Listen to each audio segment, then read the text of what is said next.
Chapter 1789. Even Ziyi, who never knew fatigue, felt a bit tired after such a farcical day.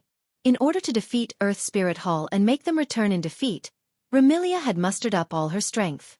She planned to give Earth Spirit Hall a good slap in the face in today's battle. Who knew that things would turn out like this? Perhaps, Remilia herself was rather vexed as well. Not only did she fail to intimidate Earth Spirit Hall, she spent the entire day like a doll, constantly changing her clothes and doing all sorts of costume play. For Remilia, who was extremely prideful, this was a constant challenge to her sense of shame. But this was not the most important thing. The most important thing was that even after being challenged to the limits of her sense of shame for an entire day, there was still no victor. Ziyi could already predict this. Just how frustrated would Remilia be when she woke up the next day? Right now, it was almost midnight. After sending Remilia and Fran back to their rooms, he closed the door to Remilia's room with a soft sound. Only then did Ruyi let out a rare sigh as if a heavy burden had been lifted from his shoulders. He sized himself up with a glance. Since Ziyi always put his eldest daughter's affairs in the first place, he didn't have time to change his clothes at this time. In other words, Ziyi. She was still dressed in an apron, and she was not wearing anything at all. Seeing that every time he moved, the parts that shouldn't be exposed would be faintly discernible under the apron, revealing a little from time to time, Ziyi uncomfortably tightened the thin and slender apron, and a trace of embarrassment appeared in his eyes. Just what was wrong with him? Why did he listen to someone else's orders and change into this? And the other party was a man. If this was in the past, someone told Ziyi. Ziyi would one day change into this because of a man's orders. Ziyi would rather choose to believe that he would one day be riddled with holes by his throwing knives than believe this. No, it should be said. Not just Ziyi. Including Remilia and Gu Ming Di Ju. No one would be willing to believe that they would be reduced to such a state, right? In fact, Ziyi himself didn't know why he obeyed Wu Yan's orders. He obediently changed into this shameful outfit. Even Ziyi himself found it hard to believe that he actually did it. On this point, Remilia and the others shared the same thoughts as Night Eye. After all, under normal circumstances, even if she lost to Earth Spirit Hall, Remilia would never compromise and do something so humiliating. Today Remilia had done it. That calm, taciturn, and knowledgeable Patrice had also done it. Even the demons of Earth Spirit Hall had done it. In the past, this was something that would never have happened. Everyone has really changed. Ziyi murmured with mixed feelings. Luckily that crow with a keen nose for gossip didn't come. Unfortunately, Ziyi guessed wrong. Sensei Maru did come and observe the entire process. However, the pictures of the girls in the Red Devil Mansion and Earth Spirit Hall that Fumaru took all day had become the collection of a certain vampire ancestor who wanted to feast his eyes on them. Sigh. Ruyi sighed again and tightened the apron on his body. I should hurry and change. However, at this moment, some extremely subtle sounds entered Ziyi's ears. Ziyi frowned. His face was full of doubt. As an all-round head maid, Ziyi immediately recognized this small sound. It was the sound of some kind of pottery, or rather, some kind of fragile utensils knocking against each other. This sound seems to be coming from the kitchen? Ziyi was very suspicious. Is someone washing the dishes? Of course, no one would answer this question. At that moment, Ziyi didn't care that he was wearing an extremely seductive outfit. His eyes turned red and he instantly activated Time Stop, disappearing on the spot. Under Time Stop, Ziyi quickly passed through the hallway and arrived at Red Devil Hall's kitchen. But when she arrived, Ziyi was stunned. She was so stunned that she unknowingly deactivated Time Stop. In the kitchen, a figure was holding a piece of roasted beef that hadn't been processed yet, and was wolfing it down. It wasn't just beef. In front of that person, messy plates and bones were casually thrown on the ground, making the kitchen floor a mess. In this situation, the bones and plates were still increasing. The entire kitchen was filled with the sound of tableware clattering. The amount of food stored in the kitchen was decreasing at a speed visible to the naked eye, while the number of plates and bones kept increasing. Even someone as indifferent as Luo Yi could not help but be shocked by such a scene. Lord Bai? Yes. The person eating crazily in the kitchen was Wu Yan, who was tasting black tea with satisfaction. This. Ziyi was at a loss. When she reacted, she hurriedly ran forward. Lord Bai you. Before she could finish, Zui Yi, who ran in front of Wu Yan and met Wu Yan's gaze, she got scared again. Ugh! Wu Yan was biting a large piece of steak. He held a plate full of dishes in each hand. His mouth was greasy. His wine-red eyes were filled with an expression. Desire. Moreover, it was like a lone wolf who had been hungry for more than 10 days and found prey in the forest. It was a desire that released a strong green light. The eyes of a hungry wolf. Lord Bai. Looking at Wu Yan's wolf-like eyes, Zui Yi couldn't help but ask nervously. What's wrong? Zui Yi. Wu Yan bit down on the corner of the extra-large steak in his hand. He gobbled it down like a hungry wolf. His mouth chewed at an astonishing speed as he glanced at Sakuya. No. Nothing, I'm just hungry. After saying that, Wu Yan wolfed down his food again. That astonishing way of eating stunned Zui Yi. She hurriedly grabbed Wu Yan's hand that kept moving toward her mouth. Lord Bai, please slow down. I can't slow down.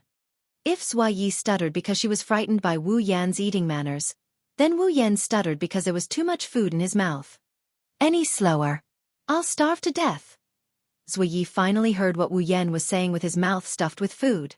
She raised her voice. You've already eaten a lot. You won't starve to death. Zui Yi wanted to stop Wu Yan's frightening eating speed, but Wu Yan's action of stuffing food into her mouth could be described as wild. Zui Yi didn't know how to reach out her hand and appeared to be flustered. Lord Bai, please slow down. It's not good for your stomach to eat like this. Ugh. Wu Yan completely ignored Zui Yi. Or rather, he wanted to but didn't have the time. He continued stuffing food into his mouth. In the blink of an eye, Wu Yan ate the steak that was bigger than a pillow, leaving only some beef tendons that couldn't be chewed. The rows of dishes filled with food were also reduced to soup. Looking at the empty plates one by one, Ru Yi, who had the title of the perfect and elegant head maid, was actually startled for a while. Soon after, she finally remembered. Gluttony of the 7 deadly sins? That's right. It was now early in the morning. It could be considered that a day had passed. Of course, Wu Yan's 7 deadly sins had changed. This time, it was gluttony of the 7 deadly sins. What should I do? Zui Yi, who was caught off guard by Wu Yan's table manners, was probably the first time in her life that she was so flustered. Zui Yi didn't feel sorry for the food in the Scarlet Devil restaurant. She was just worried that Wu Yan's stomach would explode if he ate so much food. While Zui Yi was worried, Wu Yan grabbed another piece of steak. Zui Yi, who saw this scene, almost exclaimed out loud. That was because the steak was completely raw. Lord Bai. Zui Yi no longer cared about anything else and rushed toward Wu Yan. That's raw. You can't eat it. Let me eat it. Suddenly, the whole kitchen was in a mess. It was very noisy. Chapter 1790. Red Devil Mansion, Hall. At this time, the sky was not yet bright, but the Red Devil Mansion was very lively. In the hall of the Red Devil Mansion, the fairy maids were lined up in 2 rows, as if they were in a relay race. They lined up from the platform of the Red Devil Mansion all the way to the kitchen of the Red Devil Mansion. Among the 2 rows of fairy maids, 1 row was passing plates full of food out of the kitchen one by one, passing them out by a hair's breadth, to the round table on the platform at the end of the stairs. The other row was the opposite, responsible for passing plates with only soup left, back to the kitchen. In this relay race of plates, they were clearly just lining up and standing in place to pass plates. They did not even move, but the fairy maids in 2 rows still appeared to be panting and very anxious. Obviously, this scene had been going on for a long time. Upon closer inspection, one could see that on the round table at the end of the stairs, plates of steaming hot dishes were being brought over by a row of fairy maids and placed on the table. However, not long after, a pile of plates with only soup left were piled up to one side and sent away by another row of fairy maids. The sound of plates knocking against each other constantly echoed, and the sound of chewing food also lingered in the air above the hall of the Red Devil Mansion. The 2 sounds seemed to form a pattern, and they kept ringing, unable to calm down for a long time. Under such circumstances, at the head of the round table, a person wolfed down the food like a wolf or tiger. He swept all the dishes in front of him into his mouth and chewed with all his might. His throat swallowed up and down at a speed that made people afraid of overheating. It was very shocking. This person who was eating at an astonishing speed was naturally Wu Yan, who had fallen into the baptism of the original sin of gluttony. Under such shocking eating manners, Wu Yan's face had become completely oily, and his hands were also wrapped in grease. But he still ate the food in front of him like a beggar who had been hungry for more than 10 days. No. It should be said that he ate everything in front of him crazily. There were still dishes on the round table in front of him. Even if it was a plate, a chair, or even the table in front of him that could seat more than a dozen people, he would still be able to do it. Wu Yan would not hesitate to chew on it. Under the baptism of the original sin of gluttony, the food that Wu Yan wanted to eat. It wasn't just limited to food. To be precise, the original sin of gluttony was a desire to stuff everything in front of one's eyes into one's mouth. The desire to not let the mouth and tongue stop. Under the influence of this desire, even if the object was not food, as long as it could make Wu Yan's mouth and tongue not stop, Wu Yan would want to eat it. Therefore, it was fortunate that there was enough food in the Red Devil Mansion. Otherwise, Wu Yan would have already eaten the plates and chairs.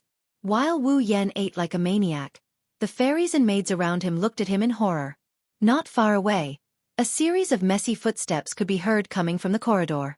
Not long later, Ruyi, who had changed back into maid attire, brought the anxious Remilia, Fran, and Patrice out of the corridor. Even Gu Ming Dijue, Gu Ming Dian, Spirit Wu Lu Kong, and Flaming Cat Phosphor came out with them. When they arrived in the hall, the girls were shocked by the scene before them. When they saw Wu Yan's frenzied eating, they were even more shocked. So that's how it is. Patrice was the first to react and bitterly smiled.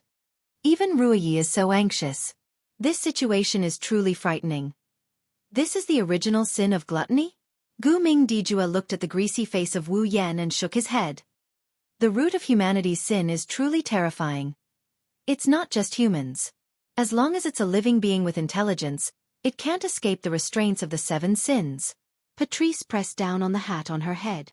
If there is a person who isn't bound by the 7 sins, then I don't know if that person is a saint or a person without emotions. Enough, now isn't the time to discuss this. Remilia became anxious. We need to think of a way to make that guy stop. Hearing Remilia's words, Spirit Wu Lu Kong, who was following behind Gu Ming Dijue, felt strange. Why do we have to make him stop?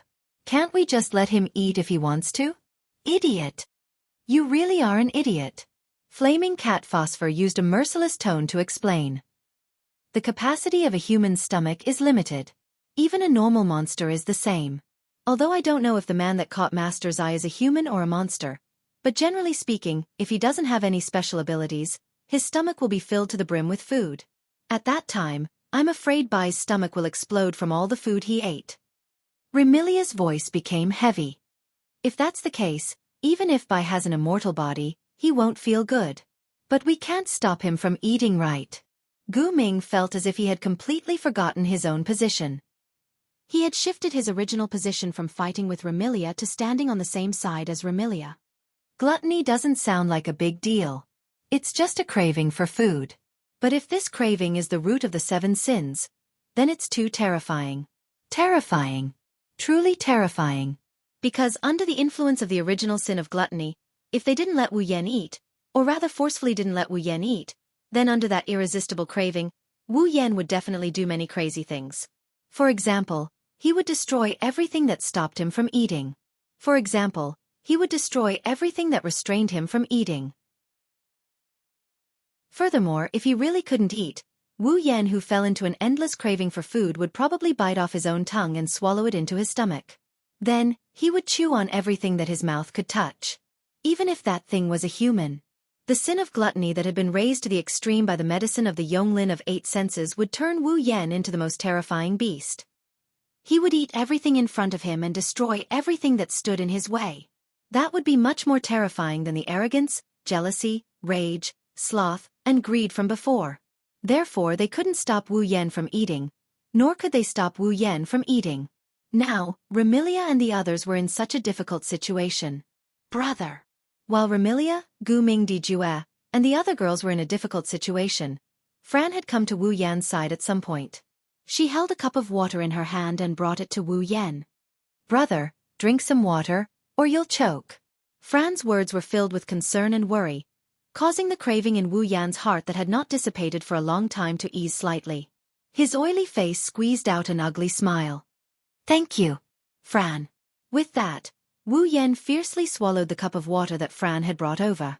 He looked like he could swallow the entire cup at any time, and then continued to eat heartily. Remilia, Fran, Gu Mingdijue, Zue Yi, and the others all had worried expressions as they watched Wu Yan crazily eat. Even the spirit crow Lu Kong and the flaming cat Phosphor were slightly anxious. Only Gu Mingdijue, whose mind had been sealed, could not understand everyone's worries. He sat to the side without a care in the world, holding a plate of food on the table with his small hands and eating with Wu Yan.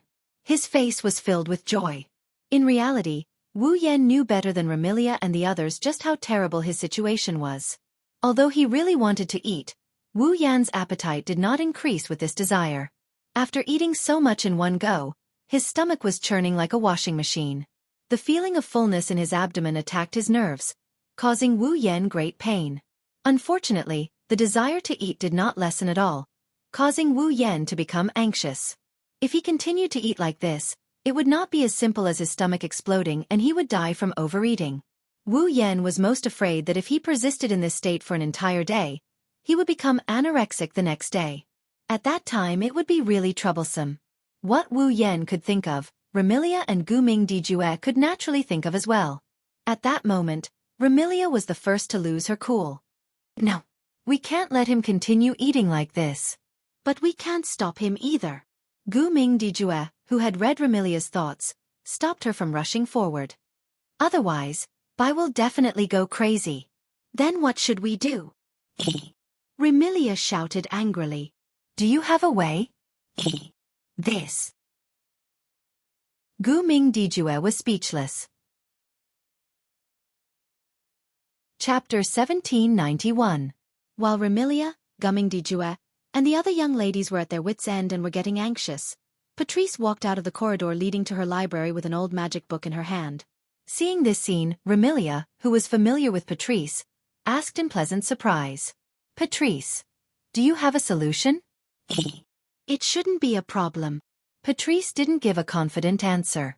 However, such an answer was in line with Patrice's personality. Patrice raised the aged grimoire in her hand and said, "I obtained this grimoire by chance in the past. It's called Gluttony." "Gluttony?" Remilia, Gu Mingdijue and the other girls were slightly taken aback. "Gluttony? Isn't that one of the 7 deadly sins, the original sin that's affecting Wu Yan?" "Actually, there are many spells that involve the 7 deadly sins." Patrice explained patiently when she saw the doubt in Remilia and the others' eyes. In the category of magic, magic that targets the mind, soul and spirit has always been a relatively rare and controversial category. Many magic envoys have never given up on their past research, and among these magic envoys, there are also many who study the 7 deadly sins. After all, when it comes to affecting the mind, spirit, and even the soul, who wouldn't associate it with the original sin of the 7 deadly sins? Patrice explained calmly. So, naturally, the magic developed for the 7 deadly sins also existed, and the grimoire related to the 7 deadly sins was also left behind. Very fortunately, I coincidentally met with the 7 deadly sins. By chance, I obtained this gluttony. Is that so? Apart from reading Patrice's mind, Gu Mingdijue and the others were all shocked. Gu Mingdijue, who had obtained the information he needed, showed an expression of sudden realization. The rest of the girls were a little confused, and Remilia even began to ask directly. "Then, what's the use of this gluttony?" "It's the same as what I said earlier.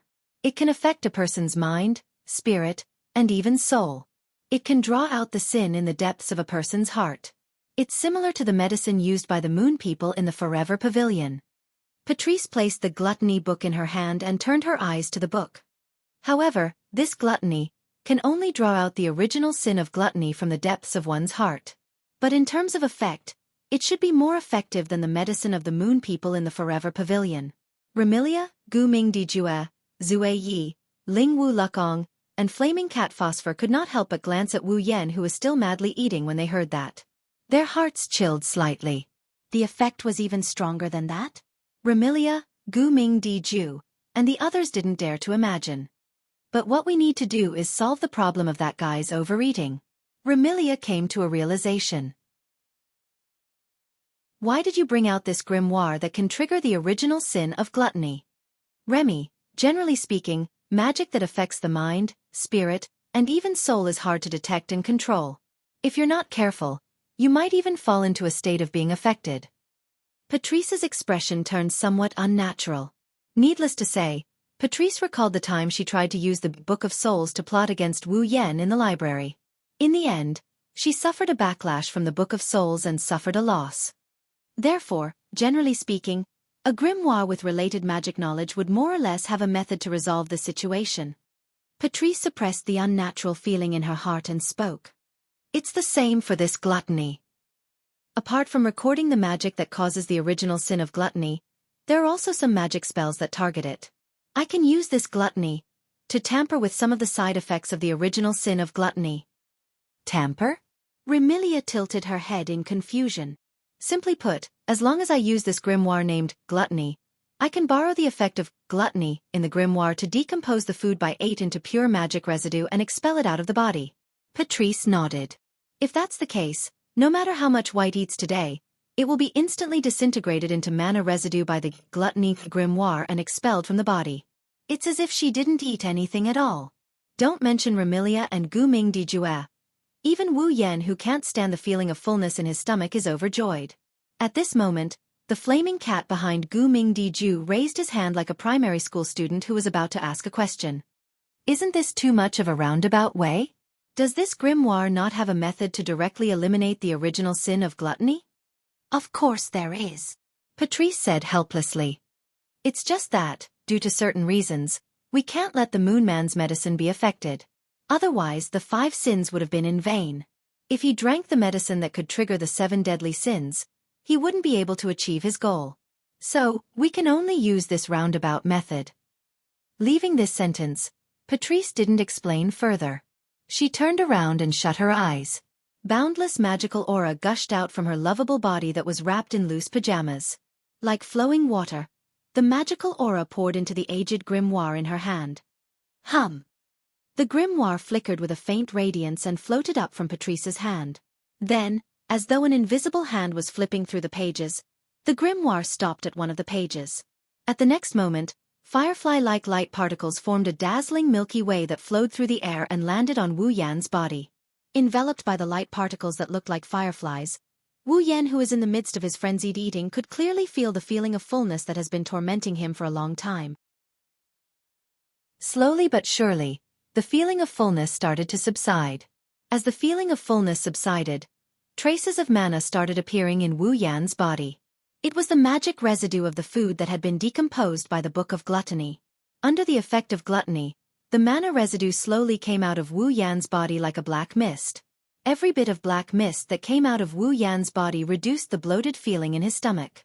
It didn't take long for him to return to his normal state. Feeling the tormenting feeling in his abdomen, the feeling of fullness that could explode at any moment subsided, Wu Yan couldn't help but feel relieved.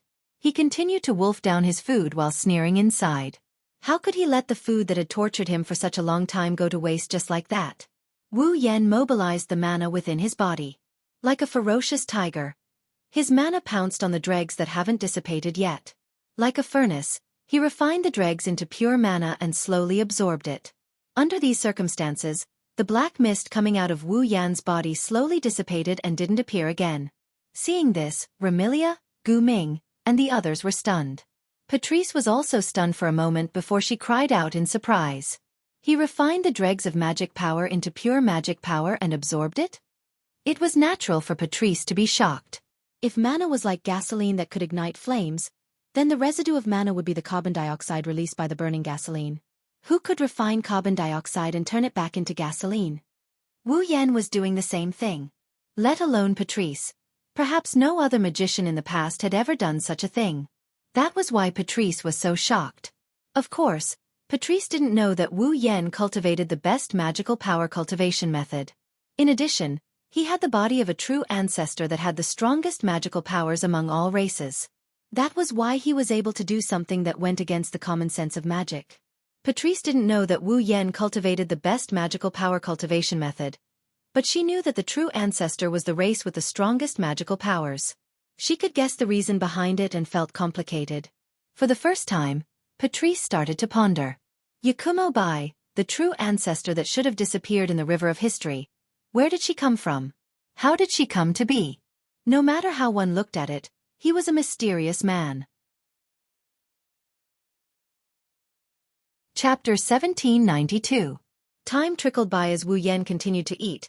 Patrice continued to activate the grimoire, Greed, Remilia, Gumming di Jua, and the other girls fretted, and the fairy maids of Scarlet Fiend Mansion bustled about. During this process, all sorts of things kept happening. Young miss, there aren't enough plates in the kitchen. Go to the warehouse. Take out all the plates that are used for banquets from the storeroom. Young miss, there aren't enough plates. Aren't there bowls, basins, and wine plates? Let me use all those as well.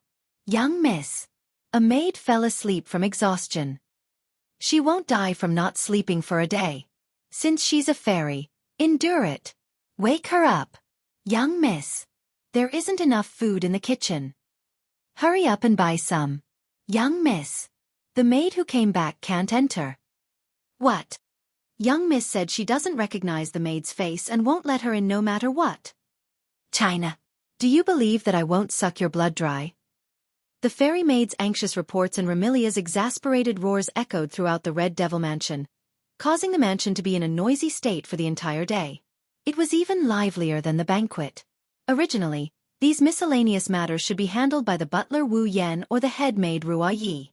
But now, Wu Yan was still in a state of gluttony and the entire Red Devil Mansion was in this state because of him. How was he going to handle these matters? As for Ruo Yi, she had been guarding by Wu Yan's side. While preventing Wu Yan from eating the plates, she had a worried expression. She took a handkerchief and sat beside Wu Yan, wiping Wu Yan's oily face. Lord Bai. Seeing Wu Yan's wretched eating appearance, Rui didn't mind at all and continued wiping his face. The work of oiling and polishing.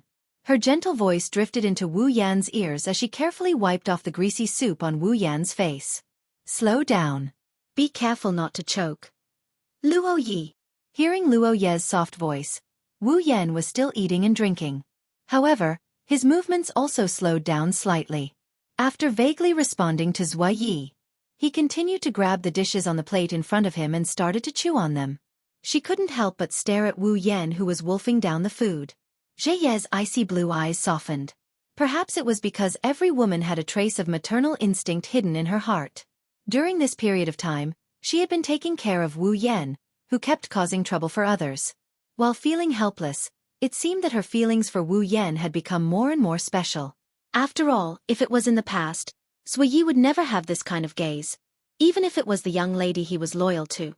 However, Zui Yi understood that he already had someone he was loyal to. Remilia's feelings for Wu Yan are becoming more and more special. However, for her to admit that Wu Yan is her brother is harder than ascending to the heavens. Therefore, before Remilia admitted that Wu Yan was her brother, Zui Yi could only hide this special emotion. For Zui Yi, serving Remilia was more important than anything else. Therefore, Zui Yi had to put her feelings behind Remilia. At least, before Wu Yan truly became the person that Zui Yi had to serve, it had to be like this. With this kind of mood, Zui Yi continued to wipe Wu Yan's greasy face and take care of Wu Yan who was like a greedy child. She didn't notice that her hidden feelings had already been seen by someone else. No, it should be said that it was read by someone else's extremely special third eye. In this noisy state, all kinds of steaming hot dishes were still served on the table one after another. At the same time, the empty plates were also taken away one by one. The fairy maids in the Red Devil Mansion didn't know much about the butler of the Red Devil Mansion. Therefore, as time passed, seeing their butler wolfing down the food like a hungry ghost, every fairy maid looked at Wu Yan with an extremely strange expression. Then they looked at Wu Yan stacking the empty plates on both sides, forming at least 2 layers of 1-meter-tall mountains. They were somewhat stunned.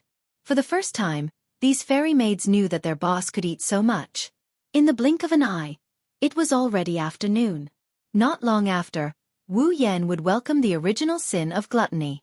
It was almost dusk. In other words, Wu Yan had been eating non-stop for almost an entire day. At this point, the fairy maids are no longer looking at Wu Yan with a weird expression. They didn't show any other emotions as they continued with their boring work. Aside from Zhua Yi, who was taking care of Wu Yan, and Gumming, who joined halfway, Remilia, who was instructing the fairy maids, Patrice, who was maintaining the grimoire of gluttony, Fran and Gumming's love, who were continuously serving water to Wu Yan, Spirit Wu Lukong and Flame Cat Phosphor were looking at each other. Nah. Spirit Wu Lukong said in boredom. How long has this man that master has taken a fancy to been eating? Almost a day. Flame Cat Phosphor also yawned in boredom. Based on the situation, it seems like he will eat until the end of the day. That's too much of an appetite. When he said this, Spirit Wu Lukong's face showed a numb expression. Although I also like to eat good food, after eating so much for so long, I won't want to eat for 10 days. If I eat so much at once, my cute face will be as ugly as the corpses I dealt with. Flame Cat Phosphor said those words that would make one vomit. He even licked the corner of his mouth. 7 deadly sins: pride, envy, wrath, sloth, greed, gluttony. A total of 6 sins. This man that master has taken a fancy to has already suffered 6 sins. How interesting. Pride, envy, wrath, sloth, greed, gluttony. Spirit Wu Lukong raised his fingers and counted them one by one. There are already 6 out of the 7. What's the last one? As soon as he said that, the excited expression on the flaming cat's face froze on its cute face. Its pair of cute cat ears began to tremble. HM? The confused Spirit Crow Lukong tilted its head and poked the cute face of the flaming cat Phosphor. Phosphor, what's wrong? No, it's nothing. Flame Cat Phosphor took a deep breath and calmed down. People say that stupidity is a sin. I used to think so too. But now, Phosphor, I have to say that stupidity has its uses. If you didn't remind me, I would have forgotten about this most important thing. I'm not stupid. Spirit Wu Lukong grumbled in dissatisfaction. But soon he asked curiously. What's the most important thing? Do you want to know? Flaming Cat Phosphor looked at Spirit Crow Lukong with a faint smile and suddenly said with a charming tone. Phosphor, do you remember what Master told you to do? What? Spirit Wu Lukong was startled. What is it? It's that thing. Flame Cat Phosphor kindly reminded. Mate with the man that Master has taken a fancy to. Did you forget? Spirit Wu Lukong's eyes widened, but he immediately reacted. No, Master told us to mate with that man, not me. You're usually so stupid. How come you're so quick-witted at this critical moment? Flaming Cat Phosphor said in a displeased tone. Then, it smiled seductively. Phosphor, Phosphor, do you want to mate with that man? Oh! Spirit Wu Lukong's face was a little red, but he still stammered to express his loyalty. If it's Master's order. Then, Flame Cat Phosphor showed an enigmatic smile. What if that man wants to mate with Master? No! Spirit Wu Lukong shouted without hesitation. Master clearly said that she was going to intersect with us. She didn't say anything about intersecting with herself. Flame Cat Phosphor was speechless, but it still whispered in Spirit Wu Lukong's ear like it had achieved its goal. If that's the case, we have to. Flame Cat Phosphor said something to Spirit Wu Lukong. Spirit Wu Lukong nodded in realization. The flaming cat Phosphor laughed. It was an evil laugh. Chapter 1793. Night fell and covered the entire sky of the fantasy village. It gave the people, demons, and ghosts of the fantasy village an unclear night. When the clock on the clock tower pointed to the early hours of the morning, Wu Yan, who was sitting at the head of the round table on the staircase in the hall, suddenly stopped. He covered his mouth, stood up, and rushed to the toilet. When Wu Yan rushed out of the hall, Remilia, Gu Mingdijue, Patrice, and Zui Yi looked at each other. Finally, all of them wailed and fell to the ground. And this wail was undoubtedly the signal to free the fairy maids who had been busy all day in the Red Devil Hall. Immediately, the fairy maids, who numbered more than 100, also cried out and fell to the ground. The cries rose and fell, echoing throughout the entire Red Devil mansion. Even Fran and Love of Gu Ming, who were supposed to be the most energetic, sat on the ground, leaning back against each other. Their faces were filled with exhaustion. There was no helping it. Basically, since the original sin of gluttony broke out, none of these girls had rested. They had been tormented to death. Moreover, don't forget that before the original sin of gluttony broke out, these girls had gone through an entire day of costume play because of Wu Yan's original sin of greed. At this moment, whether it was mentally or physically, they were all in a state of exhaustion. In this state, whether it was Remilia, Gu Ming Dijue, the other girls, or the fairy maids in the Red Devil Hole, none of them had the strength to speak. They could only wail. Gradually, they closed their eyes and fell asleep as if they were trying to outdo each other. As a result, not long after, in the hall of the Red Devil Hole, only the sound of breathing was left. The only ones who could stay awake were Spirit Crow Lu Kong and Flaming Cat Phosphor, who had been watching the show all day and didn't help at all. Looking at the group of young ladies who were lying on the ground in different positions and sleeping soundly, Spirit Crow Lu Kong and Flaming Cat Lin looked at each other in tacit understanding. As though they had been waiting for this moment, they nodded heavily. It's finally over. Flaming Puss lowered its voice. He said to Ling Wu Lu Kong, "Now is a good time. Ah Kong, take Master and Lian Lian away." "Yes." Spirit Crow Lu Kong nodded his head forcefully. Then, he became confused. "But why did you take Master and Lian Lian away?"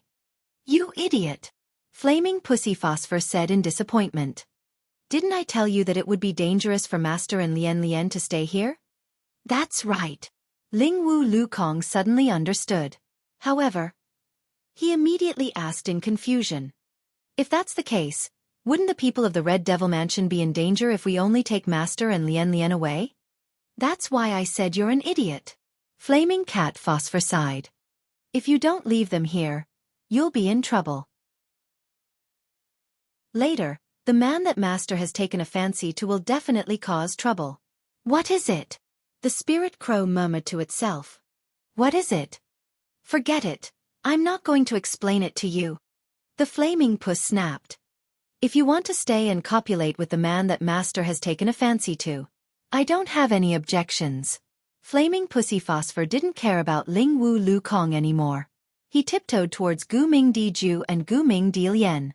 As for Ling Wu Lu Kong, when she heard the words copulate, she shrank her head. After hesitating for a while, she couldn't help but stay here. She followed behind Flaming Pussy Phosphor.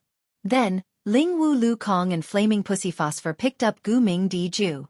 One of them picked up Gu Ming Di Lian and quietly left the hall of the Red Devil Mansion. Ugh! He rushed into the toilet. Wu Yan didn't hesitate to vomit. He had been eating and drinking all day. He didn't even want to do it. Of course, this reaction happened when the original sin of gluttony ended. However, because everything he ate today was disintegrated into magical residue by Patrice's gluttony, Wu Yan couldn't vomit anything out. But he still wanted to vomit. If he didn't vomit, he might become anorexic. Now, Wu Yan is 100% sure that in the near future, as long as he sees food, he will feel nauseous.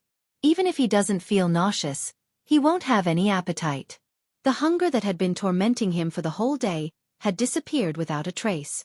After vomiting for a while, Wu Yan came to the sink. He turned on the tap and washed his greasy hands and face. He shrugged his shoulders and felt a strong sense of powerlessness. It wasn't a physical powerlessness, but a mental exhaustion. Compared to pride, jealousy, rage, sloth and greed, gluttony is too scary. These were Wu Yan's truest thoughts. No matter who it is, they would have the same thoughts as Wu Yan. After all, be it arrogance, jealousy, rage, sloth or greed, they only affected one's heart and mind, causing one to embody that evil mentality. However, gluttony did not only affect one's heart and mind, but also one's body. Think about it, if he didn't have gluttony's effect, what would have happened to Wu Yan? Wu Yan is going to explode from the sheer amount of food in his stomach. Moreover, he would continue to eat and drink even when his stomach was bursting. Who wouldn't say that it wasn't scary? If not for Patrice's gluttony helping Wu Yan, his impression of the original sin of gluttony wouldn't be as simple as scary. Not only that, even if he was stuffed to death, under the baptism of the original sin of gluttony, Wu Yan wouldn't be able to break away from the urge to eat. If that happened, the feeling of fullness would turn into real pain and torment Wu Yan. Thinking about it, Wu Yan shuddered. This was the first time he felt resentment towards Yonglin, who caused him to fall to such a state.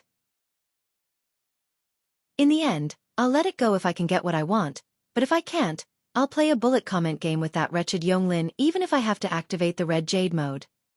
After muttering a few words, Wu Yan finally felt better. He propped up his tired body and walked towards the main hall. Upon arriving at the main hall, Wu Yan was startled by the scene before him. Remilia was sprawled on the table. Fran was also paralyzed on the ground and couldn't get up. Patrice didn't even care about the precious gluttony, grimoire, and was also sprawled on the table. Even the usually tireless Ziyi couldn't support herself. She leaned against the corner of a chair and fell into a deep slumber. All the fairy maids in the Red Devil Mansion were so tired that they were lying on the ground. Every one of them looked exhausted, causing the floor of the Red Devil Mansion's hall to be filled with people and corpses. The scene was like a group of drunkards who were all drunk. From time to time, there would be a few wails. After scanning the Red Devil Mansion and witnessing the scene of corpses, Wu Yan bitterly smiled in his heart. Wasn't this caused by Wu Yan, who had tormented everyone for an entire day? No, to be honest, Wu Yan had tormented them for more than an entire day. Wu Yan could only silently apologize in his heart. He walked up to the platform and arrived beside Remilia, Fran, Patrice, and Ziyi.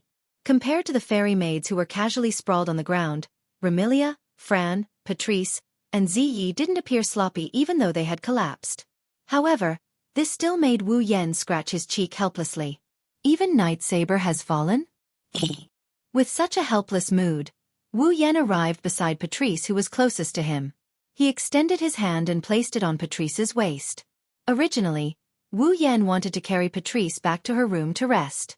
However, the moment his hand touched Patrice's waist, Wu Yan's body froze. Even though they were separated by a layer of thick clothing, Wu Yan could clearly feel how soft Patrice's waist was. Her slender waist curves could be clearly felt in his palm. It was as though he was caressing a soft cotton blanket. The feeling was inconceivably wonderful. Wu Yan clearly intended to carry Patrice back to her room. However, at this moment, he suddenly hesitated. His mouth started to feel dry and a peculiar feeling pervaded his heart. Under these circumstances, Wu Yan felt a burning sensation erupting from his chest. It felt like an explosion was going off in his chest. Chapter 1794. Ugh! Perhaps sensing something, Patrice gently twisted her body in her sleep. Wu Yan seemed to have received encouragement as he uncontrollably stroked Patrice's waist with his hand. His gaze fell upon Patrice's sleeping face. From Wu Yan's perspective, Patrice's sleeping face was extremely serene with a hint of fatigue. However, her fair skin and gentle expression were exposed to the air and Wu Yan's gaze. Looking at such a peaceful sleeping face, the fire in Wu Yan's heart flared up like a flame that has been doused with gasoline. It's burning fiercely. This wasn't the first time Wu Yan had intimate contact with Patrice. Although he hadn't known Patrice for more than 10 days, but in these 10 days, this knowledgeable and calm young lady had actually had intimate contact with Wu Yan. If their relationship was good, then it was indeed good. If it wasn't, then it couldn't be said that it wasn't. After all, with such rapid development, even if Wu Yan didn't mind, Patrice, as a normal woman, couldn't help but hold a grudge. That was why Patrice pleaded with Wu Yan to consider it. Wu Yan also felt that the time he had known Patrice was too short. However, the development of his relationship with Patrice was rather thought-provoking. Therefore, he intended to distance himself from her for the time being, allowing both of them some time to relax. However, Wu Yan couldn't restrain the passion in his heart as he pressed his body against Patrice's. Patrice was seated on a chair while her body was sprawled across the messy tabletop with plates scattered all over. Because she was wearing pajama-like clothing, Patrice's alluring figure was almost completely covered. But even so, when she was sprawled on the table, there was still a pair of flat objects that couldn't be ignored. Even if they weren't directly exposed, they would still attract the attention of others. This caused Wu Yan's breathing to become heavier. The passion in his heart burned even more vigorously. Driven by the passion in his heart, Wu Yan placed his hand on Patrice's slender waist. He slowly moved his hand up and caressed Patrice's ample bosom that could make one's blood boil. In an instant, a soft sensation burst forth from Wu Yan's palm. Even the thick clothes couldn't isolate it. Wu Yan felt as though he had jumped into a swimming pool in summer. His head felt extremely refreshed. Ugh! Her most important part was being attacked. In her sleep, Patrice once again let out an unconscious moan that entered Wu Yan's ears but didn't wake him up. No, it should be more accurate to say that Wu Yan, who is still conscious, didn't stop his actions. Wu Yan clearly knew what he was doing and even more clearly knew that he desired to get closer to Patrice. However, Wu Yan's hands were out of his control and couldn't stop. He clearly intended to pull away from Patrice to ease the tension between them. But now, Wu Yan was spoiling his plans. It wasn't that Wu Yan's thirst had reached an unbearable level. Instead, it was an intense desire and impulse that dominated his body. It was as though he was attracted and couldn't help but make a move on Patrice. There was only one explanation for this situation. The final sin of the 7 deadly sins. Lust. This was to be expected. After all, he had already overcome the first 6 sins. The sin of gluttony had also vanished after midnight. At this moment, Wu Yan naturally had to face the final sin of the 7 deadly sins. As long as he could endure through today, the test that Yonglin gave Wu Yan would be over. Wu Yan could then enter the Everlasting Pavilion to retrieve the mission item for his Demigod Path mission. However, that wasn't something to be happy about. At least not now. Ugh! Patrice's unconscious moans were heard. Wu Yan released his heavy breathing and kneaded Patrice's ample bosom. It was as though he couldn't resist violating this young lady before him. From behind the chair, Wu Yan pressed Patrice's delicate body against the table. His hands reached under her armpits as though he was embracing her. One of his hands was kneading her ample bosom. His actions became frantic while his other hand reached downwards. At the next moment, his sinful hands caressed Patrice's perky buttocks that were similarly wrapped in thick pajamas. A soft sensation assaulted him, causing Wu Yan's hands to tremble. He couldn't bear to let go as he fondled greedily. As Wu Yan's actions intensified, the sleeping Patrice knitted her brows and her breathing quickened. Wu Yan lost control of himself as if he was being guided by some unknown force to occupy the high spots on Patrice's body. His hands moved up and down Patrice's voluptuous body, her butt, her waist, and her slender thighs. The string that represents rationality is stretched taut. Needless to say, it wouldn't be strange if this string that represented reason were to snap at any time. Ugh! Ugh! Patrice let out a soft moan that caused one's heart to tremble.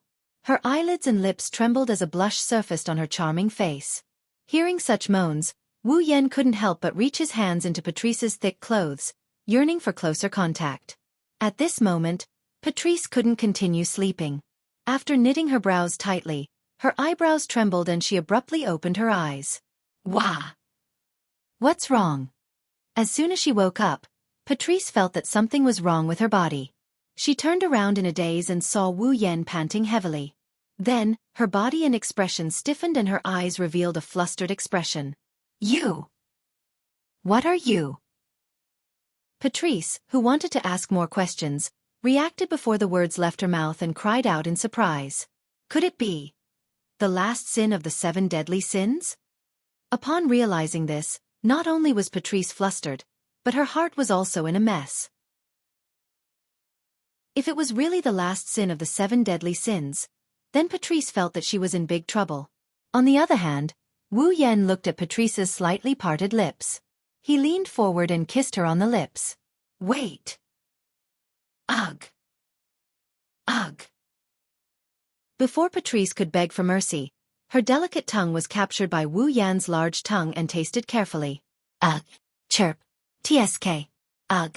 Patrice could only let out helpless sighs. She couldn't control her tongue as she bashfully accepted Wu Yan's assault. Of course, she didn't know how easy it was for a man to lose his rationality from such an action. Wu Yan tasted the lips and tongue of the young lady before him in a frenzy. His hands were also frantically caressing Patrice's clothes. No matter where he touched, his hands were filled with smoothness.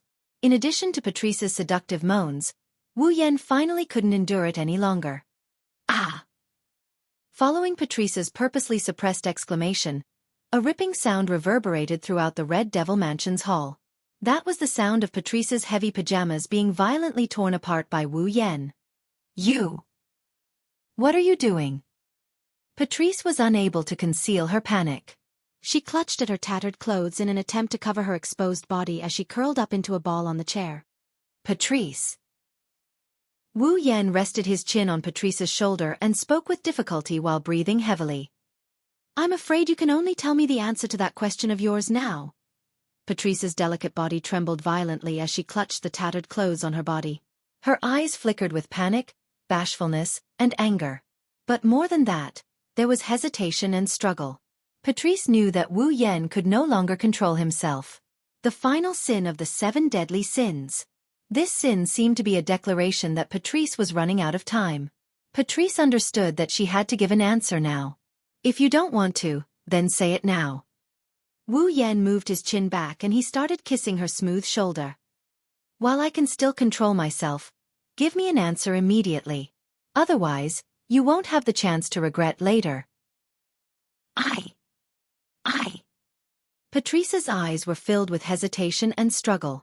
But she knew that now wasn't the time to hesitate. Not long later, Patrice resigned herself to her fate and closed her eyes. She spoke with a trembling voice. At least. Return to the room. This sentence caused Wu Yan's rationality to crumble. He carried Patrice and disappeared in a flash.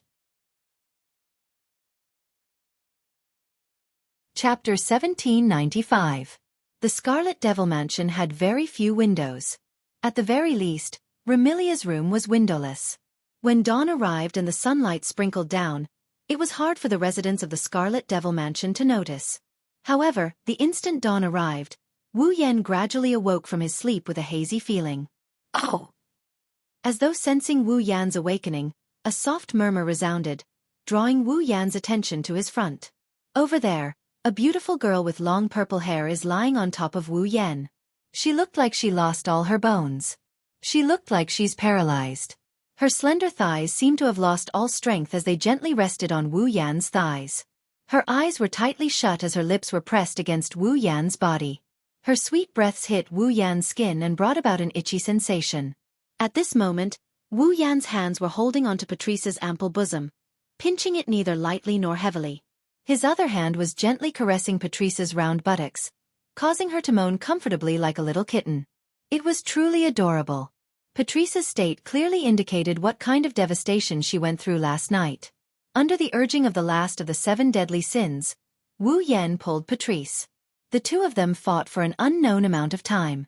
Not only were the sheets wet, they were also messy as though they had just been fished out from a washing machine. It was extremely sloppy. Opening his hazy eyes, Wu Yan watched the chaotic scene before him. He took a deep breath and let out a satisfied sigh. Last night, Patrice initially panicked and struggled. Then, she carefully cooperated with him. Then she begged for mercy. The entire process was clearly engraved in Wu Yan's memory, causing Wu Yan to indulge in it so much that he forgot to leave. From start to finish, Wu Yan didn't know how long had passed. He also didn't know how many times he had fought with Patrice. He only knew. He didn't even know how many times he had changed his posture. Patrice, who didn't have enough stamina, couldn't satisfy him. Hence, in the latter half of the night, Patrice had already raised the white flag in surrender. If not for Wu Yan pulling out Natsuki, Kanon, and Nagisa, who were residing in his blood, last night would have been a sleepless night for the Scarlet Devil Mansion. In the end, under Wu Yan's tireless pleading, Nagisa even took over Agrora's place, causing the panicking Agrora to fall into Wu Yan's embrace. Thinking back to last night, Kanon, Nagisa, and Agrora, who were constantly betraying their other personalities, finally begging to return to Wu Yan's body. Even Natsuki frantically dispelled her physical body and admitted defeat.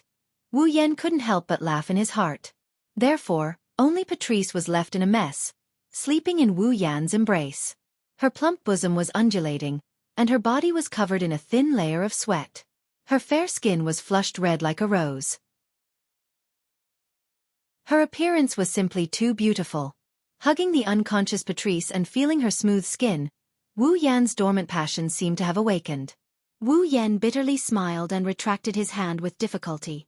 This was Patrice's first time and she was a pure mage. In the past, she suffered from asthma and her stamina was weaker than ordinary humans. After last night's lovemaking, Patrice was completely exhausted and couldn't endure Wu Yan's thirst. If he didn't control himself, Wu Yan was afraid that he would exhaust Patrice to death. While Wu Yan was worrying, a calm voice with a hint of annoyance responded to his thoughts. Don't doubt, if you continue like this, I will definitely die from exhaustion. Wu Yan was slightly taken aback. He lowered his head and looked at his embrace. He saw that Patrice had woken up. Her pair of purple eyes were fixated on Wu Yan's face as though she wanted to engrave his appearance in her mind. Wu Yan bitterly smiled and patted Patrice's shoulder. The heat from Patrice's delicate body and her undulating curves made his heart burn, but it wasn't to the point where he couldn't control himself. You're awake? I originally wanted to continue sleeping.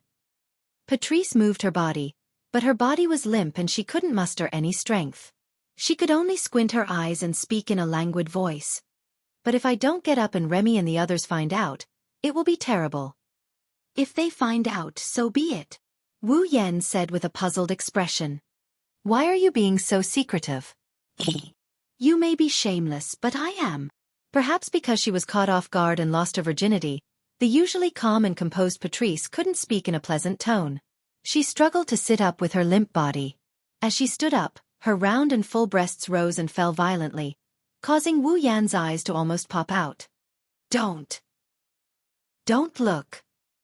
Patrice's face finally turned red and she subconsciously covered her chest with her hands. This action attracted Wu Yan's attention and angered Patrice. If you have the time to take advantage of me, why don't you think about how to spend the next day? How to spend the next day? Wu Yan stared blankly. His blank expression made Patrice even angrier. Don't forget, you have to experience the last of the 7 sins today. So that's what you're talking about. Wu Yan smiled knowingly. His gaze towards Patrice gradually turned gentle, causing her gaze to waver and her heartbeat to accelerate. Don't I still have you? Although Wu Yan said that, he knew that it was just empty talk. With Patrice's physique, she almost didn't make it through last night.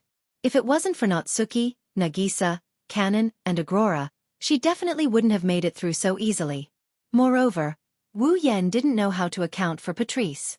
That day in the library, Wu Yan promised to give Patrice time to consider. In the end, he didn't do it. Last night, before taking Patrice, Wu Yan did ask her to give him an answer. However, the situation at that time was similar to coercion. Strictly speaking, he didn't consider Patrice at all. Of course, since Patrice agreed in the end, it proved that she didn't reject Wu Yan. However, whether she truly liked Wu Yan or not remained to be seen. After all, the two of them have only known each other for less than 10 days. Patrice seemed to have seen through Wu Yan's thoughts. However, she didn't know the specifics and could only pretend not to notice. She turned her head away and stuttered in embarrassment. I can't do it anymore. If you want me to help you through the last of the 7 sins, I'm powerless. Oh. Wu Yan raised his brows and looked at Patrice, who was sitting on him. His hand gently kneaded her smooth buttocks. You mean, you want me to find someone else? Even someone as calm as Patrice couldn't help but cast an icy glare at him and snorted. Up to you. I can't do it anymore. Leaving these words, Patrice supported her limp body and wrapped the blanket around her delicate body. Just when Wu Yan thought that Patrice was going to leave, she spoke with her back facing Wu Yan. If you don't know what to do, you can go to the magic forest. Magic forest? Wu Yan stared blankly and his expression turned strange. Don't tell me you want me to look for Marissa? Who told you to look for Marissa? Patrice glared at Wu Yan and spoke angrily. I'm asking you to stay in the magic forest. The mushrooms and mushroom monsters there will release illusionary miasma and magic. Even if they don't work on you, they can more or less alleviate the 7 deadly sins in your heart. Didn't you notice this when you went to look for that doll last time? Wu Yan recalled something after hearing Patrice's words. Indeed, when he was with Alice, Wu Yan noticed it in time. It wasn't like when he was at the Scarlet Devil Mansion where he only noticed it after it flared up. Wu Yan wanted to say something to Patrice but realized that she was no longer there. Wu Yan laughed in spite of himself. Chapter 1796. Fantasy Village, Scarlet Devil Mansion. Walking along one of the corridors, Wu Yan walked towards the main hall under the strange gazes of the fairies passing by. On the surface, Wu Yan appeared calm. But in reality, he felt helpless when he sensed the strange gazes and whispers from the fairies around him. Wu Yan naturally knew why the fairies were looking at him with such strange gazes. If it was someone else, they would be gorging on food for 24 hours in front of the fairies of the Scarlet Devil Mansion. The fairies of the Scarlet Devil Mansion would also look at that person with such strange gazes. Not to mention, these fairies were in charge of cooking, delivering food, buying ingredients, and washing utensils yesterday. They knew better than anyone else how much Wu Yan ate in that 24 hours. Without a doubt, if this wasn't the Scarlet Devil Mansion, but some other place, they wouldn't be able to find so much food for Wu Yan to eat. Nor would they be able to find so many fairies to cook for Wu Yan. Wu Yan didn't doubt that if he spent yesterday in the Bo Li Shrine, he would have devoured everything in the shrine. He might even have taken a bite out of Ling Meng. Therefore, Wu Yan was grateful to the fairies who worked for him the entire day. Of course, other than thanking him, Wu Yan is still enduring. Ever since Patrice left, the fire in Wu Yan's heart grew stronger and stronger. He wanted to vent it. For this reason, Wu Yan purposely asked Natsuki, Kanon, and Nagisa to accompany him. However, it was unknown if they were frightened by the madness last night, but none of them responded to Wu Yan. With no other choice, Wu Yan could only endure. Looking at the fairies who were wearing cute maid outfits and walking around him, Wu Yan was worried that he would suddenly find one of them and force her into a room to do her on the spot. Why didn't the last sin of the 7 deadly sins appear in the capital of a different generation? Wu Yan couldn't help but grumble. I have so many wives but none of them are by my side. I still have to endure. How miserable is this? As he grumbled, Wu Yan walked towards the end of the corridor. While enduring the strange gazes of the fairies around him, he walked out of the corridor and arrived at the main hall. At this time, some of the fairies were cleaning up the mess left behind from yesterday. Under the influence of the sin of gluttony, Wu Yan's victory yesterday was glorious. Since the tableware was washed and cleaned every second of the day, it didn't look like much. However, the remains of the food were left behind. For example, the bones were piled up on the ground beside the round table like a small mountain. It was more than a meter high. Other than that, because they were wolfing down the food, the soup and other things were spilled all over the floor. There were even fish bones, meat scraps and other things, making the floor around the round table look like a garbage dump. It was so dirty that it couldn't be any dirtier. Seeing such a scene, Wu Yan couldn't help but feel a little embarrassed. To be honest, this was the first time Wu Yan ate without paying attention to hygiene. Although he was a more casual person and didn't pay much attention to hygiene, he would at least pay attention to it to preserve his image. Now, after yesterday's gluttony, Wu Yan really didn't have any image left. Perhaps because of this, there were no fairy maids cleaning up the floor around the round table. The one cleaning up the mess was Bu Yi. Perhaps it was because he was too tired, but Zui Yi didn't use the time freeze that he had always been good at to clean up the mess on the platform. Instead, he held a broom in his hand and carefully swept the broken bones and flesh on the ground. He would probably clean it up later. Aside from Bu Yi, Ramilia, Fran, Gu Mingdi Love, Gu Mingdi Ju, Spirit Wu Lukong, Flaming Cat Phosphor and many other girls weren't here. It seemed that they were really exhausted from Wu Yan's matter and were still resting.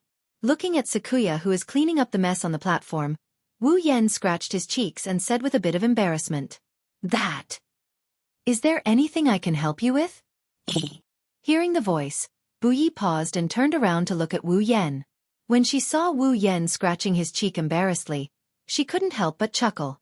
Being laughed at by Bu Yi, Wu Yan's expression became even more awkward. He could only say this helplessly. "Laugh if you want to." Bu Yi shook her head and restrained the smile on her face. Bu Yi didn't mean to laugh at Master Bai. Not sure if it was Wu Yan's illusion. Wu Yan felt that Bu Ye's attitude towards him seemed to have changed slightly. If he had to describe it, it was as if she was a little gentler than usual. I see. Wu Yan continued to scratch his cheek. "Is there anything I can help with?" Master Bai is the housekeeper of the Red Devil Mansion. This kind of servant's work can be done by us maids. Moreover, Bu Yi alone is enough. When it comes to work, Bu Ye's awe-inspiring and free appearance appeared again. It was very dazzling. "Please wait a moment," Master Bai. Bu Yi will prepare breakfast for Master Bai.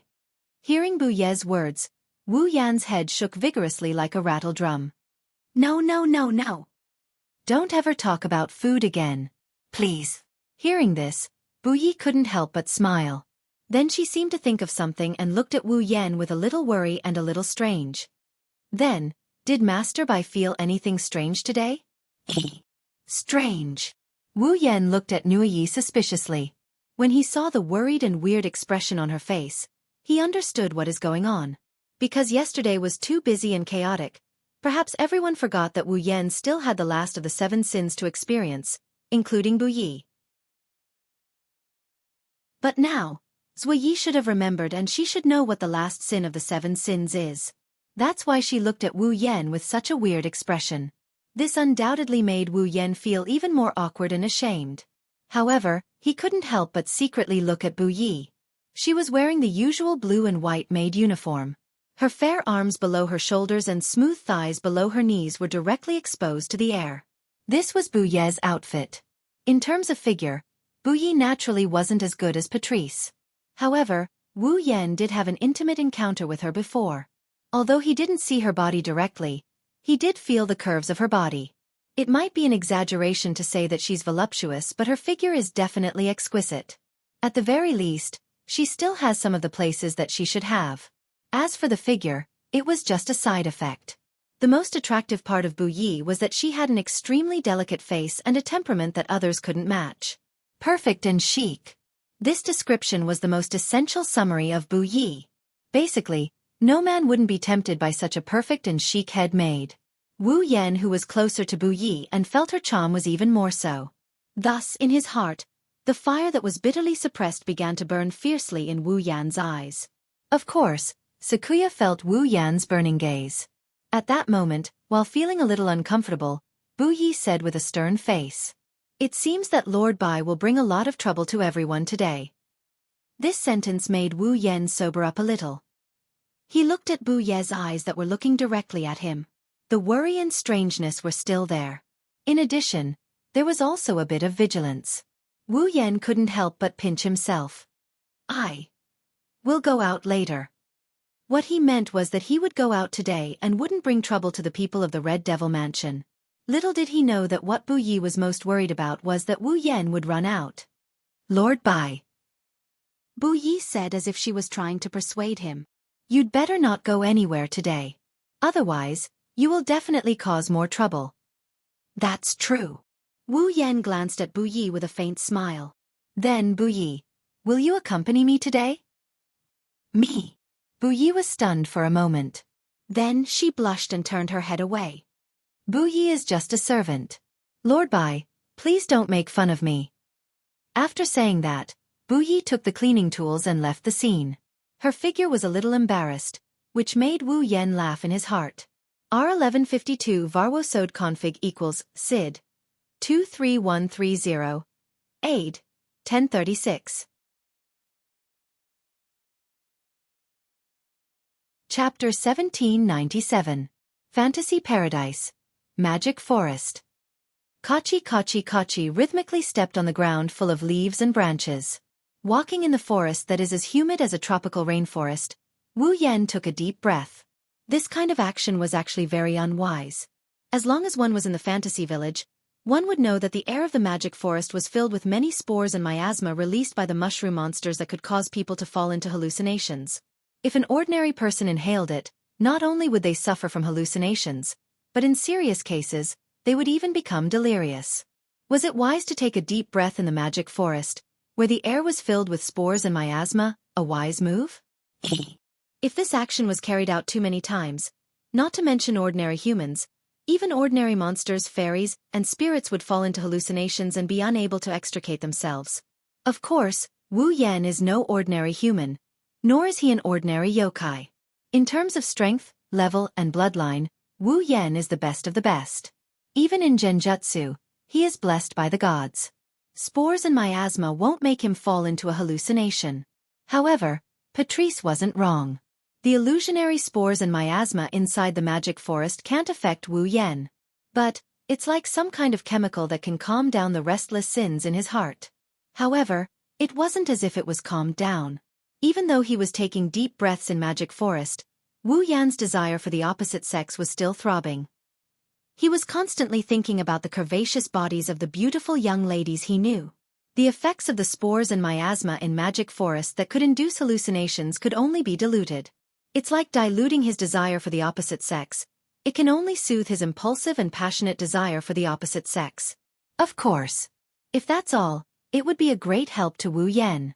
At the very least, with the help of the spores and miasma, even if his inner desire for the opposite sex is still active, he wouldn't lose his mind and push down anyone he sees. Spores and miasma. Walking in the Magic Forest, Wu Yan raised his head and looked at the miasma that was filled with moisture and traces of purple mist. He couldn't help but feel conflicted.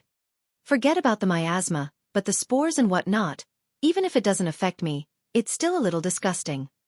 Wu Yan is probably the only one in Fantasy Village who thinks this way.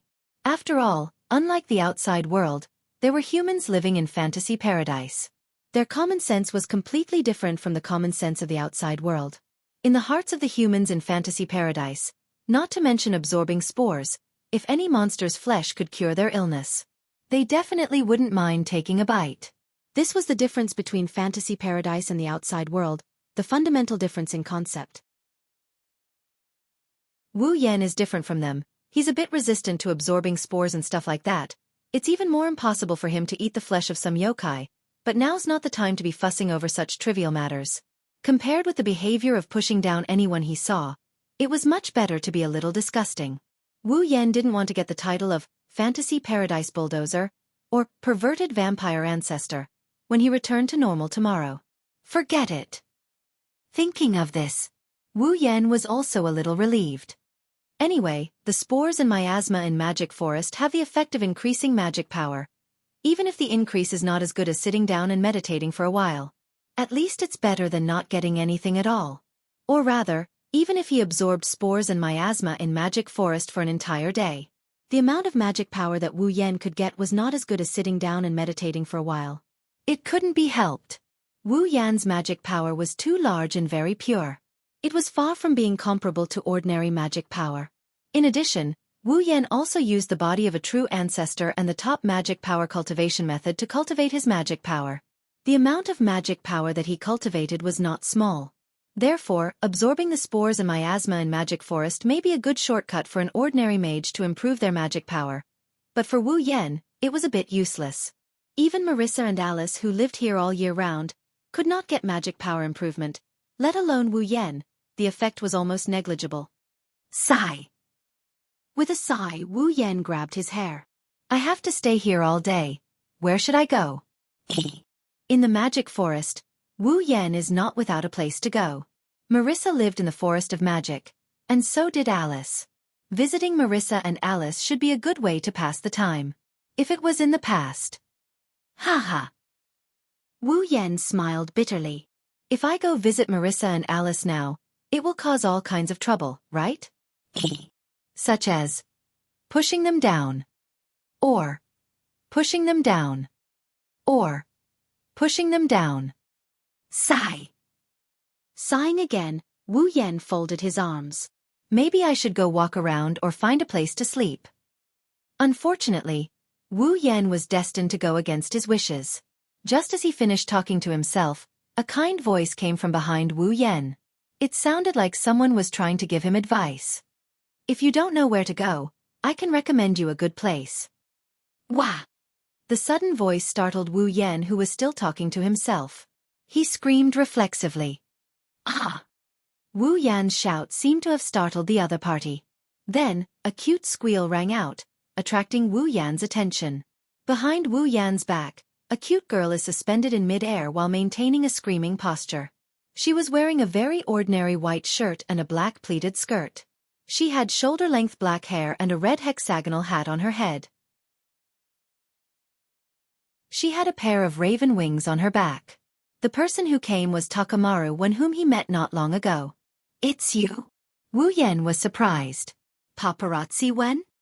You can call me Takamaru-wan or my full name. You can even call me Wen-wan, but please don't call me Paparazzi-wan. Sensei Marifumi patted his heart, which had just been frightened, and said with dissatisfaction.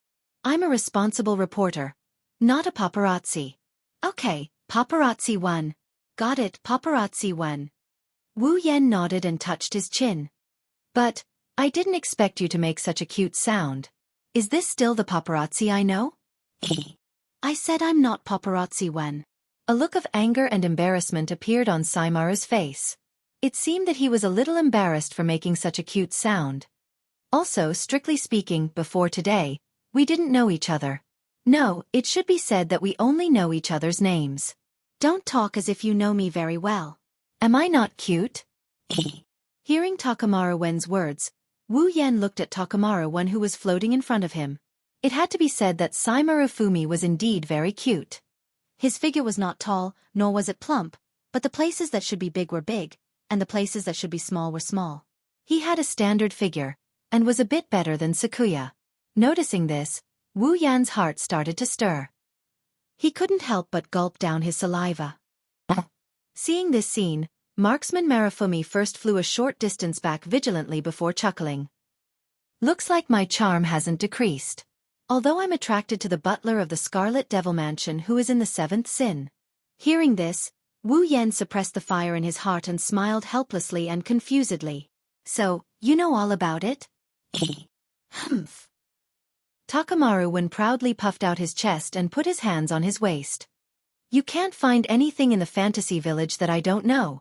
Let's not talk about this. Takamaru Wen's eyes turned and he waved at Wu Yan.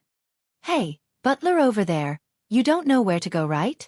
Do you want to come with me? I can't leave the magic forest. Wu Yan rolled his eyes. Besides, don't you know my current situation? How dare you come with me? Don't worry, I can run very fast. If you can catch up to me, I'll let you touch me. Takamaru Wen said impatiently. Also, the place I'm going to is in the magic forest. You won't lose out anyway. Come with me. Takamaru Wen didn't wait for Wu Yan's permission and flew forward. Wu Yan felt sad. Chapter 1798. Wu Yan followed Fumaru to an empty plot of land in the magic forest. Wu Yan's lips twitched when he saw the mansion in front of him. Is this the place you wanted me to come to? That's right. Wan Li, who was still floating in the air, nodded his head in agreement. Is there a problem? Not really. Wu Yan rubbed his forehead as he replied. However, if I'm not mistaken, this house seems to be Alice's residence, right? Yes. Wu Yan who came here once, or rather, he was brought here by Alice. Naturally, he would recognize this familiar building. This is Alice's residence. I recognize the humanoid master's residence at a glance. Takamaru flew towards Wu Yan excitedly. What? Are you close? As Takamaru approached, Wu Yan smelled the fragrance of a young girl. Wu Yan's heart burned with lust. On the surface, Wu Yan maintained a cold expression. I'm sorry, I'm not as close to Alice as you think. If you want to dig out some insider information from me, you'll be disappointed. It's not a rumor. It's news. Saimaru retorted subconsciously, then clicked his tongue. There are so many beautiful women and demons in Fantasy Village. There are very few males. Yet you came here. With such a unique environment, you didn't even make a single rumor. You're such a boring man. You really want to write a rumor? Wu Yan felt a headache coming on. Can you please go gossip about other people? Don't look for me, okay? How can I do that? Takamaru refused without hesitation. Princess Lingmeng said that you're a natural-born troublemaker. If I follow you, I'll be able to dig out many interesting things. I'm not afraid of not having enough material to write a report. So that's how it is. Wu Yan's eyes twitched. He resisted the urge to burst his veins and said with a fake smile. In other words, you're hoping that I'll cause some trouble, but you saw that I only wanted to spend the day alone. That's why you're so anxious. You jumped out. You took the initiative to help me find conflicts with other people and write a report about them. That's why you brought me to Alice. Am I right? Akamaru didn't answer. She winked at Wu Yan and admitted it without saying anything. Wu Yan lowered his head. After a moment of silence, He turned around and walked to the other side. Wait, wait, wait, wait. Like a money grubber who saw a little gold mine, Markumaru leaped forward and grabbed Wu Yan's arm. This is a great opportunity to be on the headlines. How can you give it up? Isn't that too strange? I would be surprised if I heard you say that. Wu Yan struggled. I don't want to be on the headlines. Let go of me. Hey, don't say that. Takamaru hugged Wu Yan's arm tightly. He didn't care that his chest was squeezing Wu Yan's hand. Aren't you suffering the last sin of the 7 deadly sins? Can't the girl I found for you satisfy you? Wu Yan almost tripped when he heard this. Are you going to let me turn into a wolf and force myself on a girl while you record the whole process and prepare to report it? That way, you'll be satisfied and I'll be satisfied. It's killing 2 birds with 1 stone. What's wrong with that? Takamaru said. Although I'll be very shy and you'll be very shy if I watch from the sidelines, just being shy for a while can satisfy the 2 of us. Isn't that worth it? Don't you want to think about the girl I forced myself on and reported the whole process? Wu Yan was stunned. If something goes wrong, someone will die. What's a human life? The most important thing is to report it. Takamaru said again. Don't you want to be famous? I don't want to use this kind of method to become famous. You definitely want to ruin my reputation. Wu Yan increased his strength as he struggled madly. Let go. No. Let go. I don't want to. If you don't let go, I won't hold back. Otherwise, you can return the film you confiscated from me the day before yesterday. In your dreams. I won't let go even if I die. I'm still under the influence of the last sin of the 7 deadly sins. If you don't let go, you'll have to bear the consequences. Don't worry. My photography skills are top-notch. As long as you touch me, I'll immediately take a picture of that scene. The photo will only have your face and not mine. If that's the case, I'll be done collecting material for today. You don't even mind being taken advantage of in order to collect material? Since I don't know if anyone will be able to take advantage of me in the future, I might as well use it to exchange for material. I give up. Wu Yan and Takamaru didn't notice that their loud voices and violent movements had already spread far and wide in the silent magic forest. As long as one was within 100 meters, they would be able to hear it. Naturally, the people inside the building, who were less than 4 to 5 meters away from them, could hear them clearly. Not long after, the door of the building was quietly opened. 2 small beautiful girls walked out of the building. They looked at Wu Yan and Takamaru who were wrestling in front of their house. After a moment of silence, they spoke. What are you guys doing? Wu Yan and Takamaru who were wrestling stiffened at the same time. They slowly turned their eyes to the door of the building in front of them and saw the beautiful girls standing there. Who else could it be? Of course, it could only be Alice. Alice. Seeing Alice's confused expression and strange eyes staring at him who was wrestling with Takamaru, Wu Yan's voice became stiff and hoarse. He smiled foolishly. Long time no see. Long time no see? To be precise, Wu Yan and Alice had just met not long ago. After all, on the day of the sin of jealousy, Wu Yan gave Alice a big hug and kiss. After that, the sin of wrath, the sin of sloth, the sin of greed, the sin of gluttony, and the sin of lust. It's only been 5 days since the sin of lust. In other words, Wu Yan and Alice hadn't seen each other for 5 days. It couldn't be considered a long time. However, what happened 5 days ago was still vivid in her mind. It made Alice's face unnatural and also made Wu Yan feel very awkward. At the end of the day, Alice's first kiss was taken by him because of the sin of jealousy. It was Wu Yan who was affected by the sin of jealousy and became jealous of Marissa. Left with no choice, Alice acted like Patrice and used a kiss to awaken the deeply affected Wu Yan. If they were to pursue the matter, it would be Wu Yan's sole responsibility. How could Wu Yan not feel awkward? While one was feeling awkward and the other was feeling unnatural, the surrounding atmosphere suddenly became awkward, making Alice unable to stay any longer. If you want to play, go somewhere else. I'm making a doll and need a quiet environment. Alice suppressed the unnatural feeling in her heart and pretended to be indifferent. Then I won't accompany you. Leaving these words, Alice wanted to return to the house.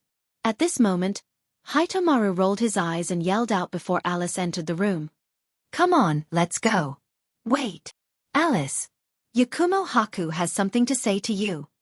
Alice's footsteps came to a halt in midair. Wu Yen widened his eyes in disbelief as he stared at Takanumi Maru. You. Have a good chat. Takamaru shouted and interrupted Wu Yen before Wu Yen flipped out and denied. I won't disturb you guys anymore. Takamaru's figure blurred and in a swish, Wu Yen could barely see his afterimage. Wu Yen and Alice stared at Takamaru in bewilderment. Then, Alice knitted her brows and revealed a dubious expression. It was apparent that she didn't understand what Takamaru was trying to do. On the other hand, Wu Yen snarled inwardly. This hateful Takamaru. Strictly speaking, he betrayed his teammate whom he had known for less than half a day. If I knew this would happen, I would have gotten rid of him.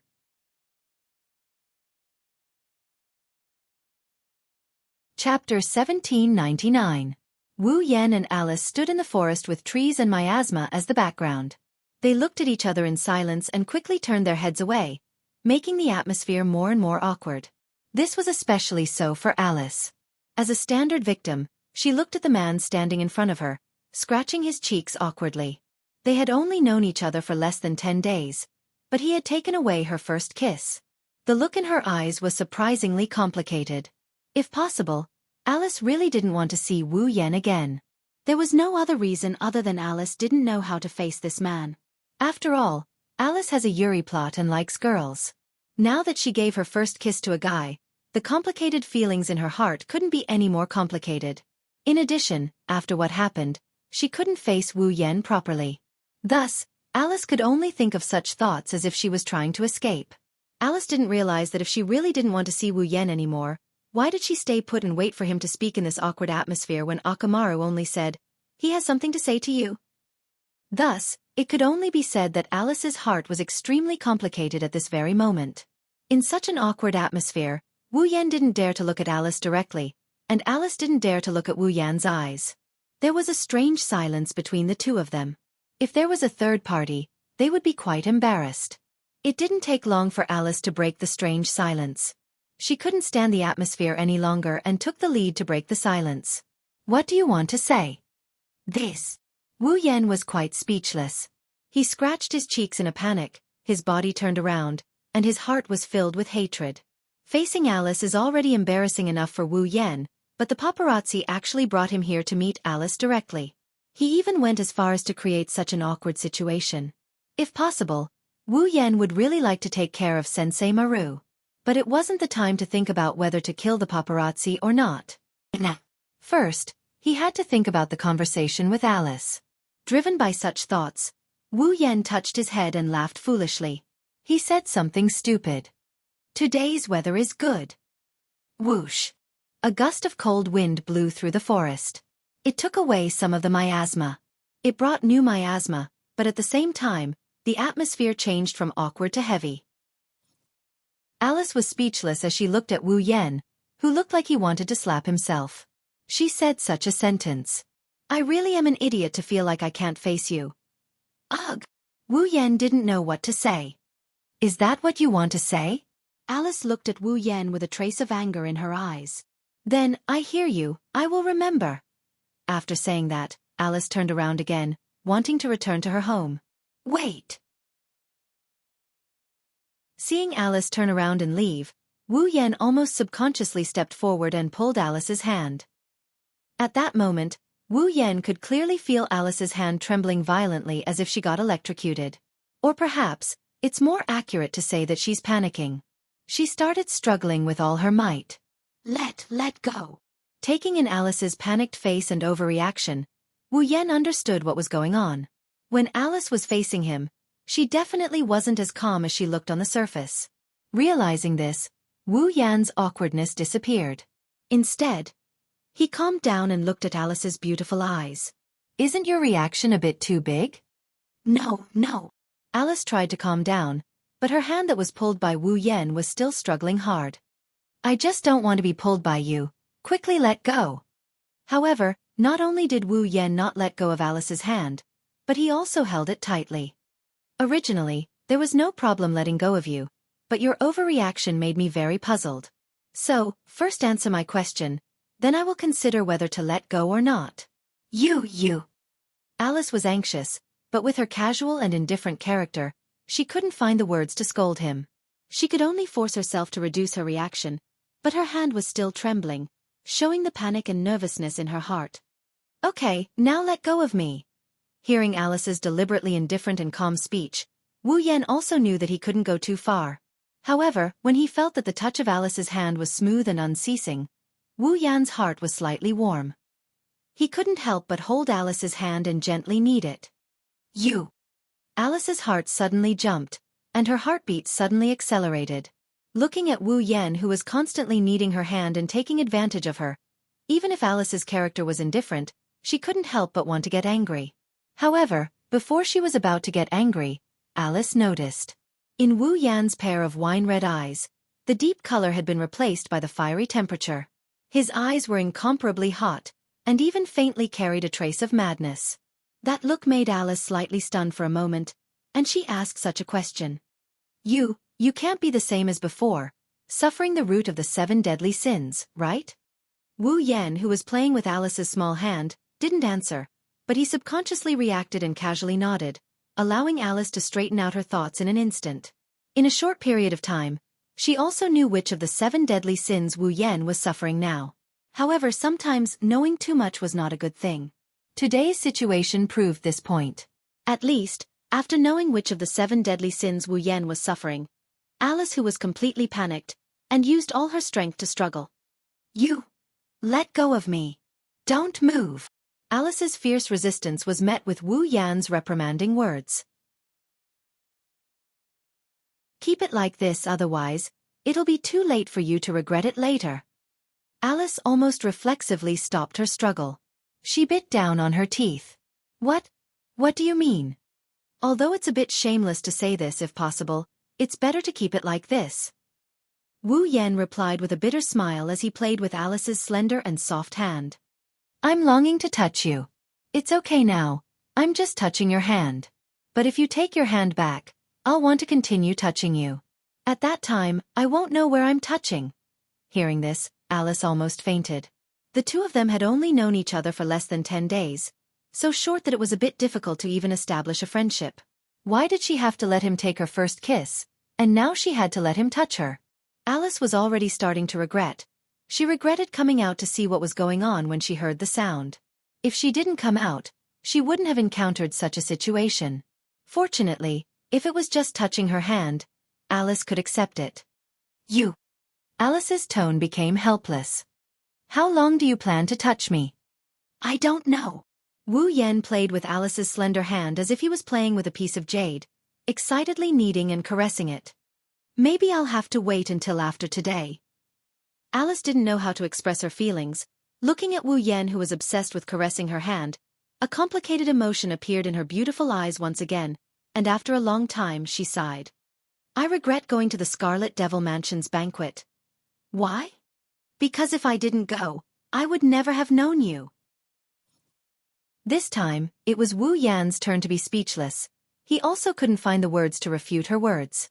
After all, no matter what, he was in the wrong again. Alice glanced at Shanghai and Peng Lai, who were floating on the side, looking at Wu Yan with vigilance and curiosity. After hesitating for a while, she looked at Wu Yan helplessly. I don't want to stand here and let you touch my hand all day. After saying this, Alice had no choice but to take Wu Yan into her house. Not far away, on a tree, Akamaru watched Alice take Wu Yan into his house and said in annoyance. Why are we going in? Then I won't be able to take any pictures. It seems that Akamaru has been hiding here, secretly taking pictures.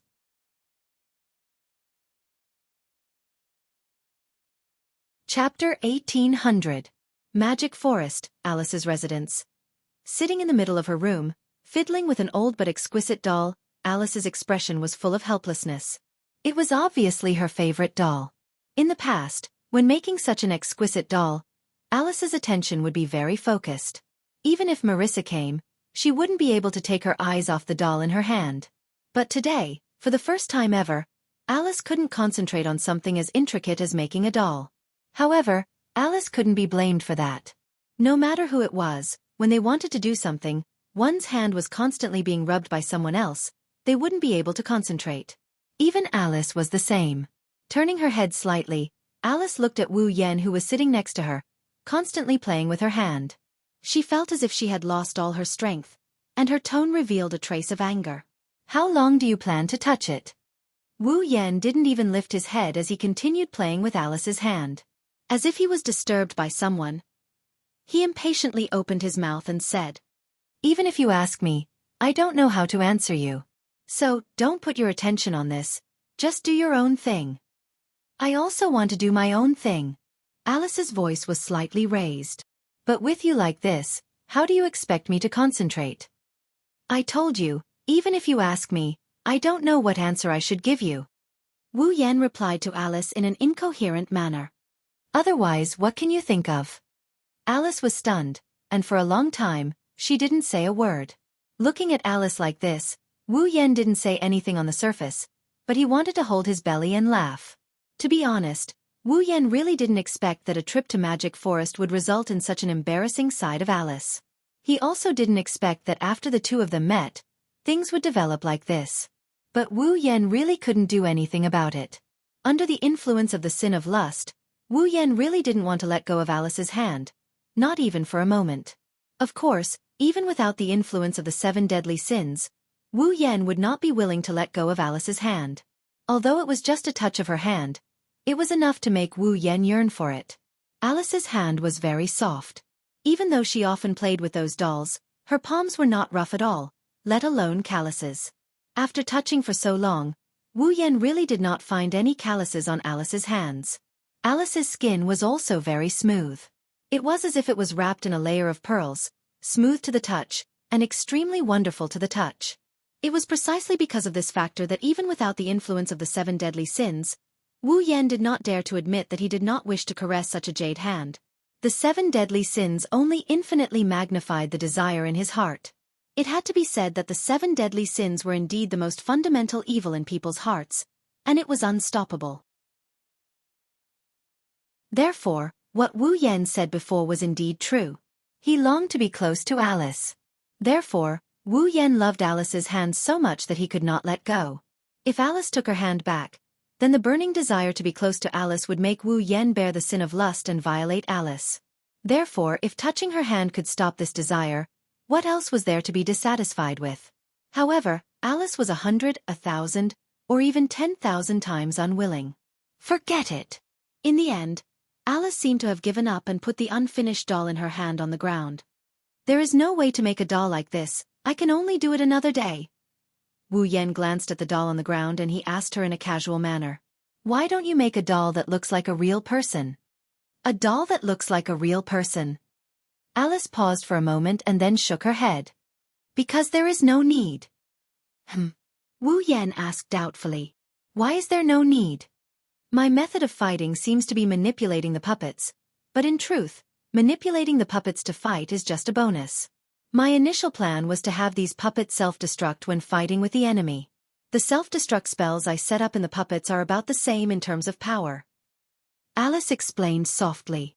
"Do you think it's more worth it to create a life-sized and lifelike puppet and have it self-destruct, or to create a small puppet and have it self-destruct?" "I see." Wu Yan smiled in relief, but then he said with a confused expression, "Could it be that all the puppets you make are used to perish together with the enemy?" "Basically." Alice nodded, reached out her hand, and touched the heads of Shanghai and Peng Lai, who were sitting next to her. "Except for them, the other dolls are self-destruct." "Then why don't you focus on creating a doll that is good at fighting?" Wu Yan frowned. "That kind of doll should be much more useful than just using self-exploding dolls, right?" Hearing this, Alice fell silent for a moment before replying. "I've thought about creating puppets that aren't used for self-destruction but for combat. However, if I do that, I'll need to carefully control them in order to unleash the perfect combat power. This will cause the number of puppets I can control to decrease significantly. Instead of that, I might as well create puppets that self-destruct. That way, they'll pose a greater threat to the enemy. In that case, what's the difference between that and controlling a bunch of moving bombs?" Wu Yan and Alice had different viewpoints. There are too many limitations. If you encounter an enemy that can't be killed by self-destructing dolls, You're basically helpless. That's why I've always hoped to be able to create living puppets. A trace of hope appeared on Alice's pretty face when she said this. That way, the dolls can fight on their own, I don't need to control them, and I don't need to control them either. It's like having an extra person to help me in battle. Alice's method of manipulating dolls could be said to be very primitive. She used threads made of magic to connect the dolls. Through a method similar to a puppet show, she injected magic into the bodies of the dolls and pulled them into battle. In other words, without Alice's control, the dolls like Shanghai and Peng Lai could only fly around like real people, unable to do anything even if they wanted to. However, if Alice could create living dolls, it would be a different story. Just like the automaton in the world of The Smart Girl Can't Get Hurt, it could fight on its own even without its puppeteer. However, without the magic provided by the puppeteer, the automaton couldn't activate the magic circuit and use magic. The golems that Alice wanted to create should only have a life of their own. They shouldn't be like automatons that could use magic and magic. If that was the case, Wu Yan wasn't out of ideas. Hey Alice, Wu Yan suddenly said. If I were to give you the heart of a puppet, would you be able to create a puppet with a life? Unsurprisingly, Alice was stunned. The heart of a doll? Actually. Wu Yan scratched his cheeks and after a bit of deliberation, he continued. I've seen living dolls before. Alice's eyes shone brightly and with a whoosh, she stuck her head in front of Wu Yan's face and she exclaimed excitedly. You've seen living dolls before? Is that true? Where is it? What does it look like? What materials or magic are used to create it? Questions came out of Alice's mouth one after another. Her sweet breath hit Wu Yan's face 10 centimeters away from Alice's face. Looking at Alice's beautiful face filled with excitement and hope, feeling the girl's aura coming from her body, Wu Yan's heart seemed to have skipped a beat. It paused for a moment before it started pounding violently. This was because the evil fire that he was all too familiar with was slowly starting to burn.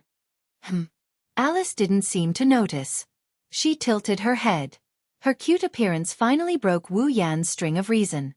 Without any hesitation, Wu Yan pounced on Alice. R1152.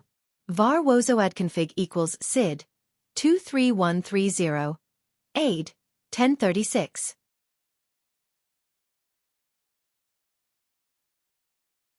Chapter 1801.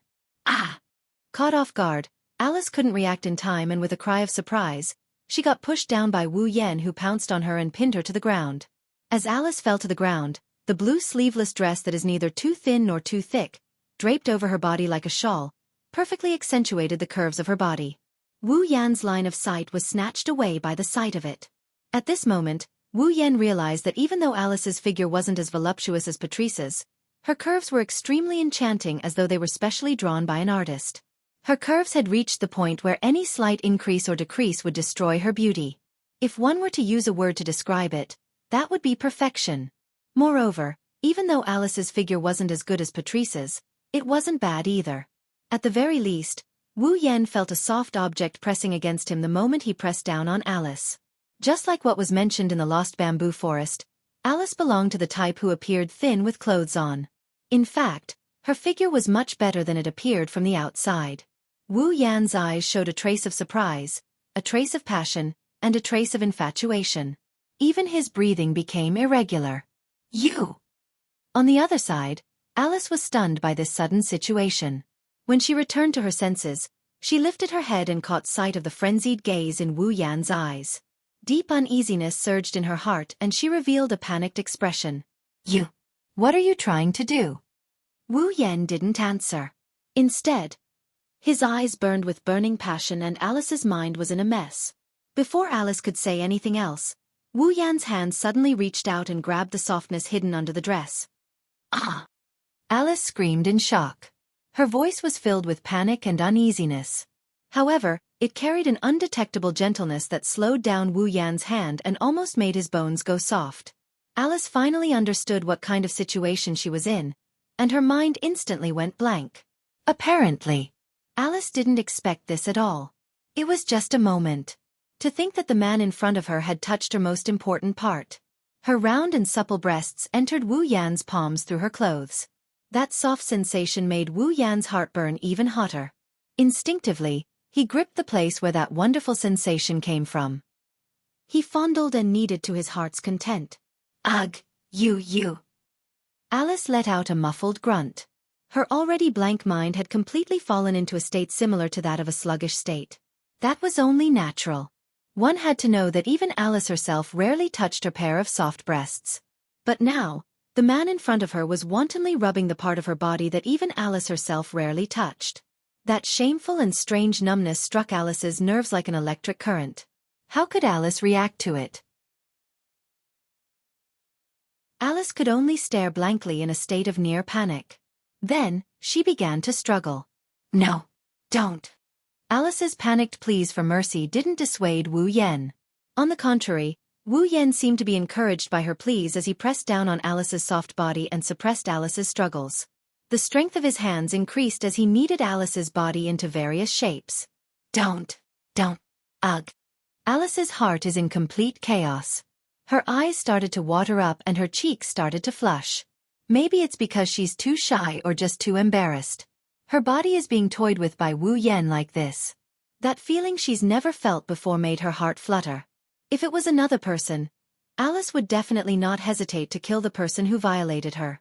However, at this moment, even if Alice really had such thoughts in her heart, she couldn't really put it into action. Why? Alice didn't know the reason either. But Alice just didn't associate it in that way. The only resistance she made was to beg for mercy and struggle. However, although Alice was a monster, her race was a magician. In terms of physical ability, compared to ordinary monsters, there was nothing much. But compared to Wu Yan, she was much weaker. Hence, being pinned down by Wu Yan, Alice felt like she was being pinned down by a mountain. She couldn't escape. Chee! Ah! Not long after, the sound of clothes tearing and a scream sounded at the same time. At the same time, pieces of clothes flew into the air and scattered on the ground like garbage.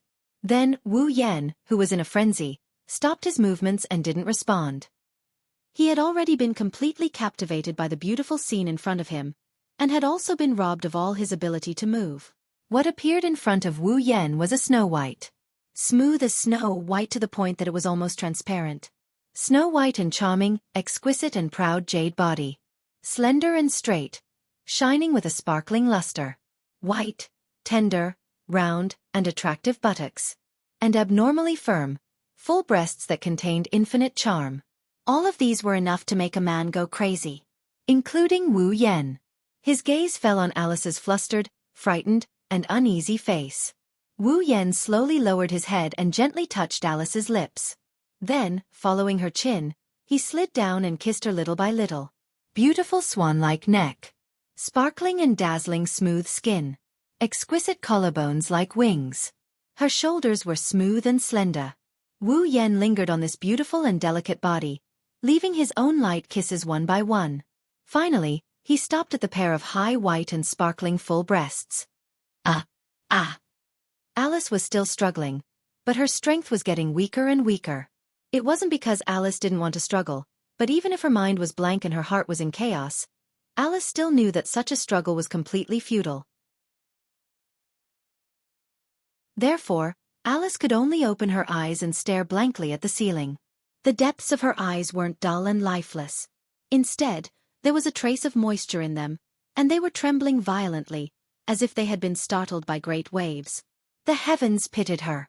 Before this, Alice was a girl who had never been in love, and had never even been held by a man of the opposite sex. Now, the arrival of this irresistible love like a storm, and the strange feeling of her body that was extremely strange, were all challenging the bottom line in Alice's heart. So, in this completely unimaginable feeling and treatment, Alice was almost conditionally struggling, and a trace of pleading came out of her mouth. Don't. But in Alice's pleading voice, Wu Yan was still loving Alice's delicate body, and an amazing flame was burning in his heart. He greedily tasted Alice's beautiful and delicate body, causing Alice to be dominated by a strange feeling like an electric current was passing through her, and for a long time, she was unable to think normally. As for Alice, there's no longer anything covering her body. She's completely naked in front of Wu Yan, revealing her beauty that can make one's heart beat faster. Wu Yan's heart had been completely attracted by this perfect body in front of him, and he couldn't call it back. Under the guidance of the fiery impulse in his heart, Wu Yan gently pulled Alice's hands away, and pressed them on the floor that seemed to be warm, and his whole body pressed on it. Alice seemed to have instinctively realized what was going to happen next. She opened her watery eyes and stared at the man on top of her. It was as if she wanted to remember his appearance. She didn't move her eyes away for even a moment. Wu Yan lifted his head and met Alice's gaze. Looking at Alice's beautiful eyes, the fiery heat in his eyes eased up a little and a trace of gentleness appeared in his eyes. It was this trace of gentleness that made Alice's eyes ripple again, and the confusion in her heart towards this strange feeling also cleared up a little. Looking at each other in tacit understanding, Wu Yan's hand slid down and grabbed Alice's slender waist. While Alice's body trembled slightly, Wu Yan pushed her forward and pressed her down. As if struck by lightning, Alice opened her mouth wide, and her body suddenly became as taut as a bowstring. The world in front of her eyes became a blank, and her head that had sunk into chaos also tilted back. The moisture in her eyes completely turned into tears that represented pain, and quietly slid down. This scene made Wu Yan, who had lost his wolf, look clear on the spot. He finally woke up, and stretched out his hand to wipe the tears on Alice's face. Under this gentle wiping, a trace of redness appeared on Alice's dazed face, and her body also slowly relaxed. The next moment, the sound of panting echoed in the room.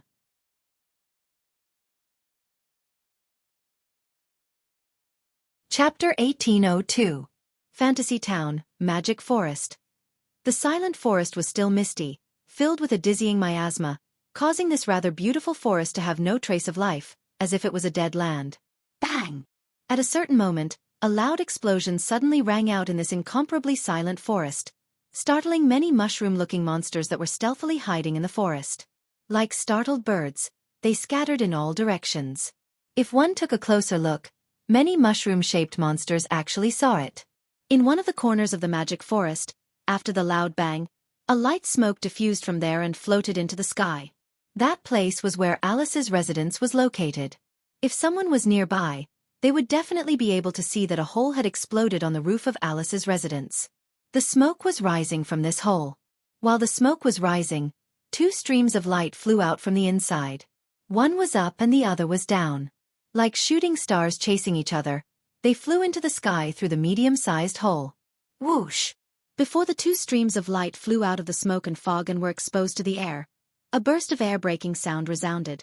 They were a few small afterimages that flew out from the body of a stream of light behind him.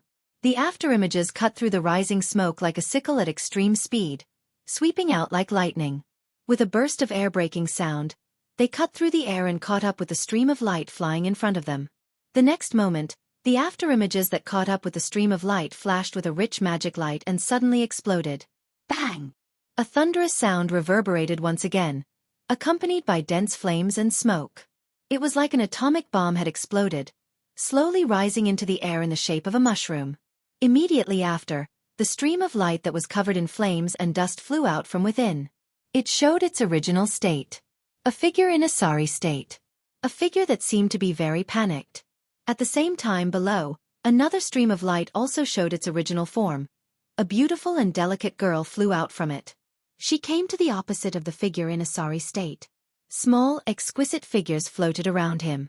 His eyes were cold, but more than that, they were filled with shame and anger. Naturally, these two people. They were Wu Yan and Alice. Although there was still light smoke coming out of his body and his figure was quite disheveled, Wu Yan's clothes were not even messed up. Obviously, he did not suffer any injuries. However, even so, Wu Yan's face was still full of awkwardness and panic. Looking at Alice, who was floating in front of him with a cold and angry expression, he hurriedly spoke. "Wait, Alice. Don't call me." In the face of Wu Yan's words, Alice, who usually did not get angry, did not hide her anger at all. Her beautiful face was filled with anger, and her eyes were filled with anger and killing intent. "Do I know you that well?" At first glance, such a sentence sounded like a willful child throwing a tantrum. However, Alice was a person who was cold to others and indifferent to people she was familiar with. Basically, she was not constrained by things and was a very casual person. How could such a person throw a tantrum casually? Therefore, those who were familiar with Alice would know that this time, Alice was really angry. Wu Yan did not really know Alice for long, strictly speaking. It was not even 10 days, but he was quite familiar with Alice. Naturally, he also knew that Alice was really angry this time. Of course, if Alice was not angry, Wu Yan would find it strange. After all, as mentioned just now, Wu Yan and Alice really knew each other. Strictly speaking, it was not even 10 days. But even so, Wu Yan still ate up such a young girl who he had known for less than 10 days. If Alice was not angry, then there must be something wrong with her head.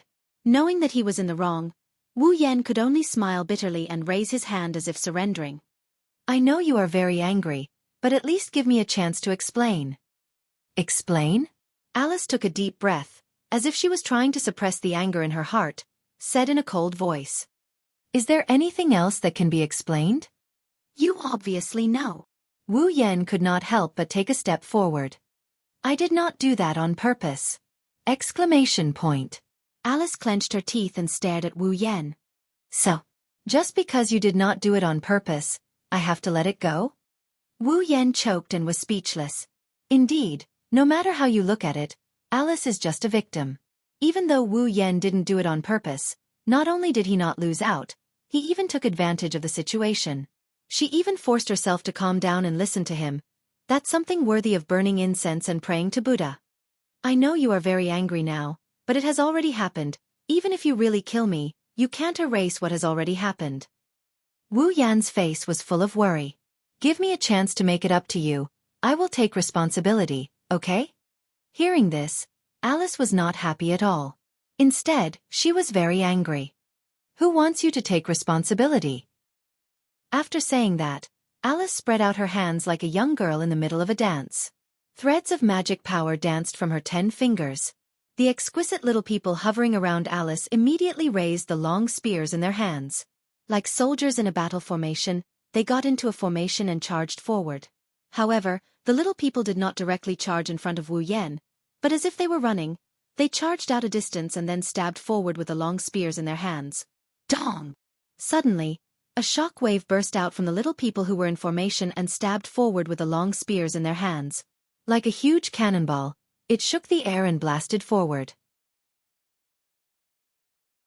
Seeing this, Wu Yan waved his hand as if he had a headache. With a wave of his hand, a pure white flame flashed by like a beam of light, cutting through space. Amidst the turbulence in the air and the turbulence in the air, the flame silently swept out. In the blink of an eye, the pure white flame collided head-on with the invisible shockwave. The invisible shockwave immediately collapsed like a collapsing rock, turning into wind waves and dissipating into nothingness. Seeing this scene, Alice's pretty face slightly changed. Alice had also heard from Marissa that Wu Yan had challenged Remilia and Black Knight repeatedly by himself, beating them until they had no power to fight back. He had also suppressed Marissa in an overwhelming manner. In terms of strength, Alice was quite powerful. Even Marissa did not dare to say that she could completely defeat Alice. It could be assumed that Black Knight was the same. Only Remilia dared to say that she was stronger than Alice. But, compared to Wu Yan, he's still a far cry. In addition, even with Alice's eyesight, she was unable to see the origin of the white flame Wu Yan had just used. It had actually silently disintegrated her attack. Alice finally understood the tip of the iceberg of Wu Yan's strength. It was impossible for her to win against him. Alice's expression became somewhat uncertain, but she did not continue to attack forcefully. This undoubtedly made Wu Yan breathe a sigh of relief, secretly praising himself for his luck. In the face of this attack, Wu Yan did not need to use the White Dragon's burning flame to resist. The reason why he used this move was to intimidate Alice, to make her calm down and listen to him. Now it seemed that this move was the right one. No matter what, can you calm down first? Wu Yan cautiously tried to persuade her. You didn't follow the rules of the rune card at all. If you provoke Soul Dream, then it will be really troublesome. Do you want the entire fantasy paradise to know what happened between us?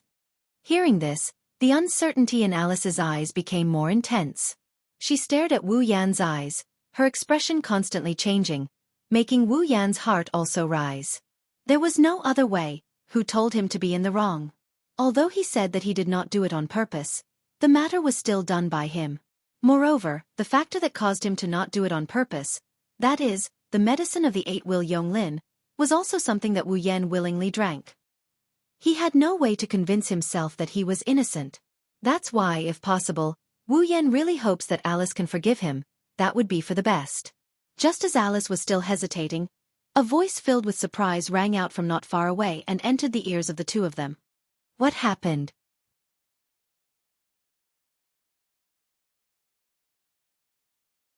Chapter 1803. What happened? When these words entered the ears of the two people who were confronting each other, their expressions both changed. Wu Yan was surprised with a trace of pleasant surprise. There was a trace of unnaturalness in Alice's surprise. Under such circumstances, the owner of the voice appeared in front of Wu Yan and Alice. Riding on a broom, wearing a black and white witch-like outfit with an apron and a hat that only witches would wear. Impressively, it was Marissa. When I was drinking mushroom soup at home, I heard a loud noise. It scared me so much that I spilled the soup that I cooked with great difficulty. Riding on a broom, Marissa leisurely flew over while shouting. When she saw the big hole in Alice's house, she shouted even louder. Wah! What's going on? Wu Yan and Alice ignored the shouting Marissa. They glanced at each other, then one coldly snorted and turned his head away. The other quietly sighed in relief and wiped the non-existent cold sweat on her forehead. Since Marissa was here, then unless Alice wanted to make a big deal out of this and risk Marissa finding out what had happened, she shouldn't make a move again. Of course, Alice not making a move didn't mean Marissa would give up. He curiously looked at the silent Wu Yan and Alice who were facing each other in mid-air. Marissa tilted her head as if she thought of something. She raised her eyebrows and looked at Wu Yan with a strange expression. I say, little brother from the Yakumo family, this time, you wouldn't find trouble with Alice because of the 7 deadly sins, right? Hearing this, both Wu Yan and Alice's mouth twitched. When Wu Yan suffered the sin of jealousy and the sin of rage, Marissa had been approached by him before. One time he was forced to play a bullet screen game, and the other time, he was directly bombarded to the point that he jumped up and down in the Red Devil Hall. It could be said that he had suffered greatly. Presumably, Marissa thought that Wu Yan was the same as before. What was he jealous of? What is there to be angry about? That's why she came to Alice and made a scene, right? This idea could not be said to be wrong. After all, Wu Yan did push Alice away because of the influence of the last sin of the 7 deadly sins. That's why Alice flew into a rage out of humiliation. She didn't care about the damage to her territory and started hunting him down. Thus, Marissa had guessed correctly. Unfortunately, looking at the situation, Marissa only guessed that Wu Yan was affected by the 7 deadly sins and caused trouble for Alice. She didn't know which of the 7 deadly sins Wu Yan was currently suffering from, nor did she know what kind of trouble Wu Yan had caused for Alice. And this also made Wu Yan and Alice breathe a sigh of relief. Marissa. At that moment, Alice said in an indifferent tone. Don't worry about this. Eh? The meddlesome Marissa muttered in dissatisfaction. She was a busybody. The more you don't let me care, the more curious I am. This is just a small misunderstanding, Wu Yan hurriedly said, as if seeking reinforcements and protection. It's fine. It's fine. Although Wu Yan's original intention was to get away with it, the words "it's fine" still made Alice anxious. What do you mean it's fine? Everything has been taken advantage of by you. Is this still not a hindrance? Feeling Alice's incomparably angry gaze, Wu Yan almost shed tears. Sure enough, forcefully pushing someone without properly cultivating their relationship. Although it felt good, there would definitely be a lot of trouble afterward. Fortunately, his strength was strong enough. Otherwise, even with the protection of a true ancestor's body, he would have died a few times today. No matter what, tell me what happened first, Marissa said casually. Little brother from the Yakumo family, you look very normal. Why did you fight with Alice? Marissa. Alice shifted the target of her anger to Marissa.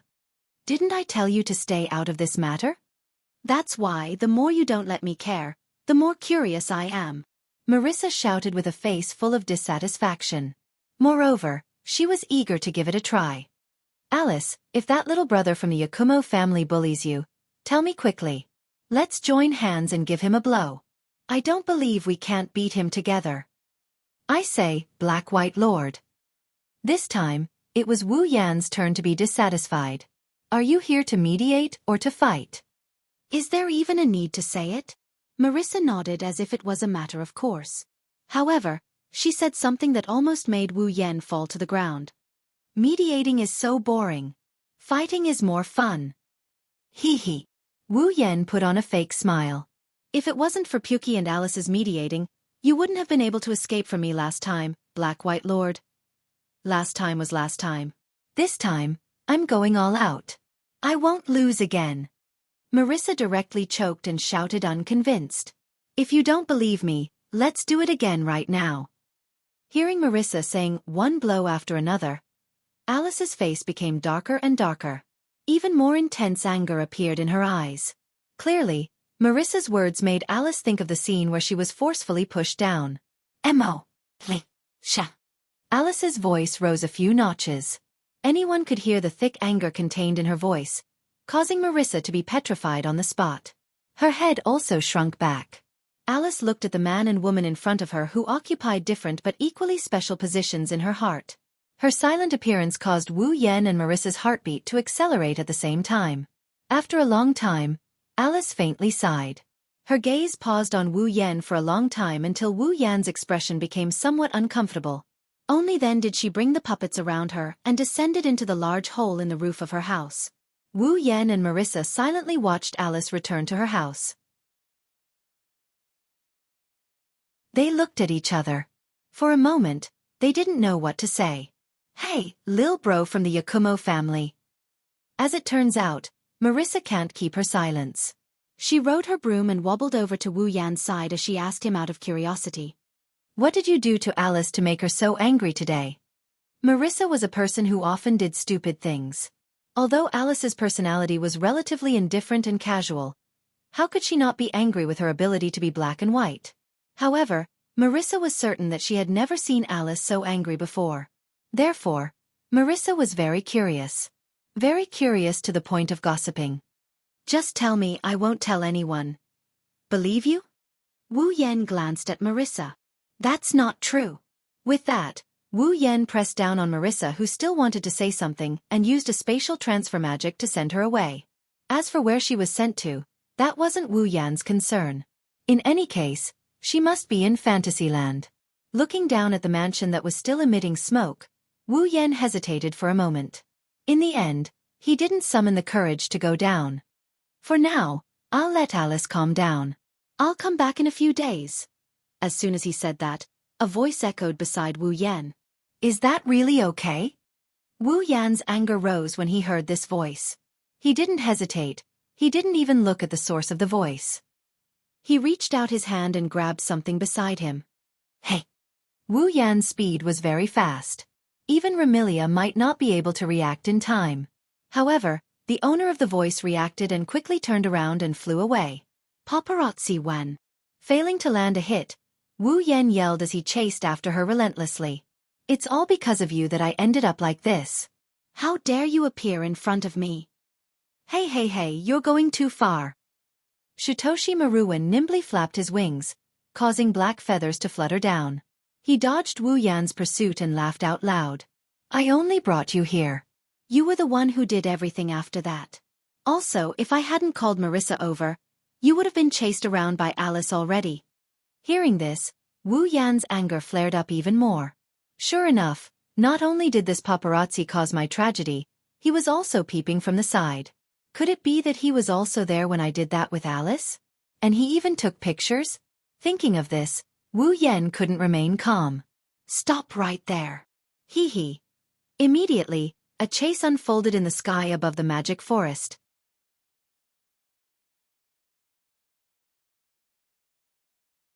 Chapter 1804. Fantasy Village. Red Devil Mansion. After night fell, the fairy maids in the Red Devil Mansion all went to rest. Originally, because Remilia was a vampire and a nocturnal creature, even though there were fairy maids working in the Red Devil Mansion during the day, there were even more fairy maids working at night. It was impossible for the entire Red Devil Mansion to be quiet at night. However, today was an exception. Due to a certain housekeeper who had been out of control recently, the fairy maids in the Red Devil Mansion were rather tired. On the second day, when the crime of jealousy occurred, Remilia sent out all the fairy maids in the Red Devil Mansion to search for Wu Yan, who had escaped from the crime of jealousy. They searched for him for an entire day. On the third day, when the crime of wrath occurred, Wu Yan had ignited the flames of anger in his heart because of Marissa. He chased Marissa around the Red Devil Mansion and left behind quite a bit of damage during the chase. These had to be repaired by the fairy maids.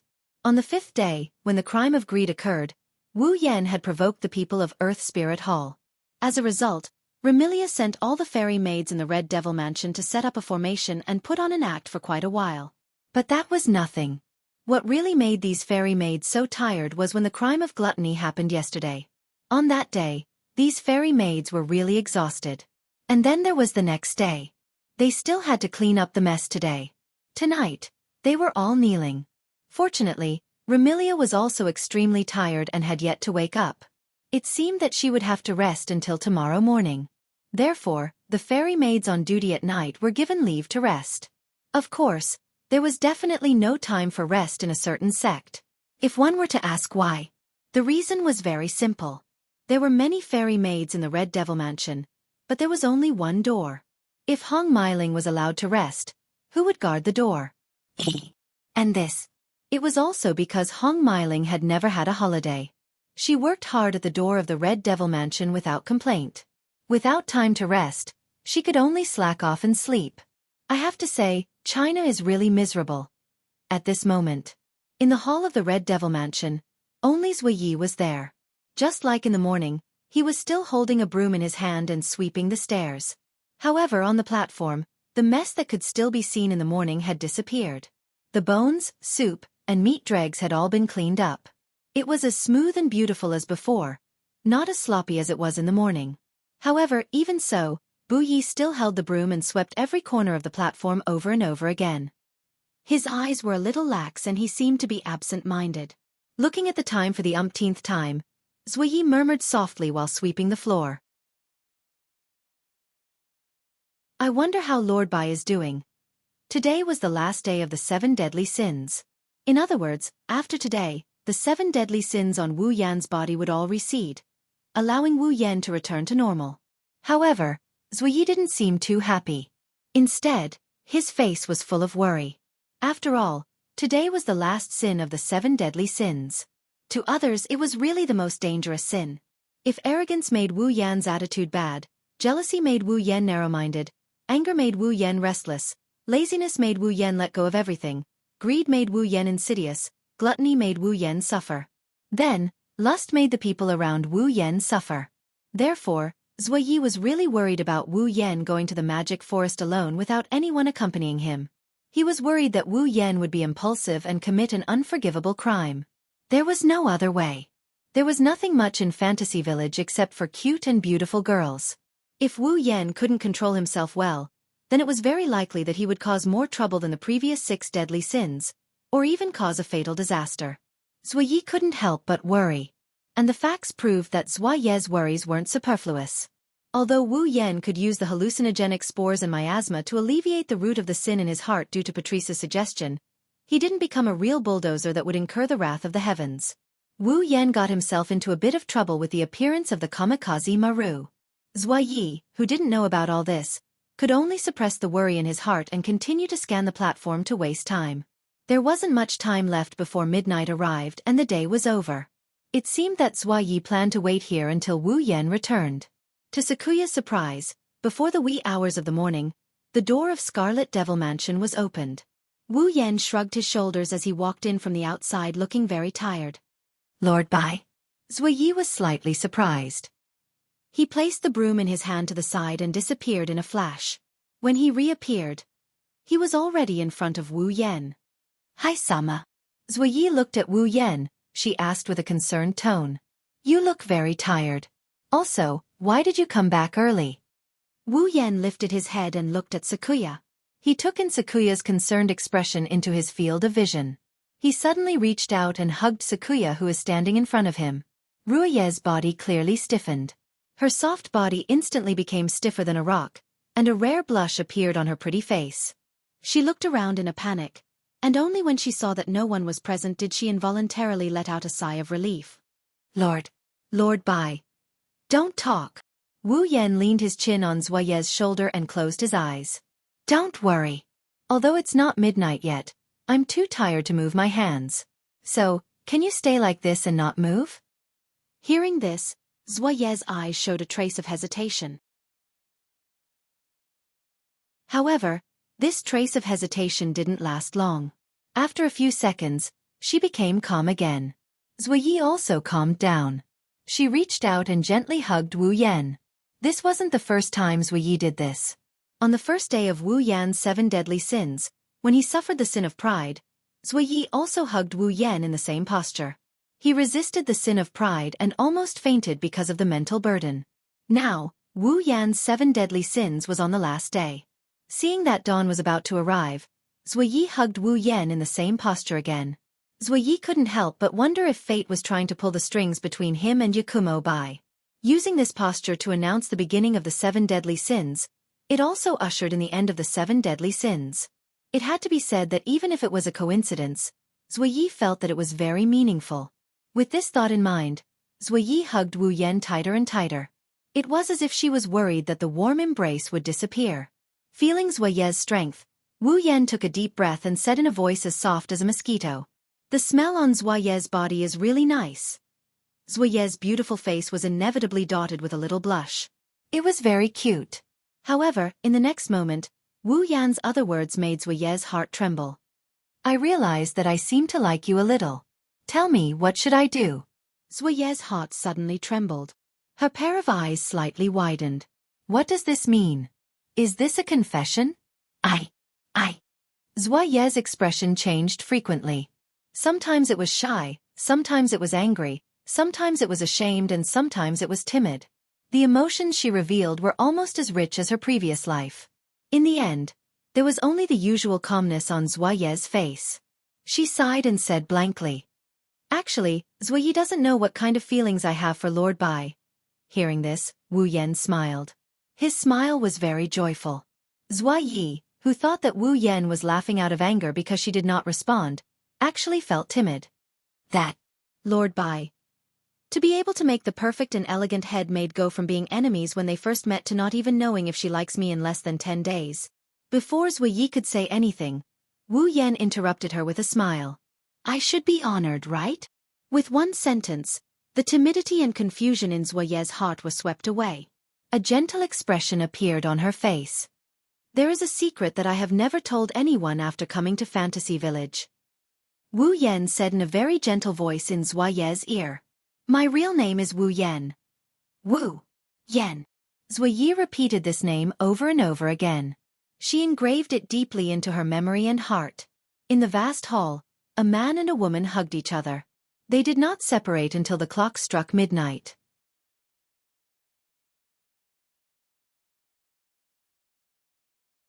Chapter 1805.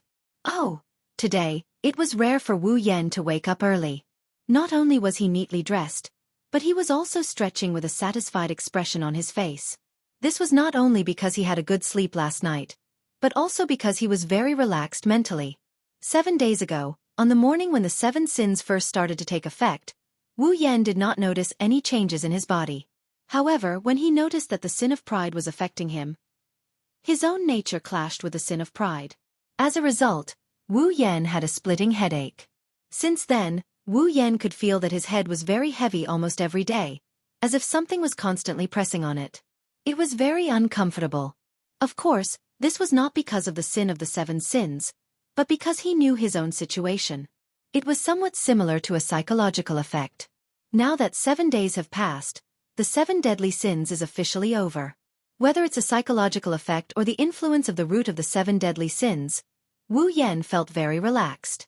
Well, after stretching, Wu Yan smiled bitterly. Although I felt very tired playing hide-and-seek with the paparazzi yesterday, Sensei Maru had the fastest speed in the entire Fantasy Village. Even though there were many bosses in the Fantasy Village, there were not many of them. However, there were still many demigod experts. In terms of speed, Sensei Maru was much faster than these demigod experts. If it was purely a competition of speed, Wu Yan could not compare to Sensei Maru, nor could he catch up to him. However, that was purely a competition of speed. Don't forget, Wu Yan had the magic of space teleportation. In the hands of Wu Yan, no matter how fast Sensei Maru was, there would be a time when he would be caught up. Therefore, yesterday, Sensei Maru was tragically caught by Wu Yan. After catching Sensei Maru, Wu Yan wanted to directly get rid of this scourge. However, compared to this, he was more concerned about whether this paparazzi had watched the whole process when he and Alice were having sex.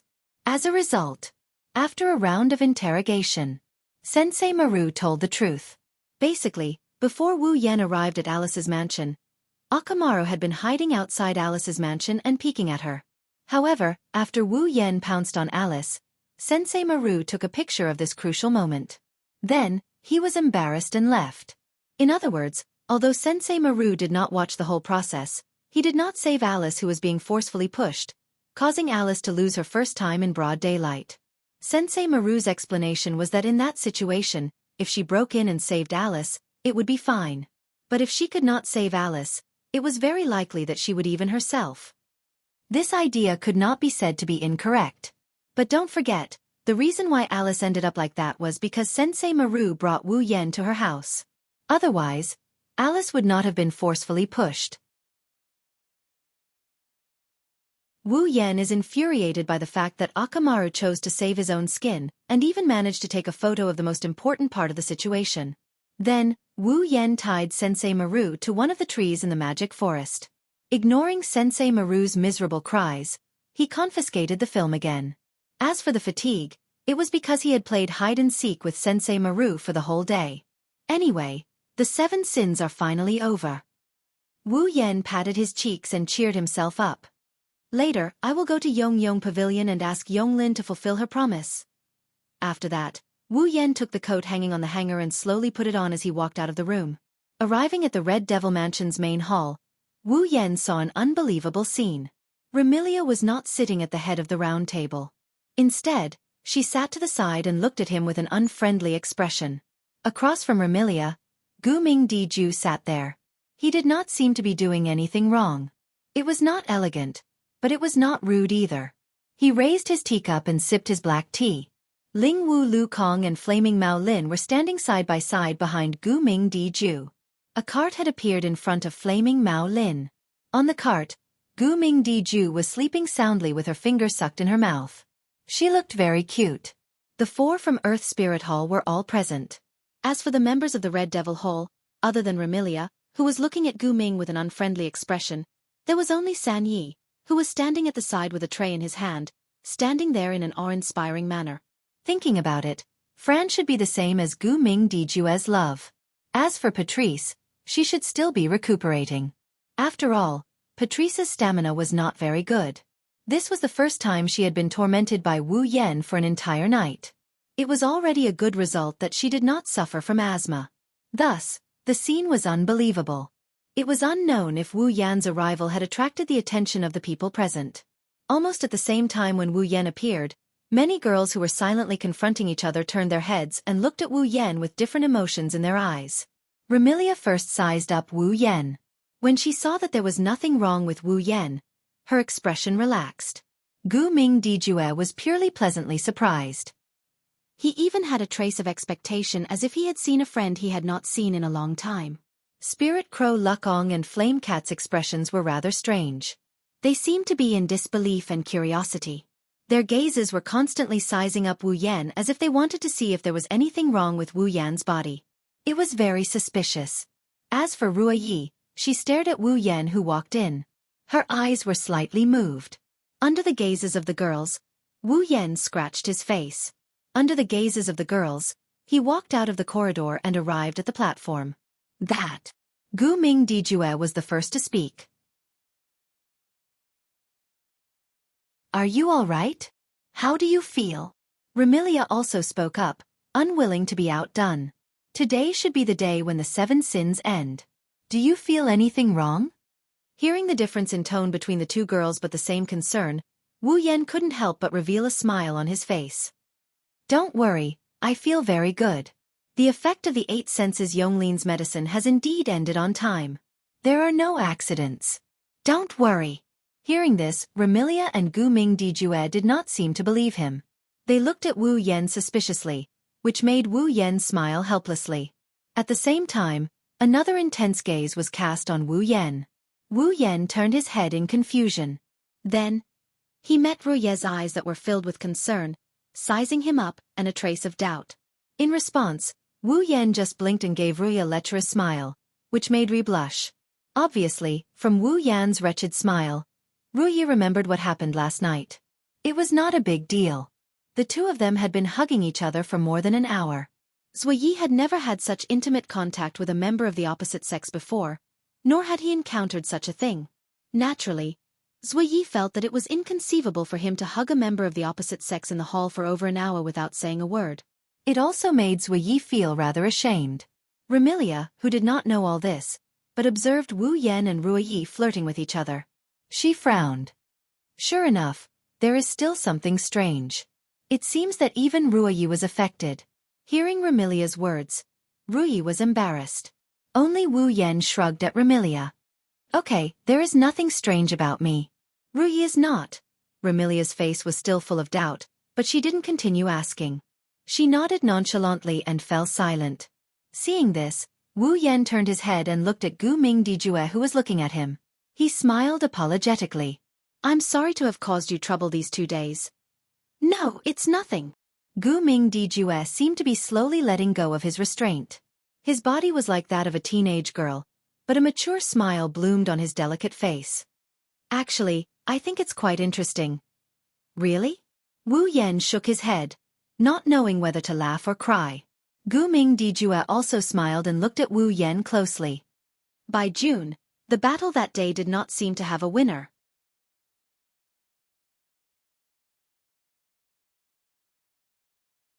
Chapter 1806. By June, the outcome of the battle that day didn't seem to have been decided. With just a few words, the atmosphere at the scene changed fundamentally. If the atmosphere earlier was rather silent, then it was rather heavy now.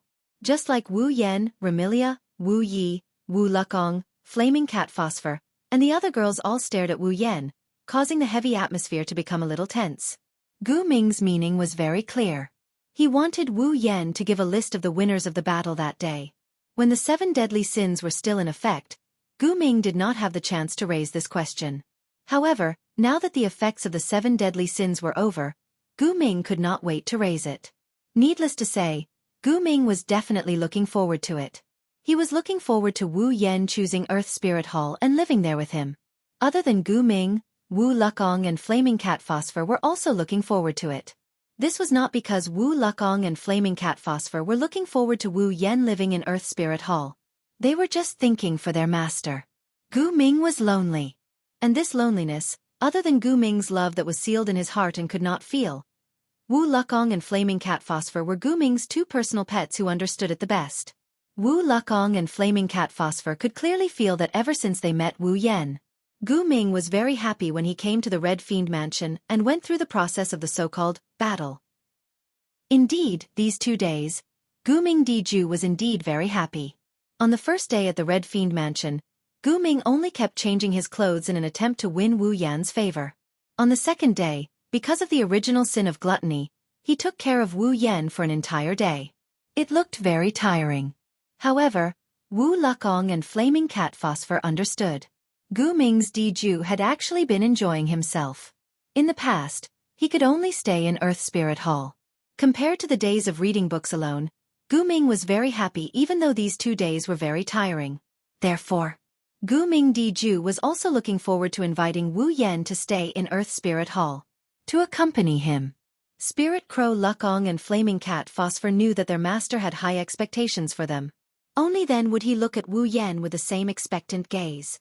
Compared to Gu Ming Diju, Ling Wu Lu Kong, and Flaming Cat Phosphor, Remilia's expression was clearly nervous. Even Zuoye's body had unknowingly tensed up. Just like Gu Ming Diju, Ling Wu Lu Kong, and Flaming Cat Phosphor. Remilia and Pai Yi were also looking forward to it. He was looking forward to Wu Yan's rejection. Wu Yan lowered his head and muttered to himself under the gazes of the young ladies. When the young ladies began to grow anxious, he let out a few helpless chuckles. Hearing this laughter, Gu Ming felt his heart sink. She already knew what choice Wu Yan would make. Ju, I'm very sorry. As expected, just as Gu Mingdiju's heart sank, Wu Yan shook his head and said this. I can't go back to Earth Spirit Hall with you. Remilia and Zuaye's eyes brightened. Spirit Crow Lu Kong and Flaming Cat Lin's faces also darkened. Gu Mingdiju felt as if a large piece of his heart had been dug out by something. It was empty, and a trace of unwillingness appeared on his face. Why? Why? These three simple words expressed all the emotions in Gu Mingdiju's heart at this moment. Wu Yan only looked at Gu Mingdiju as if he could see through him. He sighed. Actually, Ju, you already guessed that I wouldn't go back to Earth Spirit Hall with you, right? Remilia, Zuayi, Spirit Crow Lu Kong, and Flaming Cat Lin were all stunned. Intense ripples appeared in Gu Mingdiju's eyes, and he fell silent. You are a rare monster with the ability to read minds.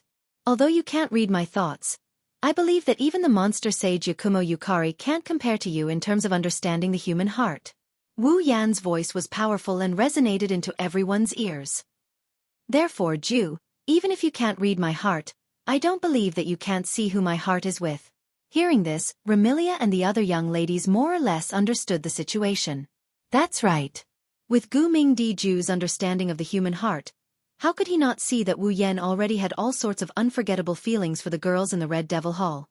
Therefore, even if this so-called battle was to take place, Gu Mingdiju would definitely understand.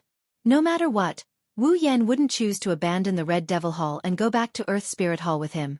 Since that was the case, why did Gu Mingdiju come all the way to the Red Devil Hall and engage in a battle that he was bound to lose? Gu Mingdiju, who was silent, seemed to have sensed this question and replied with a bitter expression. Understanding is one thing. Anticipating is another. Even if I understand this reality, I still want to try and see if I can make you choose Earth Spirit Hall. This time, it was Remilia and the others' turn to be silent. Ju. At this time Wu Yan spoke. I remember you said that you did all this just to be friends with me, right? Gu Mingdiju nodded heavily. He nodded without a trace of confusion. He was very determined. Yes, I just want to be friends with you. I also want to be friends with you. Wu Yan met Gu Mingdiju's gaze and said with a smile. Although I can't go back to Earth Spirit Hall with you, I recognize you as my friend. Hearing this, Gu Mingdiju's face was first stunned before a joyful expression appeared. Really? Of course. Wu Yan replied without a trace of confusion. He was very determined. Even if I can't go back to Earth Spirit Hall with you, how can I not see the care you have taken for me these days? Then, Gu Mingdiju asked with a bit of unease. What do you mean? The winner of this battle has been decided from the beginning. There is no loser. Wu Yan smiled gently. If you welcome me, I will go to Earth Spirit Hall as a guest when I have time. At this moment, Gu Mingdiju's heart was filled with warmth and joy. A joyful smile hung on her face. Really? You don't believe me? Wu Yan blinked. Do you want me to remove my electromagnetic barrier and let you read my heart? No. No need. Gu Mingdiju slumped in his seat as if a heavy burden had been lifted off his shoulders. He stared at Wu Yan. There was only one feeling left in his eyes, face, and heart. Joy. I believe in you. In the end, he brought Gu Mingdi Love, Gu Mingdiju, Ling Wu Lu Kong, Flaming Cat Lin, and the other girls of Earth Spirit Hall out of the Red Devil Mansion and set foot on the path back to Earth Spirit Hall. Remilia let out a sigh and muttered in dissatisfaction as she looked at the departing figures of the four from Earth Spirit Hall until they disappeared through the entrance. What the hell? If that's the case, we shouldn't have started this battle in the first place. Remilia could be said to be the winner of this so-called battle. However, Wu Yan also said that Gu Mingdiju was not the loser either. Therefore, Remilia didn't get any benefits from winning this so-called battle. She didn't get any satisfaction. All that was left was the loneliness and emptiness after a lively banquet. On the side, Wu Yan glanced at Remilia and shook his head with a smile. Weren't you the one who wanted to fight with Diju? Now you're unhappy? They wanted to steal my steward. They've already provoked me. If I don't teach them a lesson, they'll think that my Red Devil Mansion is easy to bully. Remilia snorted coldly. And you, why don't you just disqualify them? Why are you acting like there's no loser? It's so annoying. Is that so? Wu Yan raised an eyebrow and picked up a plate of food in front of Remilia. He used a fork to pick up a spring roll and put it in front of Remilia's mouth. Then, to my sister who's throwing a tantrum, let me feed you breakfast. You. Remilia didn't know if she was embarrassed or angry when she saw the spring roll in front of her. Don't look down on me. Otherwise, I'll suck your blood dry. Yes. Sakuya, who has been quietly watching the situation unfold, looked at Wu Yan, who pretended to feed Remilia with an amused expression. Remilia, who looked both angry and embarrassed at the same time, still ate the spring roll. Sakuya's expression softened a little.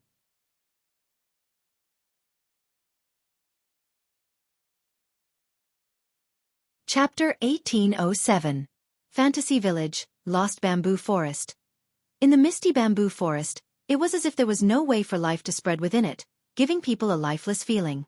Once one entered this bamboo forest, it was very likely that one would never be able to come out again, and it was extremely easy to get lost in it. Presumably, no one would come to visit on a normal day. It also seemed that there were no animals in the lost bamboo forest. At least, other than the whistling of the wind and the rustling of the bamboo trees, no other sounds could be heard in the lost bamboo forest. Wasn't this still lifeless? Compared to the lost bamboo forest, the magic forest that was full of miasma and spores, at least had mushroom monsters and magic users who cultivated and lived in it. It was not as lifeless as the lost bamboo forest. At a certain moment, in an empty space outside the lost bamboo forest, a figure silently appeared here, raised his head, and looked at the lost bamboo forest in front of him. It's still like a bamboo forest used to test one's courage as always. Wu Yan, who came to the lost bamboo forest by himself, when he saw the bamboo forest that looked like it had been a long time since he last came here. That was the first thing he said. Fortunately, I've been to the Forever Pavilion before, otherwise, I can't guarantee that I can find the way inside again. The reason why it was easy to get lost in the lost bamboo forest was because the bamboo trees here grew very fast, and the terrain was quite strange. The two complemented each other, causing the environment of the lost bamboo forest to change almost every day. Even people who had been there many times could not guarantee that they would not get lost. However, the only thing that changed in the lost bamboo forest was the bamboo trees and the environment. The terrain would not change every day, and the bamboo trees would not move, but it was easy to get lost.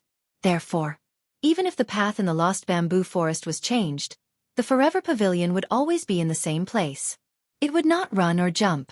Wu Yan, who had been to the Forever Pavilion once, could use the coordinates in his memory to use spatial magic to teleport to the Forever Pavilion in one go. Let's hope that Yonglin will keep her promise.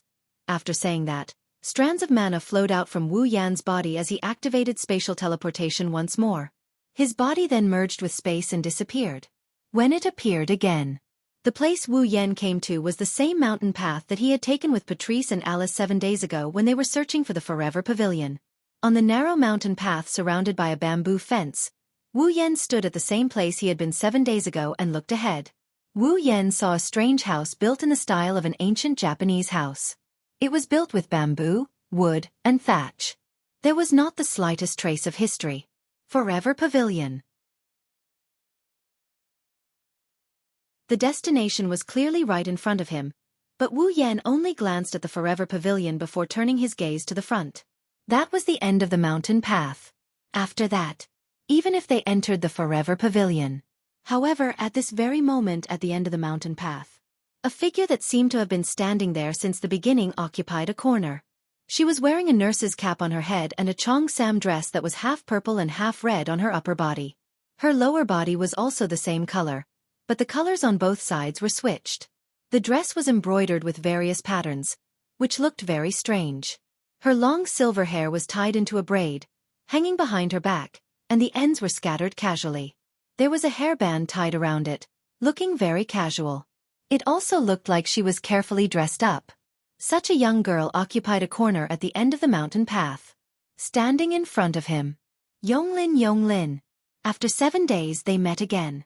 Yonglin was still the same as 7 days ago. She gave people a feeling of unfathomable, capable, and dangerous with a hint of awe-inspiring feeling. However, this time, Yonglin only stared at Wu Yan, who was standing in the middle of the mountain path. There was no hostility, malice, or kindness in her eyes. There was only calmness. Wu Yan didn't speak either. He fearlessly looked at Yonglin's eyes that were so calm that it was frightening. He didn't say a word. For a moment, neither of them said anything. Neither of them did anything. It was as if they were very arrogant. Or rather, they only had eyes for each other. They didn't speak for a long time, which made the scene quite strange. After a while, Yonglin finally spoke. Looking at you, it seems like you've been living a good life recently. Living a good life? Wu Yan pursed his lips. That's all thanks to you. You're calmer than I thought. Yonglin said with surprise and admiration. I thought you would hate me. Should. Wu Yan raised his eyebrows and said with a half-smile. It turns out that our moon mind also has times when it uses words like should that are uncertain. I've told you that I'm not the moon brain anymore. I'm just a doctor now. Yonglin replied faintly and glanced at Wu Yan. 7 days have passed. The effect of the medicine you took has disappeared. According to our agreement, I'll not only let you enter Yonglin Pavilion, but I'll also do my best to help you with one thing. Wu Yan furrowed his brows. Aren't you worried that I'll find a way to detoxify the medicine you gave me after I go back? Aren't you worried that I won't suffer the root of the 7 deadly sins in these 7 days? Oh. Yonglin looked at Wu Yan with interest. Then will you do it? What do you mean? Wu Yan's frown deepened as he mocked her. Will you believe me if I say I won't? Yonglin nodded in the face of this question. I believe you. Wu Yan was stunned and didn't respond. The best way to judge a person's character is not to analyze, but to understand. Yonglin said slowly. When it comes to you, I admit that I know a little about you. Understand? A little? Why? Am I familiar with you? Yonglin shook her head as if she saw Wu Yan's confusion. Don't think so highly of me just because of the title Moonbrain. I've told you that many things are not as complicated as you think. I just don't feel that you're a treacherous villain. Yonglin turned around. Come in with me. Seeing Yonglin leave behind a sentence and walk towards the Forever Pavilion without looking back, Wu Yan pondered for a while, lifted his feet and followed her resolutely. After passing through the long mountain path and entering the courtyard of the Forever Pavilion, Wu Yan realized that the interior of the Forever Pavilion was not as tranquil as it had been on the mountain path. In the simple and crude courtyard, plump rabbits were scattered like a flock of sheep, coming from all directions. Furthermore, the rabbits were squatting in the courtyard, staring curiously at Wu Yan with their red eyes. Yes, the eyes of these rabbits were filled with curiosity. This also proved that the rabbit in the Forever Pavilion was definitely not an ordinary rabbit. At the very least, it had not reached the condition to take on a human form. It was a monster that lived in the form of a rabbit, but its intelligence had already been activated. Under the watchful eyes of the rabbit-shaped monsters, Wu Yan followed behind Yonglin. They passed through the rabbit-shaped monsters and entered the corridor of the Forever Gazebo. Yonglin didn't stop. Instead, she opened a door in the corridor and walked in. Come in. Hearing Yonglin's voice, Wu Yan withdrew his gaze from those rabbit monsters and walked in. However, just as Wu Yan entered the door, a black shadow suddenly pounced on him and attacked him. Wu Yan, who had been observing the rabbit demon a moment ago, did not expect that he would be attacked in the Forever Pavilion. He was caught off guard and was pounced on by the black shadow. Bang! With a muffled sound, the black shadow pressed down on Wu Yan's body, pressing Wu Yan to the ground. What's going on? I was attacked?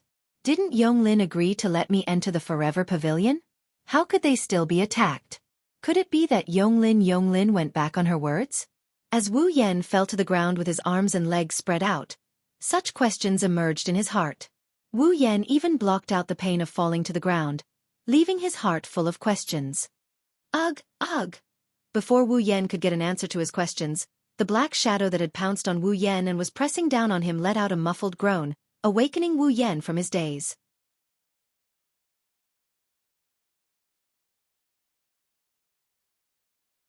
Chapter 1808. Bang! With a dull thud, Wu Yan, who had been pounced on by the black shadow, fell to the ground. The pain had already been covered by the questions in his heart. He could no longer feel it. Wu Yan, who had fallen to the ground, was only wondering what had happened. Ugh! A dull groan came from the black shadow pressing down on him. It sounded like it was in pain. Wu Yan only felt that the black shadow pressing down on him seemed to be very soft. No, it was really soft. The other party was pressing down on him. How could Wu Yan not feel it? At that moment, Wu Yan quickly raised his head and looked in front of him. The first thing he saw was a pair of wrinkled rabbit ears that were at least 20 centimeters long. They were folded in half from the middle. There was something like a button at the bottom of the ears. At first glance, it looked like a pair of ornaments. In fact, it was a pair of real rabbit ears. The owner of the rabbit ears was a young girl wearing a white short-sleeved shirt with a red belt around her waist. She wore a black coat that looked like a student's uniform. There was a crescent-shaped symbol on the left side of the collar of the coat. She wore a red tie and a pink pleated skirt on her lower body. From Wu Yan's angle, he could clearly see that the girl had light purple waist-length hair. She looked very sweet and cute. It wouldn't be an exaggeration to say that she was beautiful. However, it was such a beautiful and cute girl. At this moment, her beautiful face was filled with pain and depression. She was like a drug addict who hadn't taken drugs for a long time. Her delicate body was trembling non-stop. Seeing this girl, Wu Yan recognized her at a glance. Xianxia? Superior Tanhua Courtyard? Fate Banner. One of the members of the Forever Pavilion. She was originally a rabbit soldier of the Moon Defense Force. Later, because of the war, she escaped and was taken in by Yonglin. She was now the pet of the owner of the Forever Pavilion. She was a rabbit demon that wasn't weak. However, the situation of this rabbit demon, it seemed very strange. Not only that, because Xian was completely pressing down on him, Wu Yan could feel that Xian's body was very hot. It was very hot. Too hot to touch. Wu Yan felt like he was about to start sweating. What's going on? Oh! Xian groaned in response to Wu Yan's question. With a groan, Xian slowly propped herself up. Sitting on Wu Yan's body, her face was as red as fire, and she slowly opened her eyes. When Wu Yan saw Xian's eyes, he felt dizzy for a moment. Some of the famous existences in Fantasy Village basically had some kind of strange ability. Xian's ability was to make people go crazy. She could make those who looked into her eyes go crazy. Therefore, Wu Yan felt a little dizzy when he saw Xian's eyes. However, it was only dizziness. Xian's strength was not enough to make him go crazy. However, after the dizziness, Wu Yan was shocked. This was because Fairy Ling's red eyes, which could make people go crazy, were filled with strands of water vapor that were constantly fluctuating. If Wu Yan was not wrong, what was fluctuating in Xian's eyes was some kind of desire and impulse. This desire and impulse was the same as the desire and impulse in Wu Yan's heart when he was affected by the sin of lust of the 7 deadly sins yesterday. That was the desire and impulse for the opposite sex. In other words, Xian longed for contact with the opposite sex. Oh! Facts proved that Wu Yan's guess was indeed correct. Xian seemed to have gone crazy. She stretched out her trembling hand and stroked Wu Yan's chest while looking for the buttons on his clothes. She did not hesitate to unbutton them. Give me. Wu Yan was completely dumbfounded. What was going on? Could it be that entering the Forever Pavilion allowed one to be pushed by Rabbit Bell Fairy for free? How was that possible? You!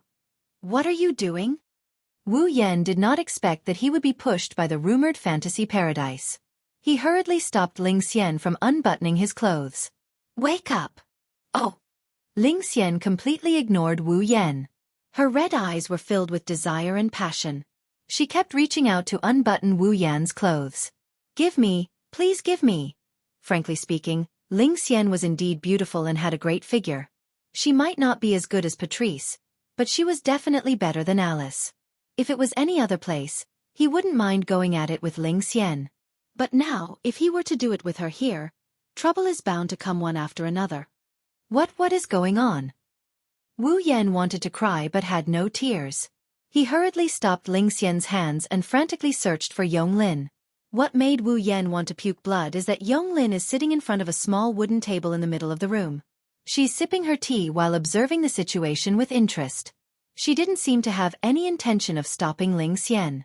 One must know that Xian was not only the Forever Pavilion's owner's pet, but also Yonglin's disciple. Was it really okay to let his own disciple push someone else? Yatsuki Yonglin. Wu Yan yelled as he wrestled with Xian, who's in heat. What the hell is going on? What is going on? Yonglin said with a smile that did not seem like a smile. Nothing, she's just in heat. Even a ghost can see that. Wu Yan almost roared at him.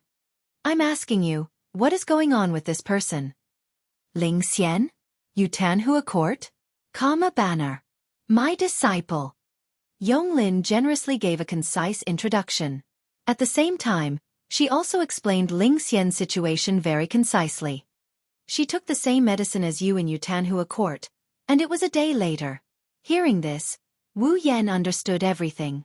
The root of the sin, the 7 deadly sins. Xian had taken the same medicine that could trigger the 7 deadly sins. A day later meant that the effects of the medicine in his body had passed today. Xian was suffering the last sin of the 7 deadly sins. After understanding this, Wu Yan really wanted to cry to death. This was karma, and it had to be fast, right? Yesterday, he had forced himself on Alice, and today, this submissive bunny had forced herself on him. Being forcefully pushed down by a rabbit? This was intolerable. After understanding Xian's situation, Wu Yan did not hold back. Buzz. The surrounding space fluctuated and Wu Yan, who was under Xian, disappeared. Xian, who was sitting on top of Wu Yan, was caught off guard and fell to the ground. Buzz.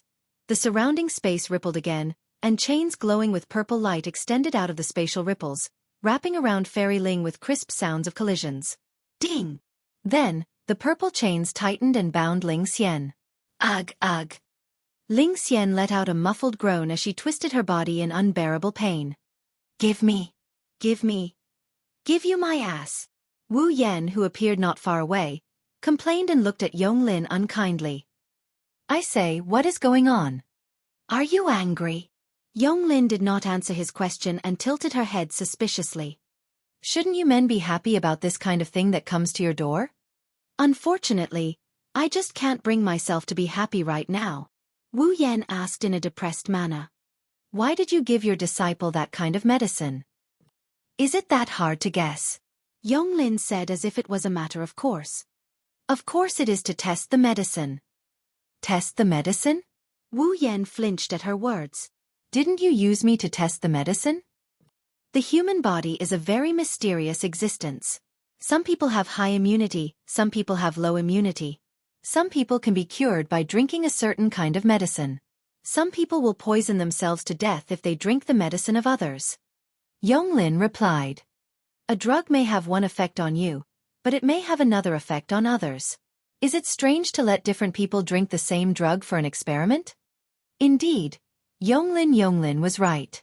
Just like a medicine that could cure a certain disease, it naturally had to be tested on different patients. Only when it was confirmed to be effective on every patient could it be used officially. Therefore, Wu Yan had nothing to say. He could only mourn for Xian. Not only was she often bullied by others, even her own master used her to test medicine. She was really pitiful.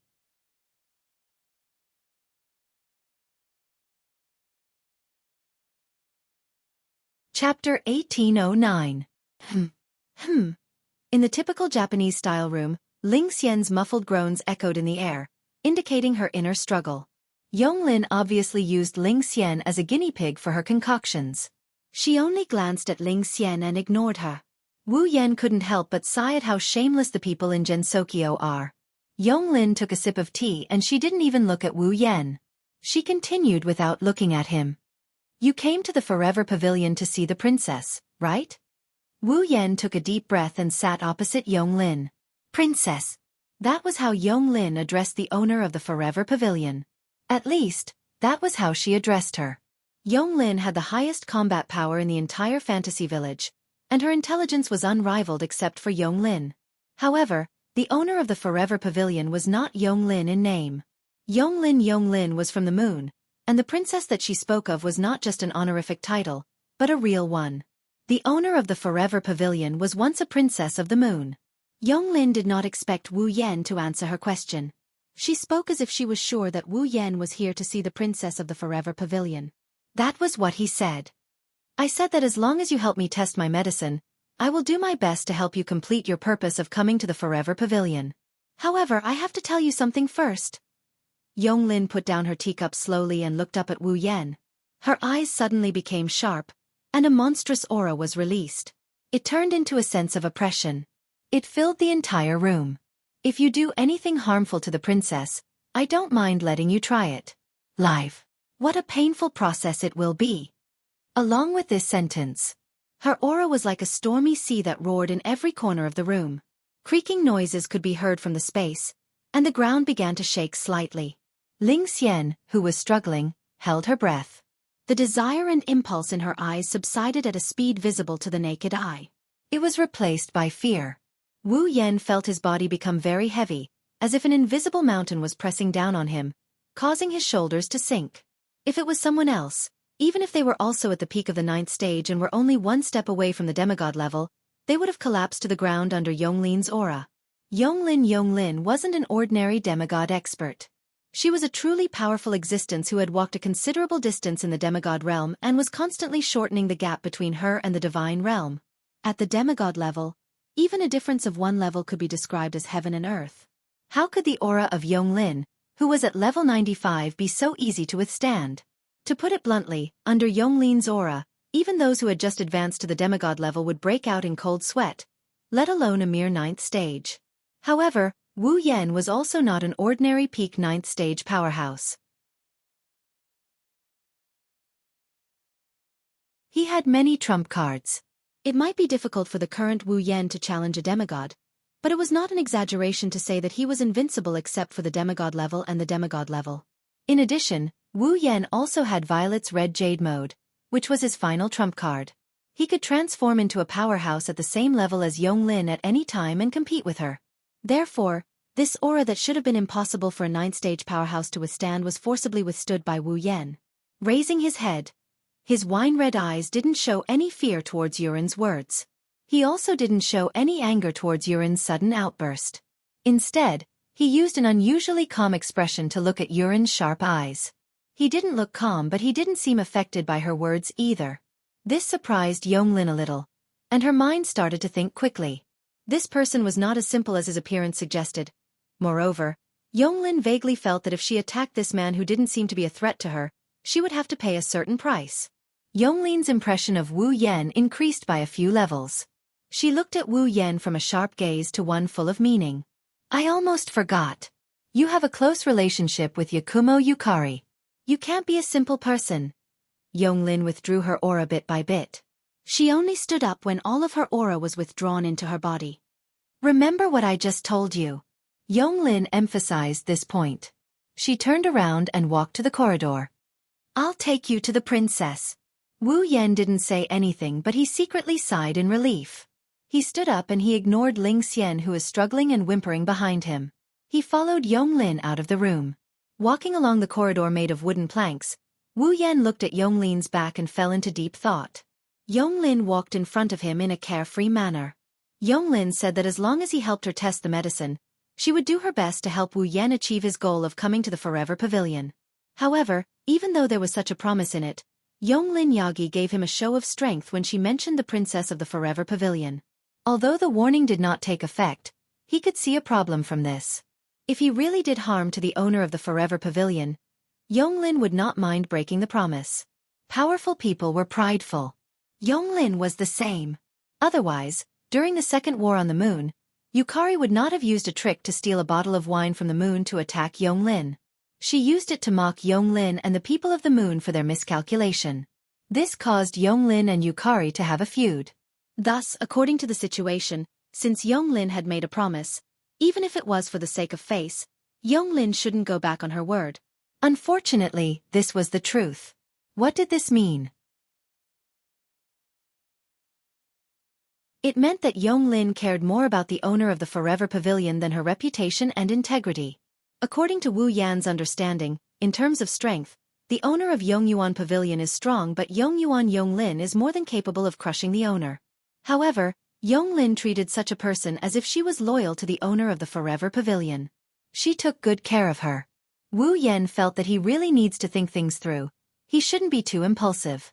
While Wu Yan was deep in thought, Yonglin stopped in front of a door.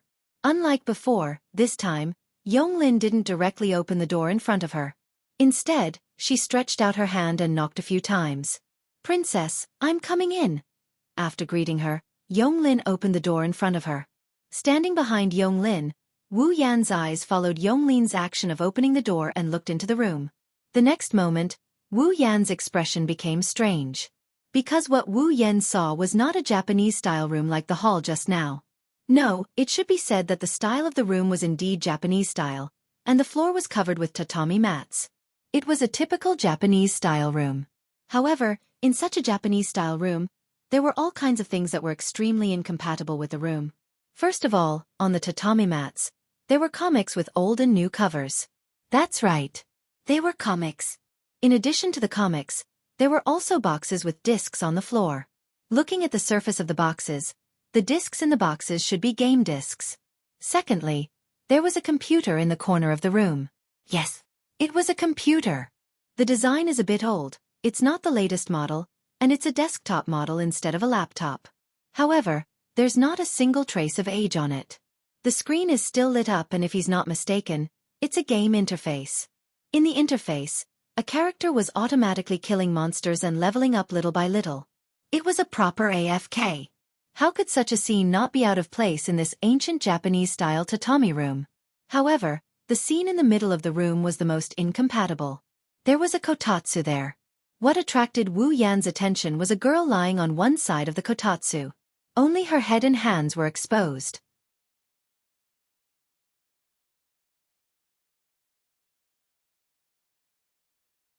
Chapter 18:10.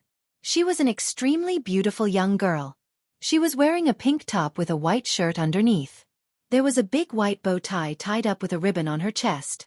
The buttons on the shirt were a row of small white bow ties. The sleeves were very long and could easily cover the young girl's hands inside. On the two long sleeves, there was some kind of orange-yellow pattern. The left sleeve was embroidered with the moon and clouds, while the right sleeve was embroidered with the moon and mountains. The young girl's lower body was wearing a dark red skirt. The skirt was embroidered with the moon, cherry blossoms, bamboo, red leaves, plum blossoms, and other golden patterns. Inside the skirt, there seemed to be a white inner skirt. From the outside, one could see a little bit of the white inner skirt peeking out from the edge of the dark red skirt. Moreover, the inner skirt seemed to be decorated with translucent parts, making the whole skirt very long. It was so long that even if it was dragged on the ground, part of it could be unfolded. He was dressed in a Japanese style. However, on this Japanese style dress, there were also lotus leaves, bow ties, and other elements of the Western style dress. In addition to the dress, the young girl also had long straight black hair that was over her waist. It was extremely soft and even flashed with arcs of light. There was a hairpin on the side of the long straight bangs. The bangs were so long that it could cover her eyebrows. To sum it up, this whole body could be said to have the image of Yamato Nadeshiko. At first glance, she looked like a very noble young girl. It was believed that anyone who saw such an extremely beautiful and noble young girl would definitely feel that Hachii Yonglin's name was the best word to describe this young girl. Princess. This was indeed a beautiful Princess Royal Highness. However, looking at this beautiful Princess Royal Highness, the corner of Wu Yan's mouth was twitching. There was no other reason. This noble Princess Royal Highness at this moment was nestled in the quilt, lying on her side like an abandoned house. Her soft long hair was spread on the tatami without the slightest bit of tidying. She looked like she couldn't wake up. Not only that, part of the bright clothes on this noble Princess Royal Highness was messy, exposing her entire abdomen. Her sleeping posture was a bit sloppy. If it wasn't for this young girl's faint noble temperament and dazzling exquisite face that could make people dazzled. This scene. It would definitely break the hearts of those who had a vision of the word princess. Not to mention Wu Yan. Even Hachii Yonglin's eyes twitched slightly. The enigmatic expression on her face suddenly disappeared. It was replaced with an angry and headache like a mother who saw a disobedient child. He didn't know if Yonglin ignored him or not, but she walked into the room. She walked past the manga and game discs on the floor. She stopped in front of the beautiful girl and she squatted down. Princess! Princess! Yonglin reached out her hand and patted the face of the girl she called Princess. Wake up! Princess Royal Highness. Oh! The young girl frowned slightly. Then, she slowly opened her eyes, revealing a pair of beautiful eyes that were as deep as gemstones. She stared blankly at Yonglin in front of her for a while. Only after a while did she regain her senses. Yonglin! The clear dewdrop-like sound reverberated clearly in the surroundings. It was very pleasant to the ears, and it was quite pleasing to the eyes. Whether it was appearance, temperament or voice, this Princess Royal Highness was perfect. It was impossible to find someone more attractive than her. Unfortunately, even with such good hardware, this Princess Royal Highness software seemed to have some problems. She rubbed her eyes and yawned sloppily. Yonglin, is it dawn? Princess, you should know better than me whether it's dawn or not, right? Hachii Yonglin sighed. Princess, did you play games all night last night again? I didn't play all night. Yonglin retorted half-dead. This time, I went to bed before the sun rose. That means even if you didn't play all night, you still stayed up late? Hachii Yonglin said with an unfriendly expression. Looks like I'll have to confiscate some of your games and comics to make you behave. Her words made the sleepy princess jolt awake. She woke up and threw herself onto Yonglin's body, letting out a tragic cry. No! You can't do this to me! Yonglin! I just want you to pay attention to your image. Don't forget, you're the Princess of the Moon. I'm not the Princess Royal Highness anymore. Yonglin, you didn't object to me playing games back then, right? I don't object to you playing games, Princess, but you have to pay attention to your body. I didn't agree to you playing games all night. What does it matter? I'm not only an immortal from the moon, but I've also swallowed Penglai's medicine. I won't die even if I play all night. Looks like you're not going to repent, Princess. I'll have to confiscate your games and comics. Don't! Outside the door, the corner of Wu Yan's mouth twitched harder and harder as he watched the scene unfold. His expression kept changing until it turned into one of embarrassment. 7 days ago, Hachii Yonglin stopped him from entering the Forever Pavilion and made him a test subject for her new medicine. After that, she tried to intimidate him. She was also a mysterious being.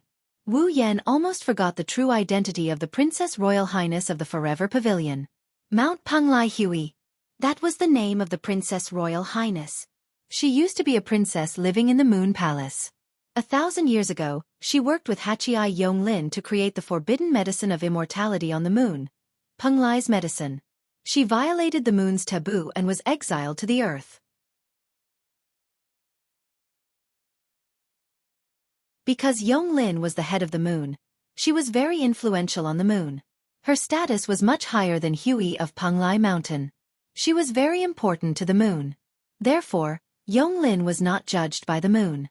Only Hui of Penglai Mountain was punished and exiled to the ground. Therefore, Hachii Yonglin had always felt guilty toward Mount Penglai Hui. On the other hand, Mount Penglai Hui, who was exiled to the earth, was grateful and attached to the humans who had taken care of her. Because of her identity as a princess on the moon, she had been deeply involved in intrigue and yearned for life on the earth. Therefore, after her sentence was over, she chose to stay on the earth. Hachii Yonglin, who came to welcome Mount Penglai Hui, understood this. Plus, she felt guilty toward Mount Penglai Hui. She betrayed the moon on the spot, killed the moon messenger, and stayed on the earth with Mount Penglai Hui until now. Therefore, the Forever Pavilion was born. Wu Yan knew all of this. However, Wu Yan had forgotten that Mount Penglai Hui had another identity in addition to her identity as a princess of the moon. Princess Neat. She had lived in the Forever Pavilion for thousands of years. In these thousands of years, she had almost never left the Forever Pavilion. She had never stepped out of the house, causing Mount Penglai Hui to become a lazy closed-door person who loved to surf the internet and play games. She liked to hide in the heater and sleep in bed. This was all that Mount Penglai Hui had now. Due to her guilt toward Mount Penglai Hui and having lived together for thousands of years, Hachii Yonglin's feelings for Mount Penglai Hui were no longer as simple as guilt. Instead, she was like a mother who loved her children, treating Mount Penglai Hui as her daughter. Wasn't this scene in front of her a mother who had a headache for her daughter who didn't want to make progress and played games all day? Unfortunately, this daughter of his was more difficult to educate than he had imagined. No matter what, princess, you should tidy up your image first. Looking at Mount Penglai Hui's pitiful appearance, Her clothes were messy, and her hair was messy, as if she had just woken up. Hachia Yonglin sighed again as if she had given up. There are guests today. Mount Panglai Hui, who was pretending to be pitiful, was stunned. Guests? Only now did Mount Panglai Hui notice Wu Yan standing at the door with an embarrassed expression. That pitiful appearance suddenly froze on her face. Heh, hee hee. Looking at Mount Panglai Hui's stiff expression, Wu Yan laughed dryly a few times. Hello, Mount Panglai's Hui finally reacted, sizing up his own sloppy appearance. Wah! The sorrowful cry of the squatting princess resounded through the sky.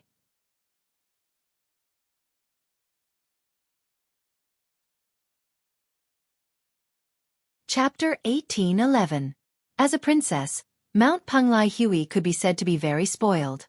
It wasn't until she lived on the ground for a period of time that she gradually became able to get along with others as equals. Although she had lived in the Forever Pavilion for thousands of years and never left the house, becoming a complete otaku, whether it was as a princess or as a woman, Mount Panglai Hui couldn't reveal her undignified side in front of people who weren't close to her. Not to mention, this person was a strange man who she had never seen before. Unsurprisingly, Mount Panglai Hui's delicate and beautiful face turned black, white, green, and purple after realizing that there was a strange man at the scene. It was very wonderful. In the end, it even turned into a face full of red. Wah! In the midst of the sorrowful cry, Mount Panglai Hui jumped out of the quilt like jumping in the night. She hurriedly tidied up the clothes on her body that were so messy that it looked like they were about to fall off. Then, she hurriedly tidied up her hair. However, Mount Panglai Hui, who was too flustered, didn't notice that her room was still full of game discs and manga. As a result, in this panic, she directly stepped on one of the game discs. With a slurp sound, Mount Panglai Hui once again let out a sorrowful cry. Her body leaned forward and smashed onto the ground. Bang! In the midst of the muffled sound, Mount Panglai Hui's painful cry also sounded. That posture with her face on the ground made Wu Yan and Yonglin, who were watching this scene, feel very painful on their faces. Wah! Mount Panglai Hui miserably covered her face and sat up. Her eyes were full of water vapor, like a child who fell down. But still stubbornly found a comb and carelessly tidied up her messy hair. But the more she tidied it, the messier it became. Yonglin couldn't bear to look directly. She turned her head away. On the contrary, it was Wu Yan who shook his head with a smile. Walking forward, Mount Panglai Hui frantically tidied up her hair, snatched the comb from her hand, and sat behind Mount Panglai Hui. Let me help you. After saying that, Wu Yan didn't give Mount Panglai Hui any chance to respond. He lifted Mount Panglai Hui's messy hair and used the comb in his hand to carefully comb Mount Panglai's hair. Mount Panglai Hui stared blankly. She didn't react for a long time. Even Yonglin didn't expect that things would develop like this.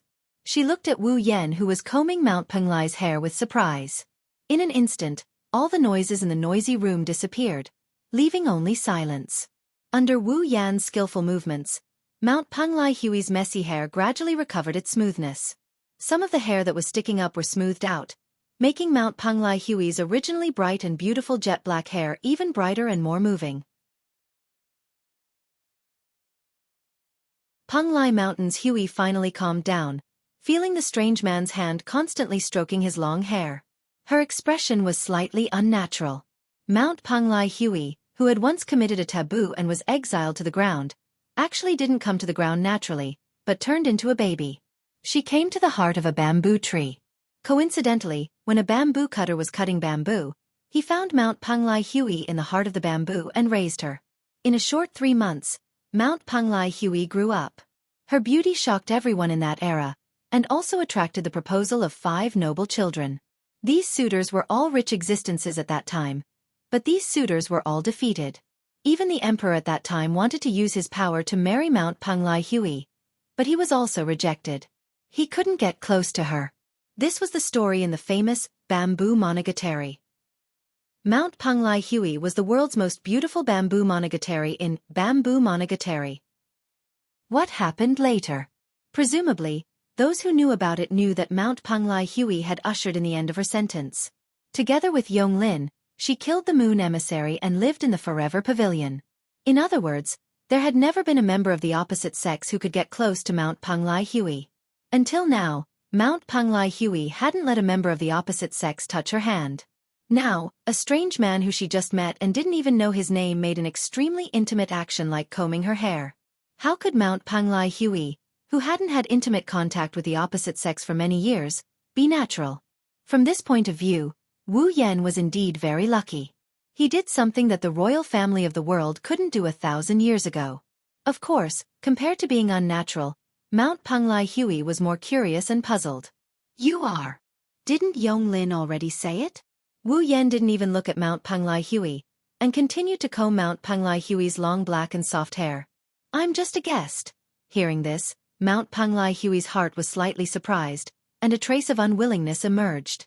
One must know that back then, almost everyone who was lucky enough to see Mount Panglai Hui was captivated by her beauty, causing them to be unable to sleep at night, unable to drink tea, unable to eat, and even the emperor fell under Mount Panglai Hui's skirt. Now, a man was indifferent to her beauty. It's no wonder Mount Panglai Hui felt unconvinced. Mount Panglai Hui didn't know that although her appearance was indeed heaven-shaking, which of Wu Yan's female friends wasn't in existence with outstanding appearance? Without mentioning other things, just Ikaros's angelic appearance was enough to rival Mount Panglai Hui. Wanting to rely on appearance to make Wu Yan bow down to her was already an impossible task. Moreover, Mount Panglai Hui didn't think about it. No matter how outstanding her appearance was, no matter how extraordinary her temperament was, no matter how noble her identity was, after the farce just now, her image was almost shattered, enough to make the unreachable distance disappear completely. It's because of this that Wu Yan took the comb from Mount Panglai Hui's hand so naturally and helped her comb her hair. One has to say, Wu Yan's combing technique was indeed not bad. Not long after, Mount Panglai Hui's previously somewhat messy black hair became smooth, like a waterfall made of black silk, hanging straight down. Mount Panglai Hui also tidied up her clothes. The whole sloppy image was gone, and her noble and elegant temperament was revealed. This kind of Mount Panglai Hui is worthy of the title of princess. Using the hand hidden in her long sleeves to stroke her hair, Mount Panglai Hui praised. I didn't expect a man like you to be so good at combing hair. Practice makes perfect. Wu Yan casually put the comb in his hand on the side of the table and casually replied. I have a lot of headache-inducing girls by my side. I also help these girls comb their hair a lot, so I slowly became proficient. Although he said this, Wu Yan's expression didn't look like he was having a headache at all. Instead, it softened a lot, causing Mount Panglai Hui to come closer curiously. Girls? Which girls? Even if I tell you, you won't know. Wu Yan said snappily, and then glanced at Yonglin, who didn't say anything. Yonglin seemed to understand the meaning of Wu Yan's gaze, and also glanced at Wu Yan. Her expression unexpectedly calm. Princess, this guest seems to have come here to look for you for some reason. Looking for me? Mount Panglai Hui was a little surprised. Why would someone want to look for me? Hui of Panglai Mountain had lived in seclusion in the Forever Pavilion for thousands of years. Not many people in the fantasy village knew her. Even many of the people from the moon who had hunted her down in the past had forgotten her. Generally speaking, it should be impossible for anyone to come looking for her. I have something to ask of you. Seeing Mount Panglai Hui's doubts, Wu Yan thought about what to say in his heart, but on second thought, he gave up. Don't look at Mount Panglai Hui's current appearance. In the past, Mount Panglai Hui was the princess of the moon and had experienced a lot of intrigue. If he hid it, it would easily arouse the suspicion of Mount Panglai Hui. Besides, there was the moon's brain next to her. Wu Yan didn't think he could hide anything from these two if he wanted to. Therefore, instead of hiding it and arousing the suspicion of Mount Panglai Hui and Yonglin, and complicating things, it was better to directly state his purpose. In that case, perhaps it would be easier to succeed. After making up his mind, Wu Yan didn't hesitate any longer. He went straight to the point and said this. I want a drop of your blood.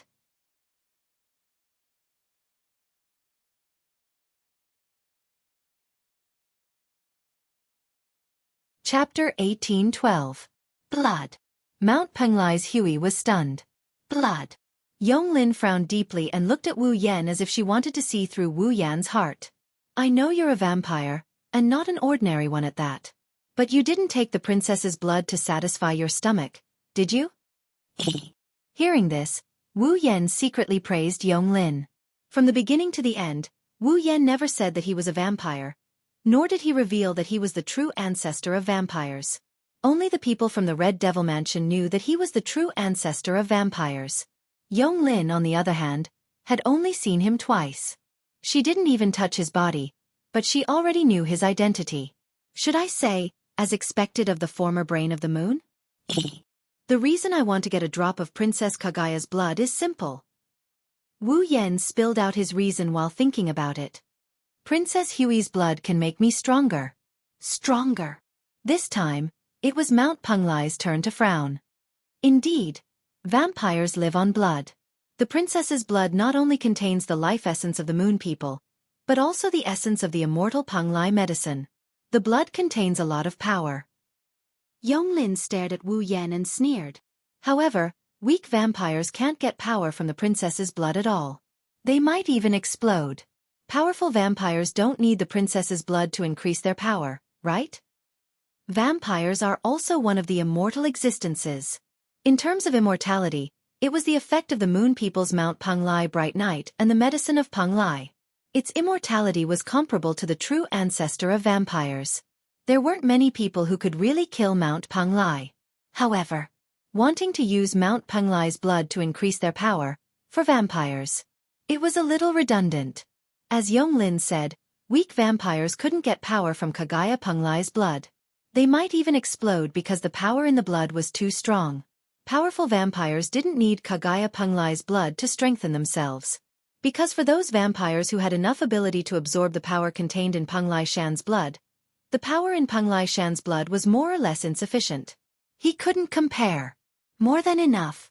If that was the case, what else could he do with the blood of Mount Penglai's Hui? In front of Mount Penglai Hui and Yonglin, Wu Yan shook his head. No, I want Princess Hui's blood. Not because Princess Hui is from the moon, nor because Princess Hui's blood contains the essence of Penglai medicine, but because of Princess Hui's ability. Wu Yan looked at Kagaya of Penglai Mountain and Yonglin of Hachiai Mountain as he enunciated his words. The ability to control the forever and the moment. The ability to control eternity and moment. This was the ability of Mount Penglai Hui. Eternity was a world without history. A world where the eternal calamity would not descend in the future. In that kind of world, any change was rejected. Even if there were signs of life moving inside, it was the same as time standing still. Nothing would change. For example, in the world of eternity, no matter what was destroyed, that kind of thing was not indestructible. Even if it was destroyed, it would return to its original state. It was the same for killing people. In the world of eternity, no matter how many people were killed, these dead people would come back to life again. Perhaps they couldn't be killed directly. This was the so-called eternity. In the past, the Eternity Pavilion was isolated from the world because Mount Penglai Hui used this ability, as if it had never existed. Stay in a world where there was only eternity. Stay in a world where everything had stopped. That was why it was called the Eternity Pavilion. Later, Mount Penglai Hui unlocked the Eternity ability and let the Eternity Pavilion leave its stopped state. Otherwise, the Eternity Pavilion would always be hidden in the lost bamboo forest and would never appear in human history. A moment was an instant, a flash of time. Mount Penglai Hui could gather the moment that outsiders could not perceive and use it. Using this moment, he could create multiple different histories. For example, a match could only burn for a short moment, but Mount Penglai Hui could use his ability to collect this moment and fix it. In this way, the flame that could only burn for a moment could continue to burn. Whether it was forever or a moment, it was the ability to control time. That was a very powerful ability for ordinary humans, monsters, and even deities. However, unlike Zhua Ye's ability to control time, Mount Penglai Hui could only control eternity and moment.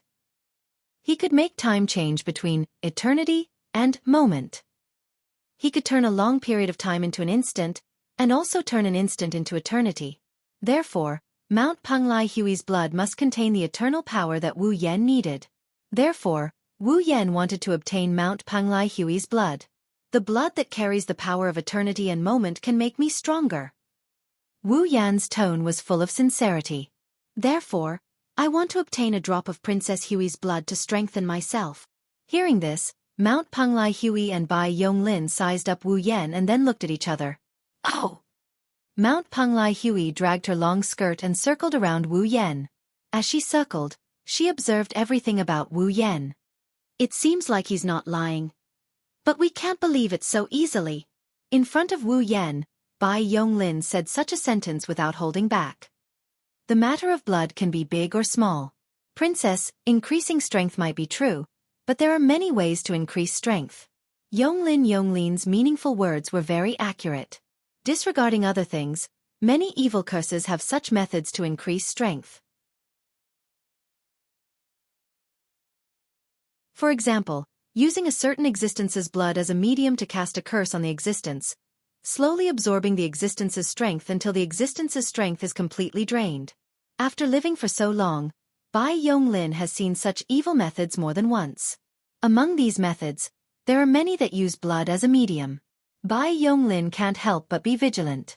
Mount Penglai Hui of course understood this point and stood in front of Wu Yan, looking at him. That's how it is. Mount Penglai Hui's beautiful eyes revealed a hint of craftiness. Although I'm grateful that you've combed my hair, you've also touched my hair. You know, my hair has never been touched by more than 3 people. Among the men, you're the only one. If you count it this way, you've really profited. Ahaha.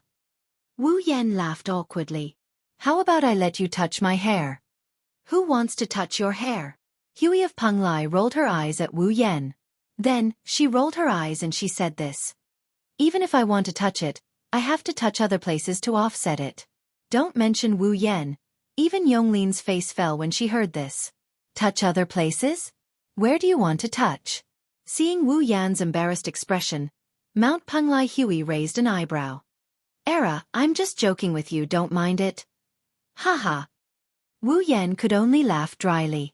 In the eyes of the otakus, in Fantasy Village, there are 2 girls who have received such a title. Alice is the most beautiful girl in Fantasy Village among the Western series of girls. Mount Penglai Hui is the most beautiful girl in Fantasy Village among the Eastern series of girls. One is the most beautiful girl in the Western world, the other is the most beautiful girl in Japan, but they both have elements that make people tremble in fear. Alice had the potential to turn into an evil person. Mount Penglai Hui is a black-bellied girl through and through. From the looks of it, this Princess Neat is indeed a black-bellied existence. I know, it's hard for you to believe me verbally, but I really do need a drop of Princess Hui's blood. Wu Yan said seriously. Both of you are smart people. There's no need to beat around the bush. Just tell me, how can I make you believe me? This. Mount Penglai Hui and Bai Yonglin looked at each other in the face of Wu Yan's direct showdown. Believe? To Mount Penglai Hui and Bai Yonglin, who have lived for such a long time and experienced many twists and turns in their lives, trust is not easy to achieve. Wu Yan's showdown only received silence from the 2. You should be the one to solve this problem. Bai Yonglin said after a moment of silence. How can you make us believe you?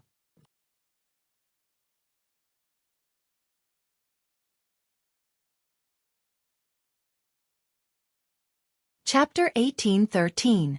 How can I trust her? This problem was indeed a very troublesome one. Wu Yan could only rub his forehead and pretend to have a headache. But didn't you promise me that you will do your best to help me achieve my goal?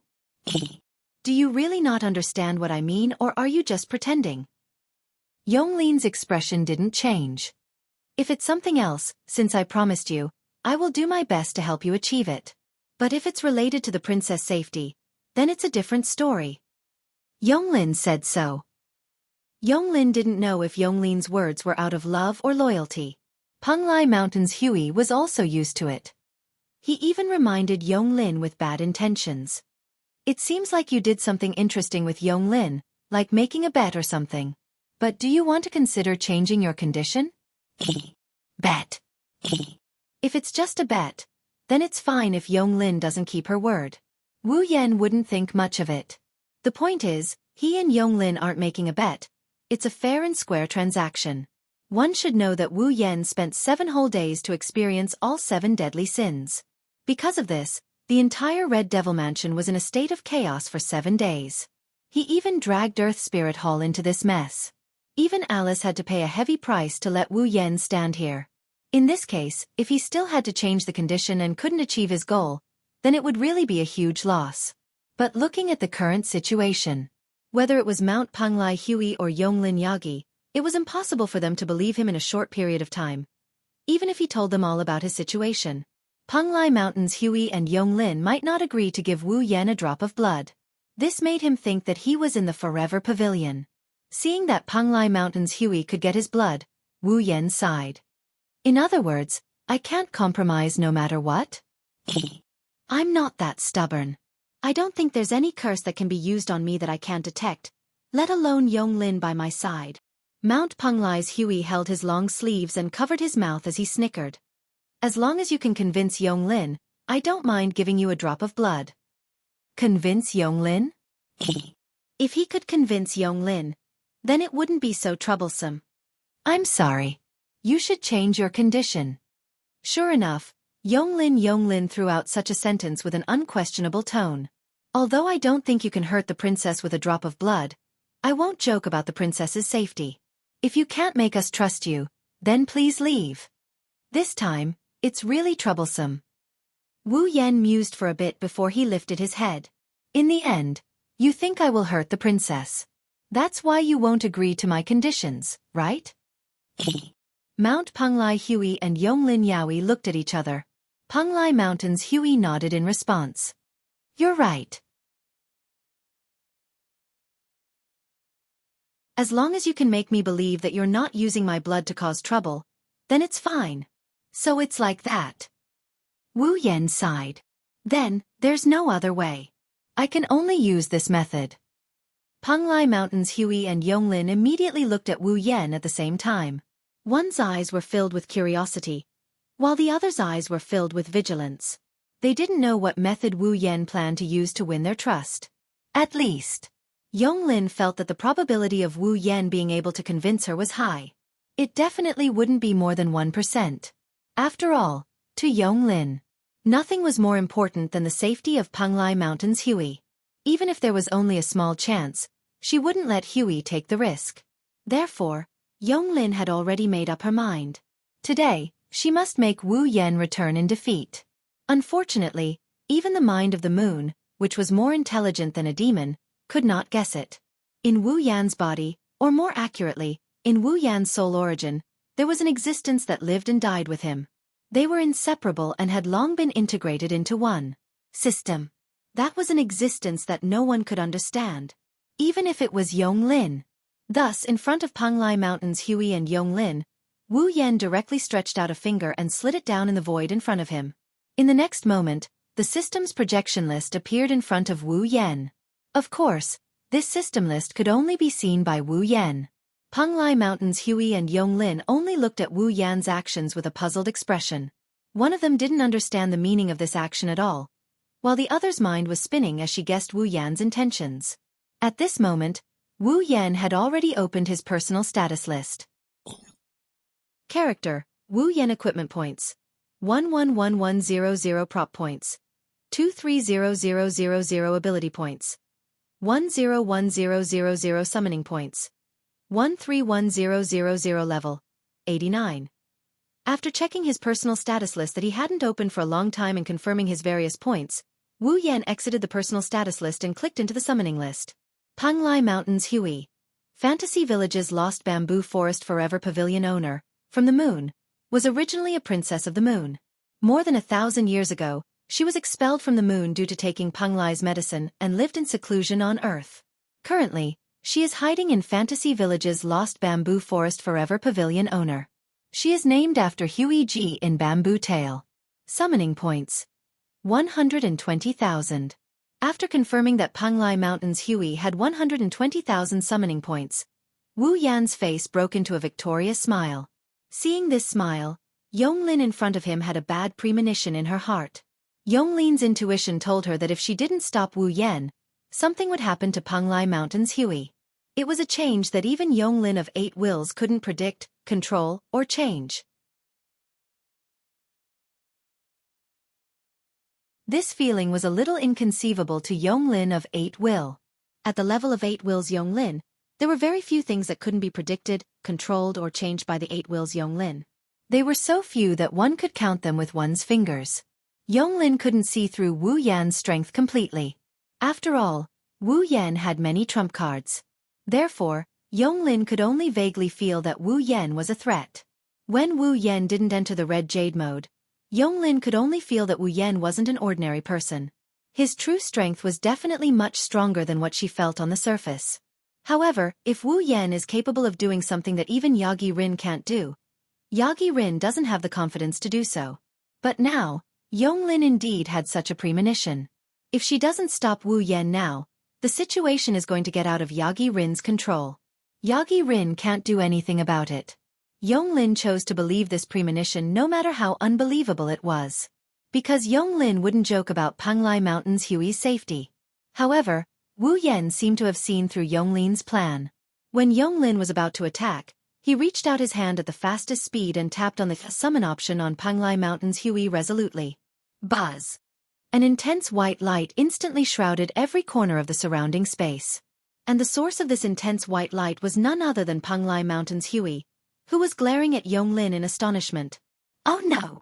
Yonglin's heart trembled, and the murderous intent in her eyes erupted without restraint. Her demigod-level strength erupted in an instant, causing Yonglin's body to emit a shocking aura that could change the color of heaven and earth. Without any hesitation, Yonglin appeared in front of Wu Yan in a flash. Her expression was as cold as a glacier. She raised her hand and a violent airflow swirled in her palm, transforming into a deadly attack. Then, Yonglin pressed her palm that was swirling with the violent airflow softly toward Wu Yan's head. It looked like a soft palm, but Wu Yan believed that if he let it land on his head, his brain would be smashed into pieces like a watermelon. It was just that this palm of Yonglin's was destined to not obtain a good result. During the period when the user and the summoner's life were fused, how could the system allow an outsider to interfere? Only Wu Yan and his summoners knew that during the process of Wu Yan's summoner's life being fused, the system would protect him and his summoner until the end of the fusion. In other words, during the process of the fusion, the system would automatically protect them. Therefore, in the next second, a circle of faint light appeared around Wu Yan.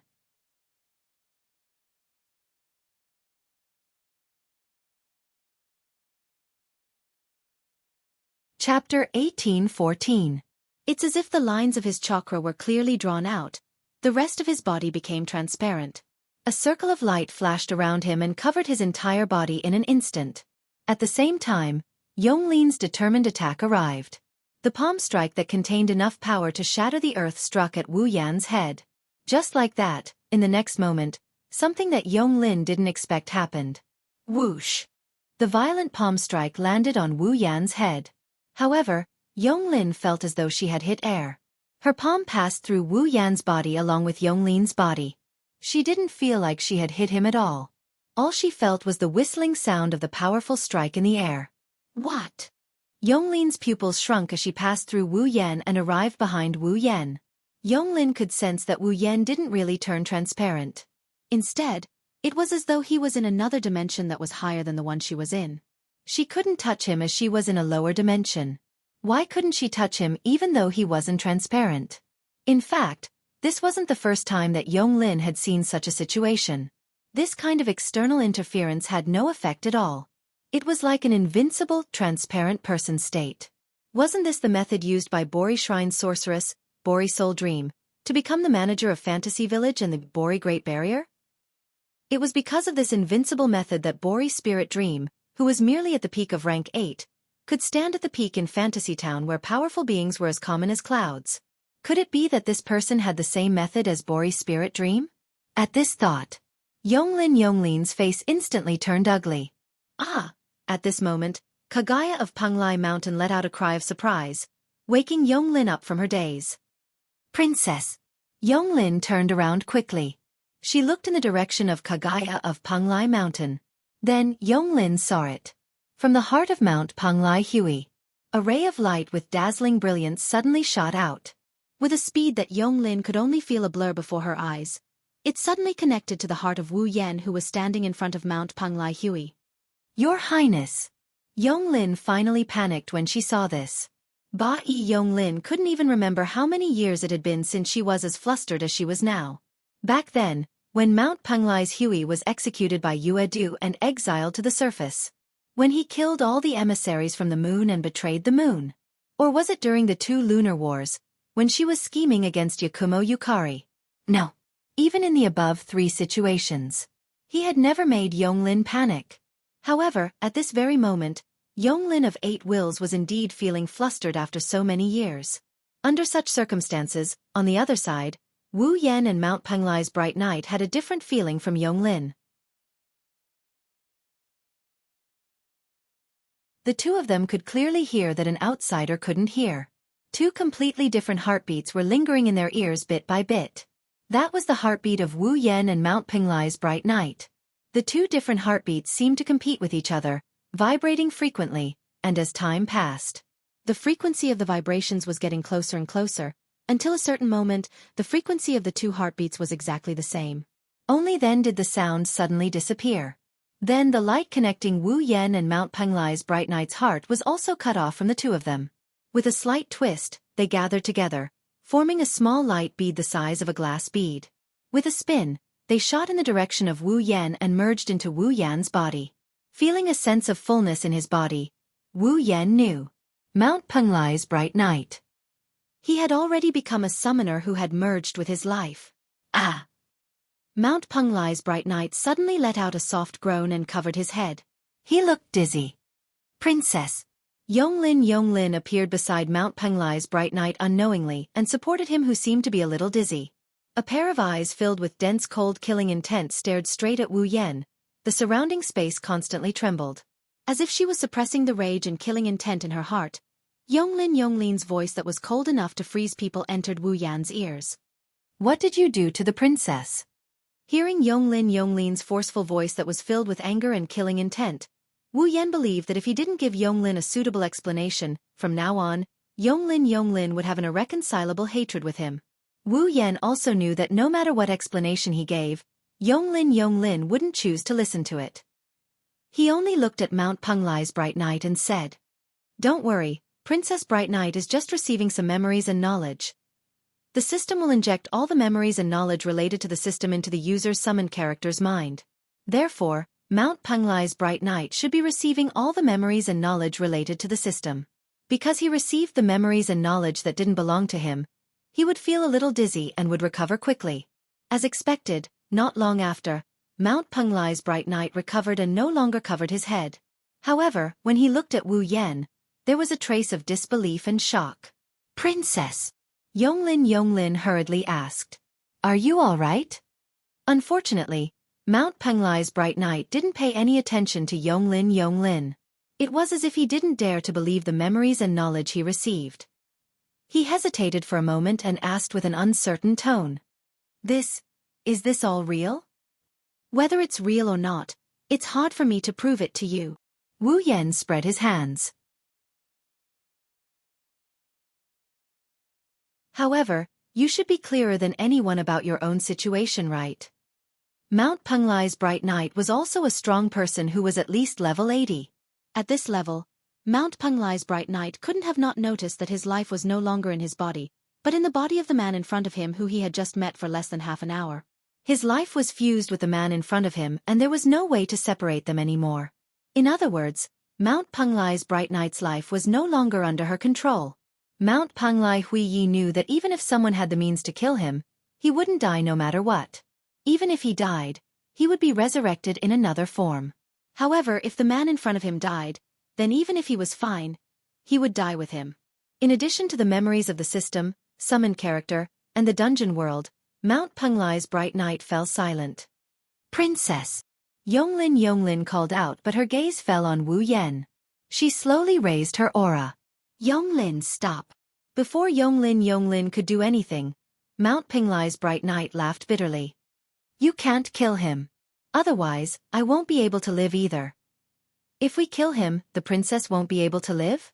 Yonglin's face darkened once more as she understood what was going on.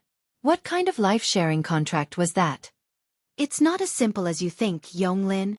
For a moment, Mount Penglai Hui didn't know how to explain it to Yonglin. He could only sullenly look at Wu Yan.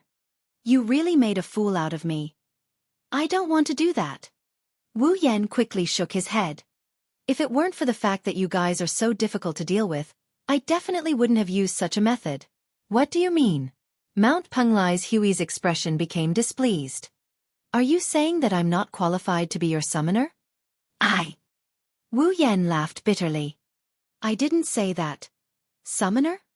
Yonglin frowned deeply. She stared at Wu Yan as if she wanted to see through him. In addition, Mount Penglai's bright knight seemed to be unhappy and reproachful. Wu Yan felt like he was sitting on pins and needles. Forget it. After an unknown amount of time, Mount Penglai Hui turned around. Yonglin, I'm hungry. Yonglin didn't say anything. She just silently led Mount Penglai out of the room. Seeing this, Wu Yan panicked. Just as he was about to say something, a dark red light shot in from outside and imprinted into Wu Yan's eyes. Wu Yan was startled. When he reacted, he immediately reached out and grabbed the dark red light. He looked at his hand and sighed in relief. Looking closely on top of Wu Yan's hand, there was a drop of gem-like blood moving up and down.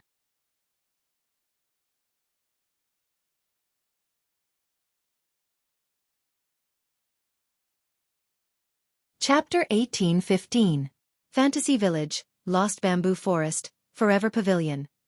Sitting in front of the small wooden table in the center of the Forever Pavilion, Wu Yan supported his face with one hand and rested his elbow on the table.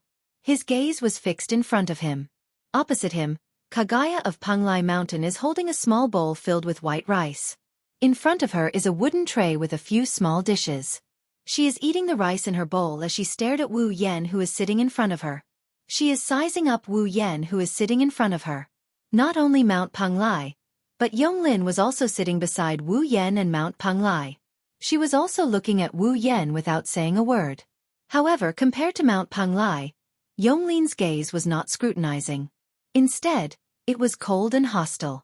In addition to Mount Penglai and Yonglin, in the corner of the hall, there was also Xianxia, who was being restrained by the lock of discipline, and was enduring the last sin of the 7 deadly sins.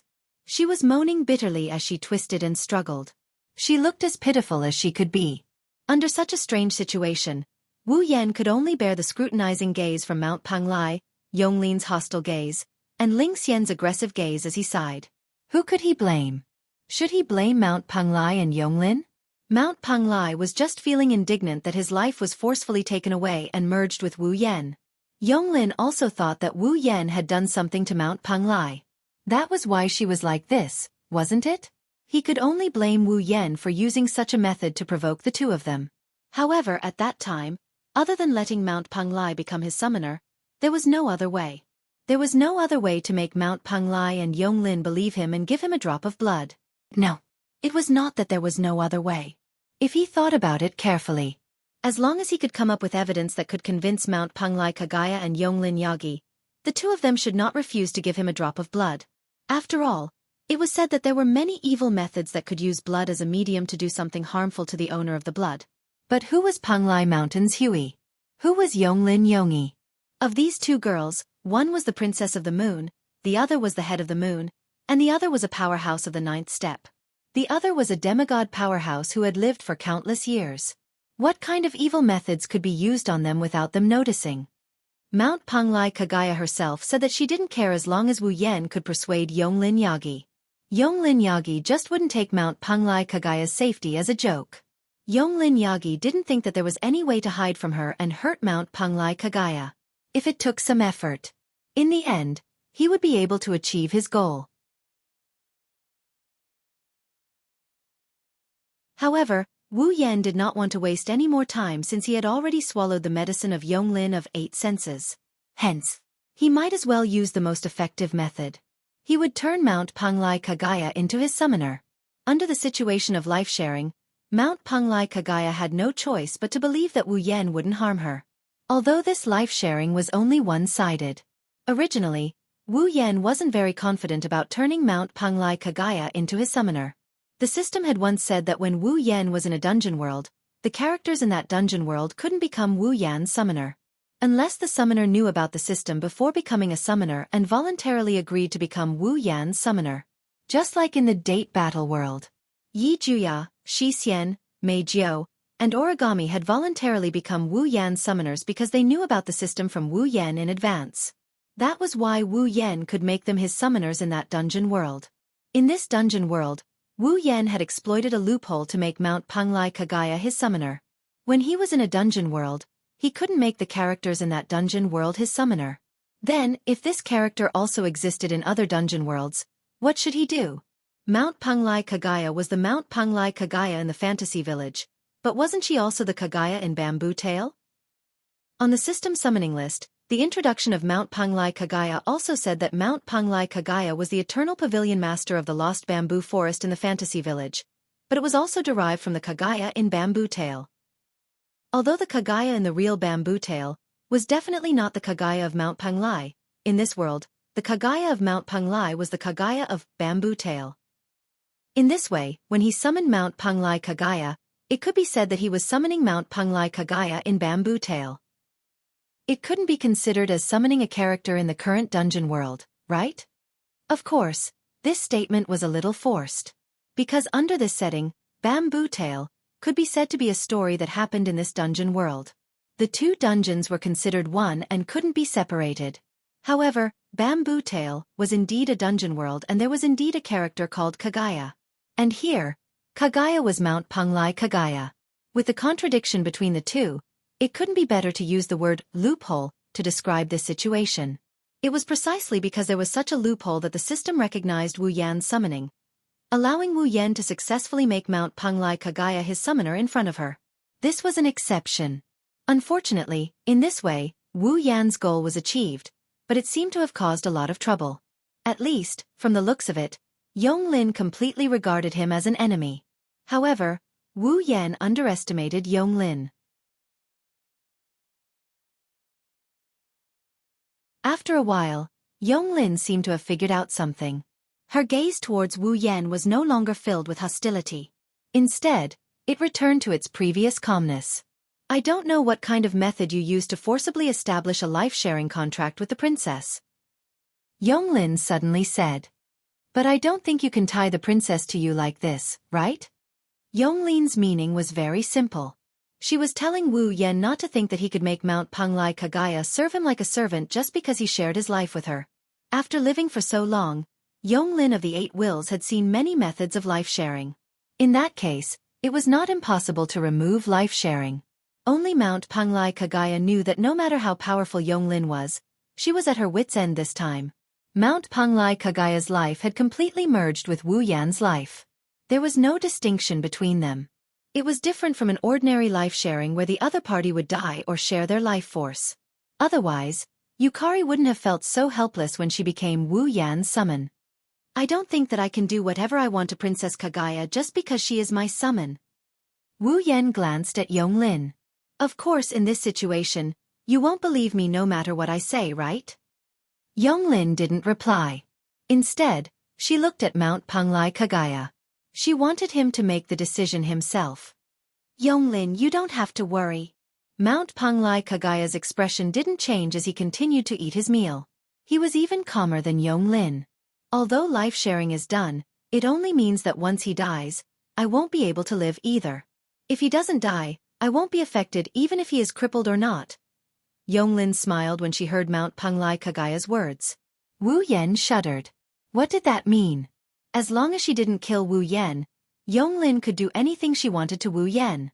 Mount Panglai Kagaya was hinting that if Wu Yan really wanted to use life-sharing to do something to her, then as long as she didn't kill Wu Yan, she wouldn't have to worry about anything else. She was really two-faced. However, I am quite interested in your affairs. Mount Panglai Kagaya smiled when he saw Wu Yan shuddering. After living in the Forever Pavilion for 1,000 years, perhaps it's time to go out for a walk. Mount Panglai Kagaya didn't say anything else after leaving behind those words. Wu Yan and Yonglin fell into deep thought. Silence slowly returned to the scene.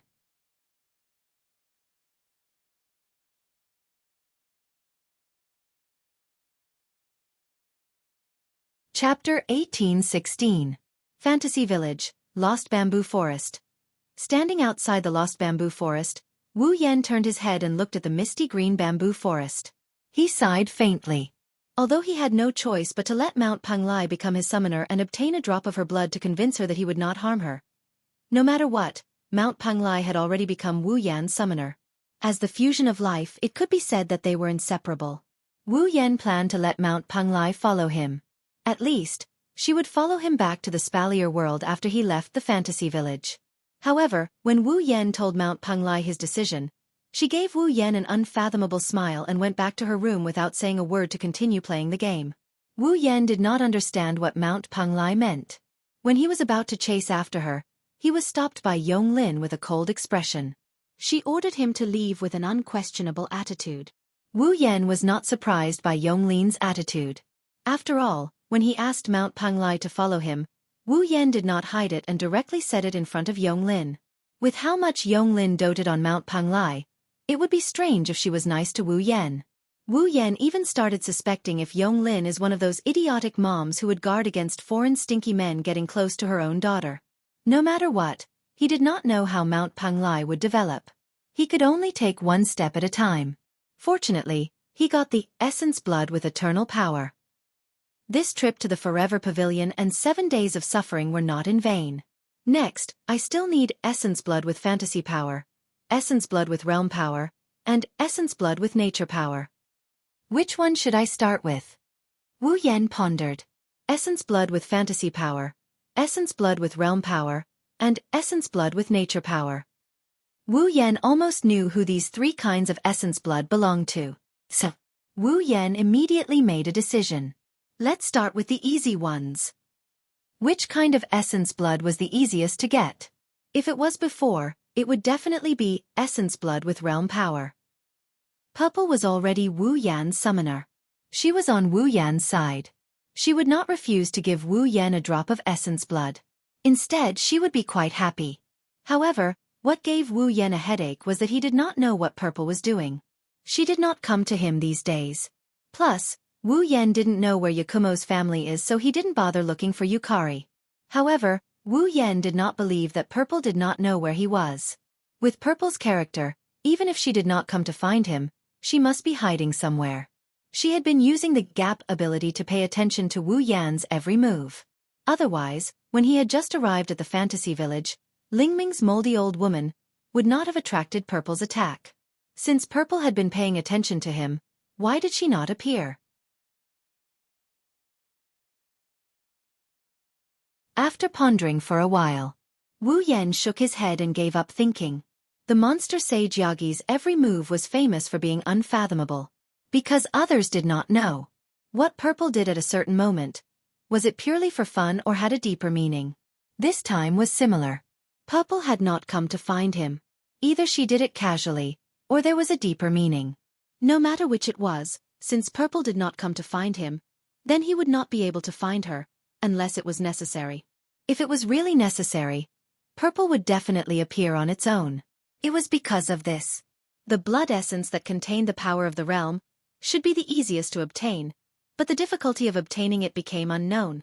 Then, Wu Yan could only start with the blood essence that contained the power of fantasy, or the blood essence that contained the power of nature.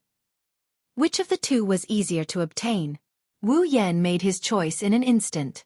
Before that, let's go there and take a look. Wu Yan smiled helplessly. It's time to go there and take a look. I hope her anger has subsided. After muttering this, traces of magical power surged out from Wu Yan's body, bringing Wu Yan into the void and disappearing on the spot. Fantasy Village, Magic Forest. In the air above a certain corner of the magic forest, a series of ripples suddenly appeared in the space. A figure emerged from within without any warning, hovering in the air above that area. Wu Yan lowered his head and looked down.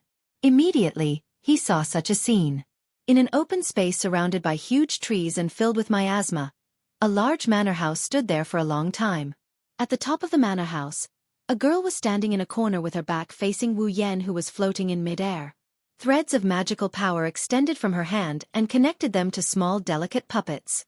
At this moment, the girl was controlling the puppets and making them hold various tools to repair the hole in the roof that was caused by her not long ago. Today, Alice was wearing a blue dress that looked like a shawl, just like she always did. The dress was blue, the shawl was white, and some scattered ribbons, bows and other decorations were red. Her skirt reached her ankles, and her soft golden shoulder-length hair hung down clearly. A red belt was tied around her waist, revealing her slender waist. Her figure was slender, and her beautiful curves were exceptionally eye-catching, making one's mouth dry up involuntarily. Alice seemed to have sensed some kind of change in the space behind her. She paused for a moment, turned around, and raised her head to look at the sky. It was only at this moment that Wu Yan noticed the change in Alice. This was a change that every girl would experience after losing their virginity. After being forcefully taken over by Wu Yan, Alice, who is no longer a pure and innocent girl, now has a hint of flirtatiousness on her delicate face. If you look closely, you can see that Alice's curves have also become more voluptuous.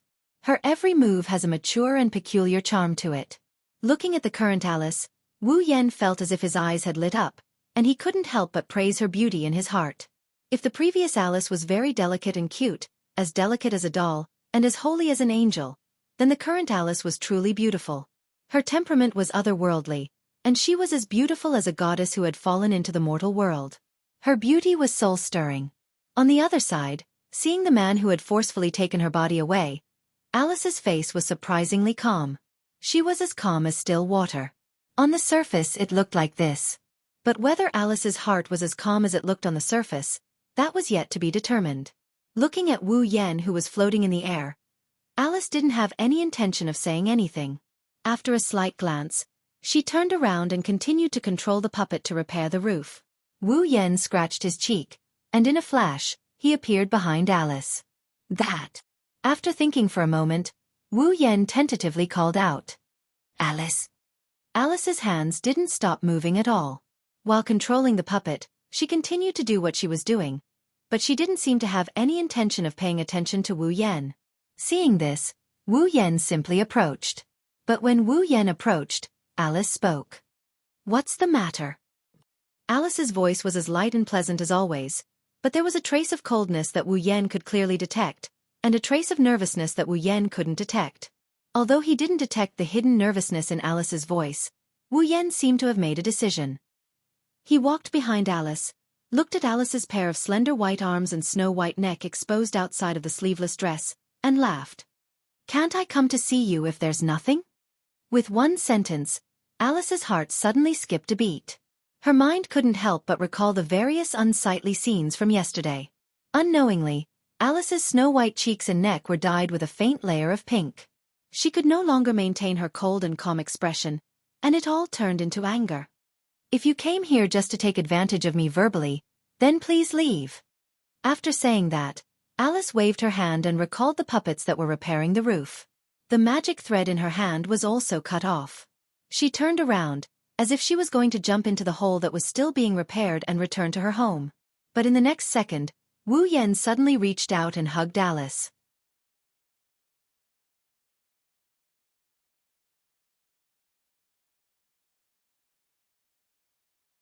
Chapter 18:17. Thump. This was the sound of a huge heartbeat. When Wu Yan reached out and hugged Alice, the heartbeat was so loud that it could be heard from 4 to 5 meters away. Alice's delicate body suddenly stiffened. Originally, Alice's heart wouldn't be in such a mess so easily. But now, Alice was no longer the Alice of the past. Her body already belonged to the man who hugged her from behind. What happened that day was too unbearable for Alice, so she couldn't keep calm in front of Wu Yan. What are you doing?" Alice's voice started to tremble. She started to struggle with all her might. Do you want to die?" "Yes." "Do you really want to kill me?" Wu Yan asked back and hugged Alice even more tightly. "If you really think that killing me is the only way to vent your anger, then I don't mind letting you kill me once. Do you think I will show you mercy like yesterday?" Alice was infuriated. She continued to struggle. "If you don't let go, I will really do it. If I really let go, you will run away." "I won't let go," Wu Yan said and stuck to Alice's soft and seductive body. Suddenly, a warm fragrance penetrated Wu Yan's nose. Wu Yan couldn't help but take a deep breath and exhale. And this exhalation. Coincidentally, all of them hit Alice's earlobe and snow-white neck, causing the anger on Alice's face to sway. All of it retreated and her body suddenly became soft. The strength of her struggle weakened a lot. "I came to ask for forgiveness. How can I let you go?" Wu Yan said and lowered his head and kissed Alice's cheek. His hands moved up and stroked Alice's graceful waist. If you don't forgive me, I will continue to hug you like this. With your charm, I can't guarantee that I won't be able to control myself and enjoy some fun things with you. Something fun? What is it? This question didn't need to be asked at all. You. Alice's delicate body trembled, and her voice sounded like she was about to cry. Didn't you bully me enough yesterday? Are you going to bully me again today? I'm not bullying you, I'm just loving you. Wu Yan thickened his skin and hugged Alice's slender waist so that Alice's entire body is stuck in front of him. He held Alice's face in his hands and kissed her on the lips. I didn't do it on purpose yesterday, but that doesn't mean I don't want to admit it. Alice, my dear wife, please forgive me this time. Caught off guard by Wu Yan's kisses on the lips, Alice panicked and turned her head away. Not sure if it was out of embarrassment or anger, but she started yelling. Who would beg for forgiveness like you? Hearing this, Wu Yan didn't show anything on the surface, but he couldn't deny it in his heart. Indeed, this method. It was a bit like he was forcing Alice to submit. It was a bit shameless. But other than this, what else could he do to make Alice forgive Wu Yan? Wu Yan didn't have much interaction with Alice to begin with. Putting aside the matter of him forcefully taking Alice's body, Wu Yan and Alice were not strangers, but they couldn't be considered friends, let alone lovers. In such a situation, with Alice's unrestrained and casual personality, it was very likely that she would treat the matter of her having sex with Wu Yan as an interlude and distance herself from Wu Yan, slowly breaking off their relationship and no longer interacting with each other. Alice was definitely capable of doing such a thing. Therefore, even if it was a bit of a forced abdication or even a bit of a rascal, as the saying goes, only shameless people can get girls. Thinking of this, Wu Yan simply hugged Alice tighter. Without waiting for Alice to struggle, he took Alice's lips in his mouth and gently sucked on them. Oh, no, don't. Under Wu Yan's unusually presumptuous kiss, Alice, who gradually couldn't bear it, could only give up her tough attitude and involuntarily beg for mercy. Of course, such begging would only add to Wu Yan's pleasure and wouldn't have any effect at all. For a moment, on the roof of the manor house, Alice's helpless whimpers gradually echoed and gradually turned into the sound of panting. After an unknown amount of time, when Wu Yan was satisfied and Alice was almost suffocating, Wu Yan let go of Alice's lovely lips. Alice couldn't help but gasp for breath, her cheeks covered with a red color. Forgive me, okay? Wu Yan seemed to be addicted to this way of asking for forgiveness, which could take advantage and gain the upper hand at the same time. He bit Alice's earlobe and whispered softly, "Otherwise I won't stop. You despicable bastard." Alice lost all her strength as she leaned against Wu Yan's body. She couldn't even struggle. She gasped for air as her body trembled. She used her soft voice to shout at Wu Yan. I will really kill you. I told you I don't mind letting you kill me once. I won't die. Wu Yan let his hand slowly move to Alice's important parts of her body. If you don't give me an answer, I will do something naughty. Feeling the scorching hot hands slowly moving up and down towards the important parts of her body, Alice's heart was in her throat. Just as Wu Yan guessed, Alice originally planned to cut off all contact with Wu Yan and not have any more interactions with him. Yesterday's entanglement is nothing more than a wonderful dream. However, Alice hadn't thought that her idea would be seen through in advance, which led to Wu Yan using such a method. It had to be said that this method was indeed the best way to control Alice. At least, when Alice felt Wu Yan's hand getting closer and closer, she felt that her body was beginning to feel strange. Her mind kept replaying the scene of yesterday's lovemaking and she couldn't bear it anymore. I know. Alice could only shout as if she had given up. I forgive you. Is that okay? Suddenly, Wu Yan's presumptuous hand stopped moving. A victorious smile appeared on his face, but he asked mischievously, "Really? You're not lying to me, right?" "Since I've already said it, then I won't lie." Alice's tone was filled with unwillingness and indignation. "So let go of me immediately." "Ma, I believe my wife Sama's words." Wu Yan giggled. "You can't lie to me. Otherwise next time I won't stop, unless you have a way to hide from me forever." Hearing this, Alice, who had intended to be perfunctory, completely lost her temper. "Hide from him forever? Whether it was Wu Yan or Alice, their lifespan was unlimited. It was basically impossible for them to die. In this life, if there were no accidents, they would definitely live forever. So, did Alice have the confidence to hide forever? The answer, of course, was no. Not to mention that Wu Yan had far more strength than Alice. He also had the ability to appear and disappear unpredictably. In addition, the fantasy town was so big. How could Alice hide from Wu Yan forever? And once she was found, Alice could imagine her fate. Alice was anxious, but there was nothing she could do. She could only sigh sullenly. I understand, I won't hide from you, let go of me. Hearing the resignation and helplessness in Alice's tone, Wu Yan shrugged and let go of Alice. Alice was caught off guard and almost fell to the ground. She glared at Wu Yan. Snorting coldly, Alice was full of grievances and unwillingness. She angrily walked back to her home. Seeing this, Wu Yan quickly followed. Why are you following me? Well, don't be so cold, I'm already here, it doesn't matter if you treat me to a cup of tea. There's no tea for you to drink here, go back. It's fine if you don't want to drink tea, I'll just go in and sit, I won't disturb you. Can't you just let me go? How can I let you go, you're my lord wife. Who's your lord wife? Don't say that, lord old lady. Don't call me that, it's disgusting. Then, I'll call you Lily? Or I'll call you Cece? Then, I'll call you Ai. Do you want to die once?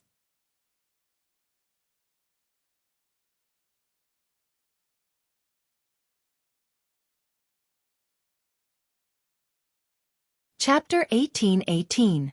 Fantasy Village, Red Devil Mansion.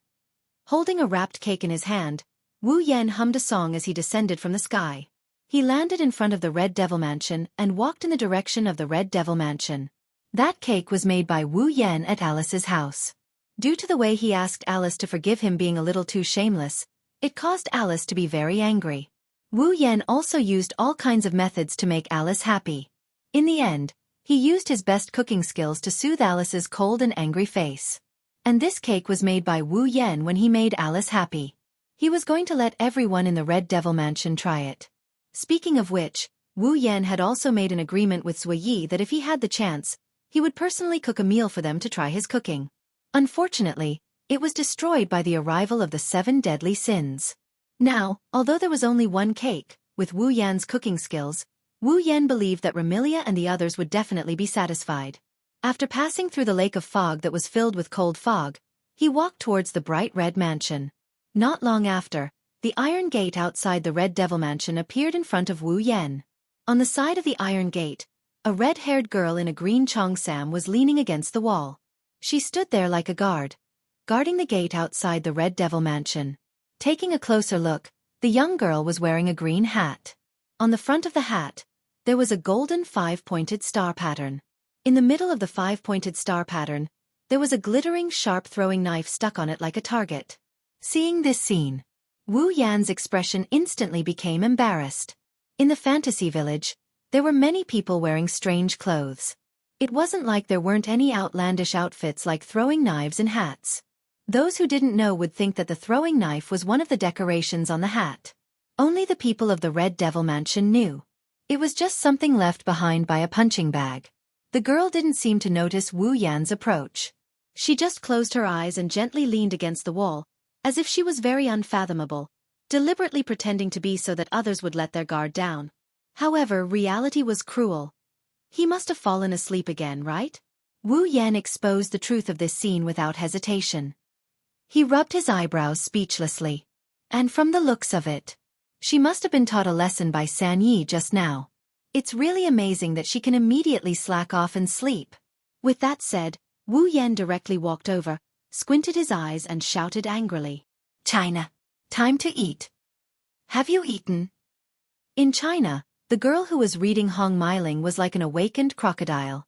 She suddenly opened her eyes, and her eyes shone with unprecedented brightness. Where's the food? Where is it?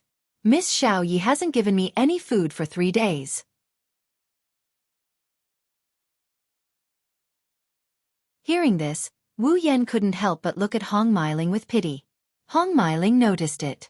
There was no food, but the true master of the Red Devil Mansion was standing in front of her. Hong Miling's pretty face froze.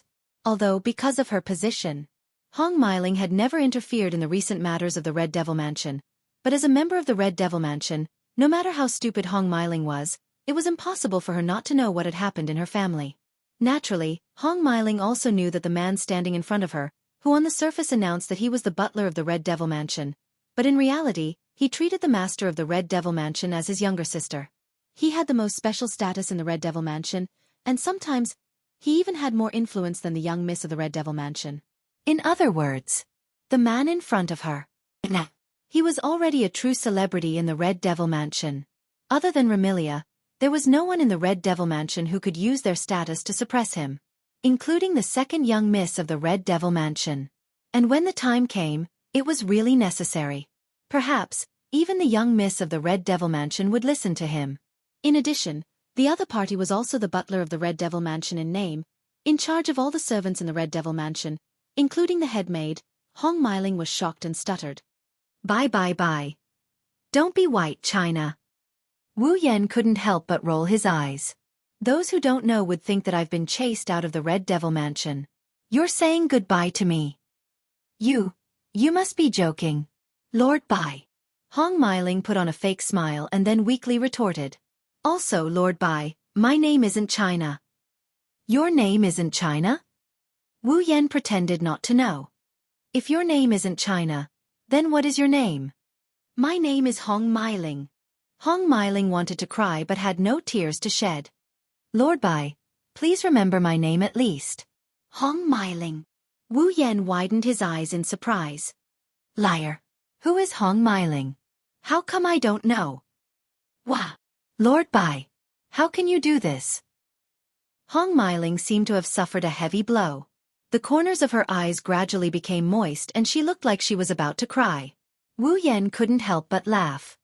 All right, I'm just teasing you. Wu Yan took out a piece of the wrapped cake and handed it to Hong Miling. This is for you. Taken aback, Hong Miling received the cake in a daze as if she couldn't believe that she would receive a present. It wasn't until the aroma of the cake wafted into Hong Miling's nose that she realized that this is all real. In the next second, Hong Miling's eyes flowed with tears. What's wrong? Wu Yan was shocked. Why are you crying? Wah. Hong Miling cried uncontrollably. Lord Bai, you're too good to me. This. Wu Yan was at a loss. It's just a piece of cake, isn't it? No one in the Scarlet Devil Mansion is this good to me. Hong Miling said emotionally. Forget about bringing me food. Miss Ruoyi often doesn't let me eat. I remember the longest time she did it. She directly deducted a month's worth of food. I was so hungry that I could only go to the fog lake to drink water. Is that so? Wu Yan laughed dryly. It's been hard on you. It's okay. Hong Miling wiped her tears and clenched her fists. She looked very encouraging. In the end, it's my fault for being lazy. I shouldn't have fallen asleep at the gate and let Miss Ruoyi find out. Next time, I must find a way to be lazy without Miss Ruoyi finding out. Haha. Wu Yan's mouth twitched. How dare you say you're researching a way to be lazy in front of me, the steward of the Scarlet Devil Mansion. China, you're quite bold. Hong Miling's motivational look was immediately petrified. Her face turned pale, as if she had just realized that her boss was right in front of her. Cold sweat dripped down her face. All right, I won't be like Sakuya and deduct your salary for slacking off. Wu Yan bitterly smiled and reminded her as he shook his head when he saw her face getting paler and paler. But next time if I find out you're lazy, I won't bring you food anymore. Yes. Hong Miling stood up straight and saluted. Wu Yan didn't know whether to laugh or cry. This China, if you're free, you should come out and play more. It's quite fun. Wu Yan pushed open the door of the Scarlet Devil Mansion and walked into the hall. Before he could take in the scene in front of him, an extremely excited voice sounded in front of him. Brother! Following this extremely excited shout, in front of him on the platform, a small figure jumped into the air in an unrestrained manner. She drew a perfect parabola and threw herself at Wu Yan who just walked in. As soon as he heard this voice, Wu Yan knew who it was. A helpless smile appeared on his face. He reached out and caught the small figure in his arms. Brother, brother, brother.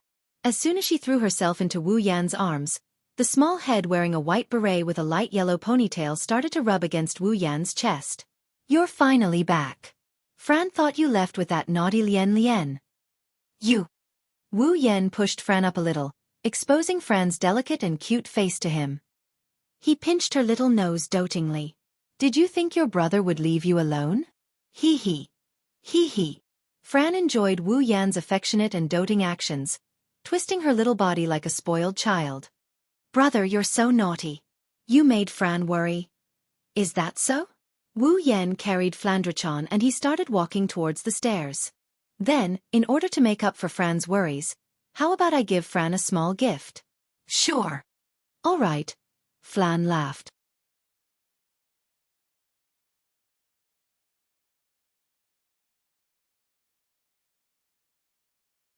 Chapter 18-19. At this moment, Remilia was sitting at the head of the round table on the platform. Rao Yi was holding a tray as usual, waiting by Remilia's side. The two girls, one big and one small, presented an extremely beautiful scene. Remilia snorted when she saw Wu Yan walking over with Flan in his arms. She didn't know why, but she snorted in a jealous manner. Why are you two so close? Remilia still doesn't know how Wu Yan and Flan got to know each other. Compared to Wu Yan, Remilia is Flan's sister and they've lived together for hundreds of years. Wu Yan and Flan are more like siblings. Wu Yan and Zhuayi glanced at each other and smiled.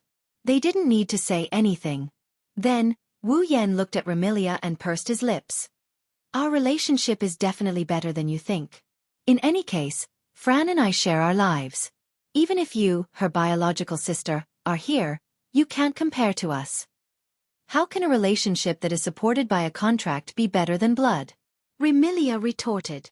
As long as you stop sharing your lives with Fran, there will be nothing left.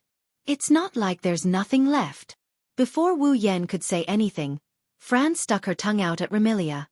Big brother loves Fran more than big sister. Fran loves big brother the most. Fran. Remilia was immediately enraged by her own sister's teasing, but all she got in return was a mischievous chuckle from Fran. Remilia felt extremely helpless in her heart. In fact, Remilia couldn't bear to see her sister being close to someone else. She could only lock Fran in the basement. Remilia felt that it was worth it to have Fran keep that cheerful smile on her face. So, instead of saying that Remilia couldn't bear to see Fran being close to someone else, she was jealous. Why couldn't she be the one to make Fran smile so cheerfully? Right now, Remilia is envious of Wu Yan and Flan's relationship. She's jealous, but she's not sure if she's jealous of Flan or Wu Yan. Maybe she's jealous of both. Why didn't you sleep today? He sat down beside Remilia with Fran in his arms. Wu Yan asked casually. It's not dark yet. If I don't sleep, I won't have the energy to hold the party tonight. I've already slept for so long. How can I sleep any longer? Remilia said with an exasperated expression. Isn't this all your fault? After the sin of gluttony passed, Remilia was so tired that she fell asleep. After the sin of lust, Remilia slept the entire day and only woke up this morning. How could she possibly sleep now? Say, didn't you go to the moon's bamboo forest? Remilia picked up her teacup and sipped her black tea. You didn't make things difficult for me this time, right? Do you need me to help you? No need. Forget it. Wu Yan shrugged. I've achieved my goal of going to the Forever Pavilion. I didn't drink any strange drugs, so don't worry. Wu Yan picked up his cake and spread it on the table. Come and try this cake. Cake. Remilia's hand paused. Zhuayi also turned his gaze to the cake spread on the table. Both of them had a suspicious expression on their faces. It's not like Scarlet Devil Pavilion doesn't have a cake. Zhuayi made it himself. It's much better than the ones outside. Why did you buy a cake? I'm sorry. I didn't buy it. Wu Yan rolled his eyes at Remilia. I made it myself. You made it? Remilia was stunned. You made it yourself? A curious look appeared on Zhuayi's face. Big brother made a cake. Fran's eyes lit up as she reminisced about the taste of the cake. Fran wants to eat it. Fran hasn't eaten a cake made by brother in a long time. I made it for you. Wu Yan divided the cake into several portions. He waved at Zuoyi and took a tray from him. He took out a few small plates. I wanted to make you a good meal last time, but the plan didn't keep up with the changes. Try this cake first. I'll cook for you in the future if I have the chance. Wu Yan put a few pieces of cake on the small plates. He put one in front of Remilia, one in front of Fran and himself, and one on the table next to him. He looked at Zuoyi. Zuoyi, you should try it too. This. Zuoyi was hesitant. Sakuyi is very curious about the taste of Wu Yan's cake. However, Sakuyi still placed herself in the position of a servant.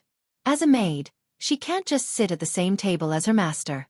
In the entire Scarlet Devil Mansion, Wu Yan is the only one who would sit down and chat with Remilia. Even Patrice would have to look at the occasion to do so. Remilia was the same. In front of outsiders, she might consider her dignity and wouldn't let Zuoyi sit at the same table with her. But now there were no outsiders, so Remilia was much more open-minded. Zuoyi, sit down and try it. Yes, young mistress. Zuoyi didn't hesitate and sat beside Wu Yan. Together with Remilia, they picked up a fork, forked a piece of cake, and put it into their mouths. A spicy sweetness spread between Remilia and Zuoyi's mouths. The cake melted in their mouths and flowed into their stomachs like flowing water. The two young ladies couldn't help but reveal expressions of enjoyment. This cake. Remilia was surprised and said with uncertainty. Did you really make this cake? What else could it be? Wu Yan blinked as though he had expected this reaction from Remilia. Have you ever eaten a cake that tastes like this in Fantasy Village? Indeed, I've never eaten this flavor. Remilia tasted it with relish. Not bad. For the prideful Remilia to say something like not bad, it meant that she was very satisfied. On the other hand, Zuoyi savored the cake seriously and nodded after a long time. It's really delicious. Oni-chan. Flan looked at Wu Yan with a pitiful expression while holding a plate filled with cake. What's wrong? Wu Yan looked at Flan with an amused expression. You want Big Brother to feed you again.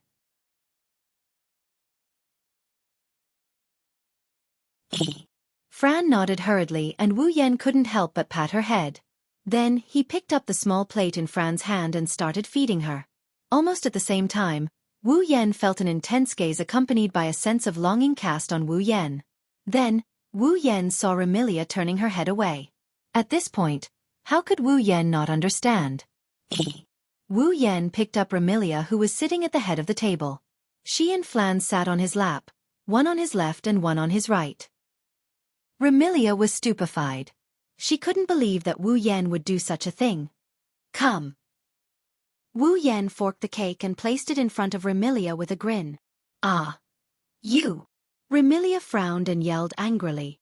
Don't treat me like a child. I don't treat you like a child.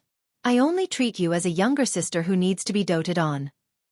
Wu Yan continued with a smile. Come, woo-woo. Remilia squirmed.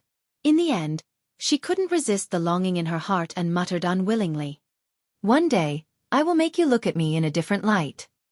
Remilia obediently opened her mouth and bit down on the cake. She looked like she was angry but she also looked like she was enjoying the cake. Wu Yan couldn't help but chuckle. Sakuya also giggled at the side. Right. Wu Yan recalled something. Where's Patsy? Why don't I see her? Patsy usually won't come out if there's nothing important. Remilia replied. Then, she puckered her brows and her gaze turned strange. Why are you calling Patsy Patsy?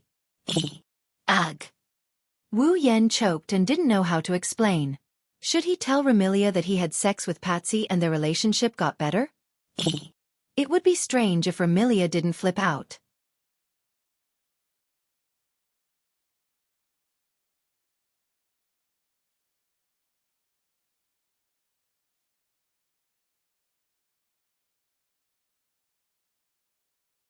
Not long after, Wu Yan came to the corner and saw a figure with his back facing him. Sitting in front of a desk piled with books. There was a lamp hanging on the left. Using the weak light, Patrice lowered her head and read the book in her hand. Under the faint illumination of the lamplight, Patrice was clad in purple and lavender stripes. She wore a lavender robe with lotus leaves at the hem, looking extremely fluffy and comfortable. Her pajama-like robe flickered like flames. It looked extremely illusory. She was still wearing a round nightcap with a flouncy edge and a crescent-shaped ornament on it. Her robe and hat were adorned with blue and red ribbons. Her long purple hair casually draped over her shoulders. At this moment, Patrice was holding a book in one hand and flipping the pages from time to time with the other. She emitted a calm and tranquil temperament. Not a single noise could be heard in the underground library. Only the rustling of pages could be heard. Under such circumstances, Wu Yan's footsteps were extremely clear. It was impossible for Patrice not to hear them. Thus, at a certain moment, Patrice stopped flipping through the book and turned around. Her beautiful and tranquil face wearing spectacles was exposed to Wu Yan's eyes. Like Alice, Patrice was no longer a pure and innocent girl. Her body had undergone considerable changes. This change could only be discovered by careful observation. If one didn't observe carefully, they would only discover that Patrice seemed to have become more beautiful than before. Seeing Wu Yan standing in the middle of the bookshelf, Patrice was startled and astonished. "Why are you here?" "What's the matter?" Wu Yan frowned. "You don't want me to come?" In the past, Wu Yan would definitely not say such words to Patrice. Patrice also felt that she wouldn't have the chance to hear such words from a man of the opposite sex. Because, wouldn't it be too flirtatious? Hearing these flirtatious words, Patrice seemed to recall that her relationship with this man before her was already extraordinary. At this moment, Patrice's heartbeat sped up uncontrollably, making her slightly flustered.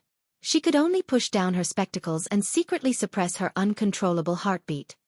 "I just didn't think that you would look for me for no reason." "Aren't you treating me as a fickle person?" Wu Yan said helplessly and raised the cake in his hand. "Well, if gifting a cake is considered a matter, then I do have a matter to discuss with you." "Cake?" As expected, Patrice was taken aback and tilted her head. "Did you make it last night? But I didn't say I wanted to eat cake." "Even though I know you will think that way, can't you think of other possibilities?" Wu Yan sighed. "For example, this cake was made by me." "You made it?" Patrice was taken aback. "It can't be. I am curious as to how you viewed me before. Why are you so surprised by my cake?"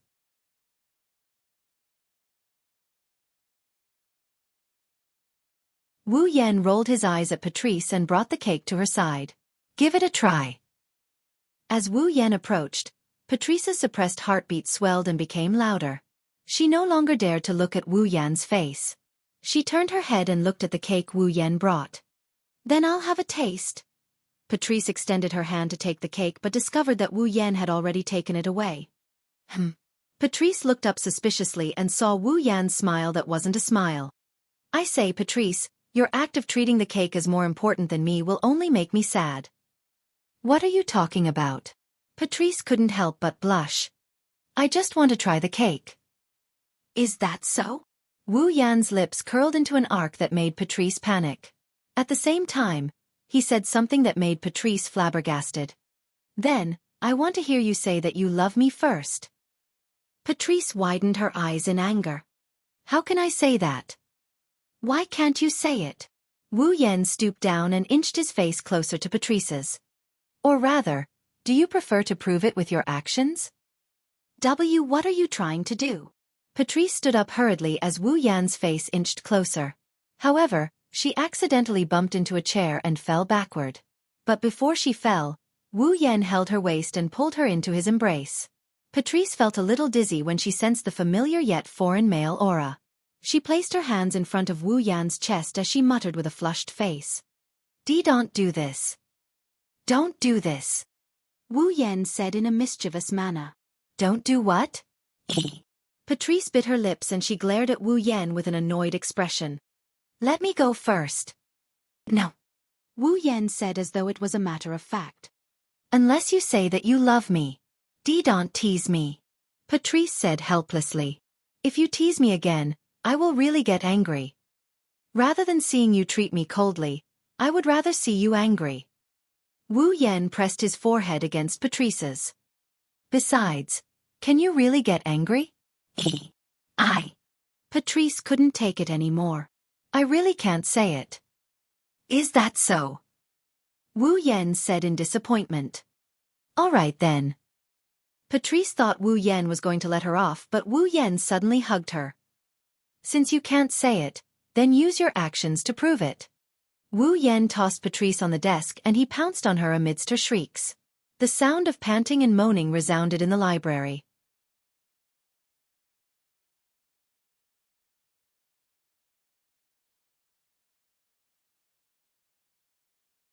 Chapter 1821. Humph, humph, humph, humph. In a corner of the Red Devil Mansion's underground library, Little Fiend flapped her bat-like demonic wings and fluttered her long red hair. She happily hummed a song while holding old books as she flew towards Patrice. Little Fiend was indeed very happy.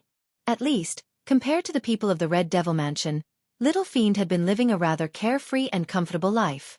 Because Little Fiend was Patrice's familiar and not Remilia's servant, even Remilia couldn't use a commanding tone to order Little Fiend around. Furthermore, the scale of the Red Devil Mansion's underground library was simply too large. The amount of books that needed to be organized every day was like a mountain. No matter how she organized them, she couldn't finish organizing them. Thus, Patrice gave Little Fiend a fixed job to organize these books. Under such circumstances, the little devil dared to say that he was the most relaxed person in the Red Devil Mansion during this period of time. While Wu Yan was suffering from the sin of being arrogant and expressing his vile arrogance to the people of the Red Devil Mansion, Little Fiend was organizing books in the library. While Wu Yan was suffering from the sin of jealousy, causing Remilia to send the entire Red Devil Mansion out to search for him. She even went to rescue Marissa while she was at it. The imp was organizing books in the library.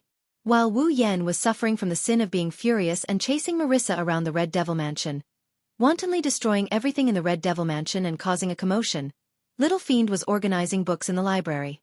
While Wu Yan was suffering from the sin of being lazy and letting Xiaoyi take care of him. While Remilia, Fran, and Patrice were searching for him, Little Fiend was organizing books in the library.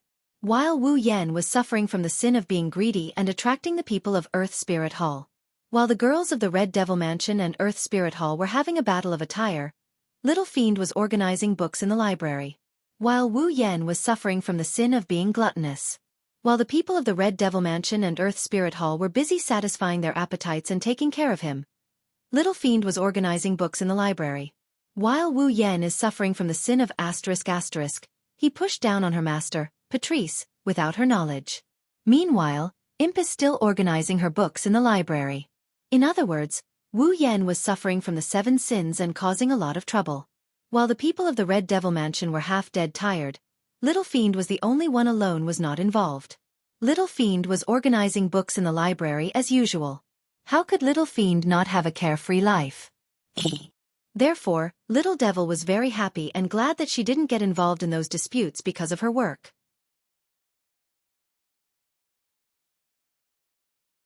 Otherwise, she wouldn't have been able to survive. Otherwise, she would be half dead. Tired. One must know that this wasn't the first time the little devil witnessed Patrice returning to the library with a fatigued expression, and for the first time, she didn't stay up late to read. She fell asleep immediately. Of course, if Little Fiend knew that the reason why Patrice fell asleep immediately after returning to the library was because she had been pushed by Wu Yan for who knows how many rounds, would Little Fiend still feel happy? Actually, it could be said that Little Fiend was dreaming. Apart from Ling Meng, Little Fiend hated Wu Yan the most. However, Ling Meng hated Wu Yan because she was afraid that Wu Yan would cause trouble. Little Fiend hated Wu Yan because she felt that Wu Yan was dangerous. Little Fiend faintly felt that if her master, Patrice, were to recklessly approach Wu Yan, she would definitely suffer in the end. Although this was just her intuition, reality proved that Little Fiend's intuition was very accurate. It was so accurate that Little Fiend didn't know that her master had already suffered a huge loss. Little Fiend, who was completely unaware of this matter, could only make a decision to not have too much contact with Wu Yan. She also couldn't allow Patrice to have too much contact with Wu Yan. With this thought, Little Fiend carried a pile of books that Patrice wanted to read. She continued to hum as she flew towards the place where Patrice was reading. However, when Little Fiend followed the path and arrived near the place where Patrice was reading, A strange sound suddenly entered Little Fiend's ears. She stopped in her tracks. This voice. It's Lady Patrice's voice. Hearing that strange voice, Little Fiend tilted her head and muttered to herself in astonishment. But why is Lady Patrice's voice so strange? Strange? It was indeed strange. Because Little Fiend heard Patrice moaning and moaning without any reason. It sounded like the cry of a cuckoo. Little Fiend's heartbeat sped up for some reason and her face flushed red. Lady Patrice. Couldn't possibly be. Little Fiend wasn't embarrassed to say the word, comfort. Instead, she found it hard to imagine. With Patrice's personality, how could she possibly do such a thing? But if that wasn't the case, why would Patrice moan like that? Little Fiend had been by Patrice's side for decades, if not a century. No one was more familiar with Patrice than Little Fiend. Little Fiend didn't dare to believe that Patrice would do such an unbearable thing. Little Fiend didn't know if it was out of curiosity or her instincts. She gently placed down the pile of books in her hands and tiptoed to the back of a bookshelf. She peeked her head out and looked at the corner where Patrice was reading.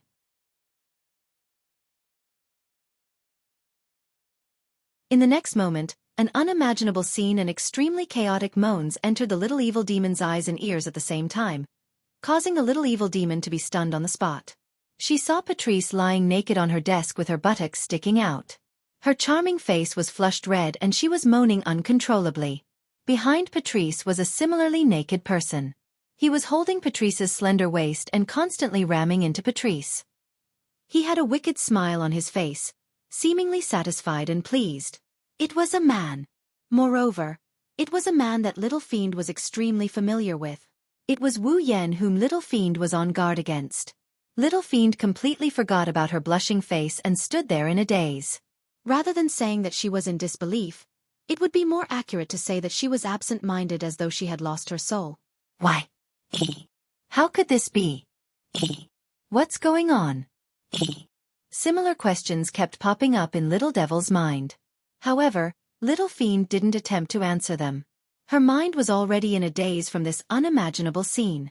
Her heart was in a mess and she didn't react for a long time.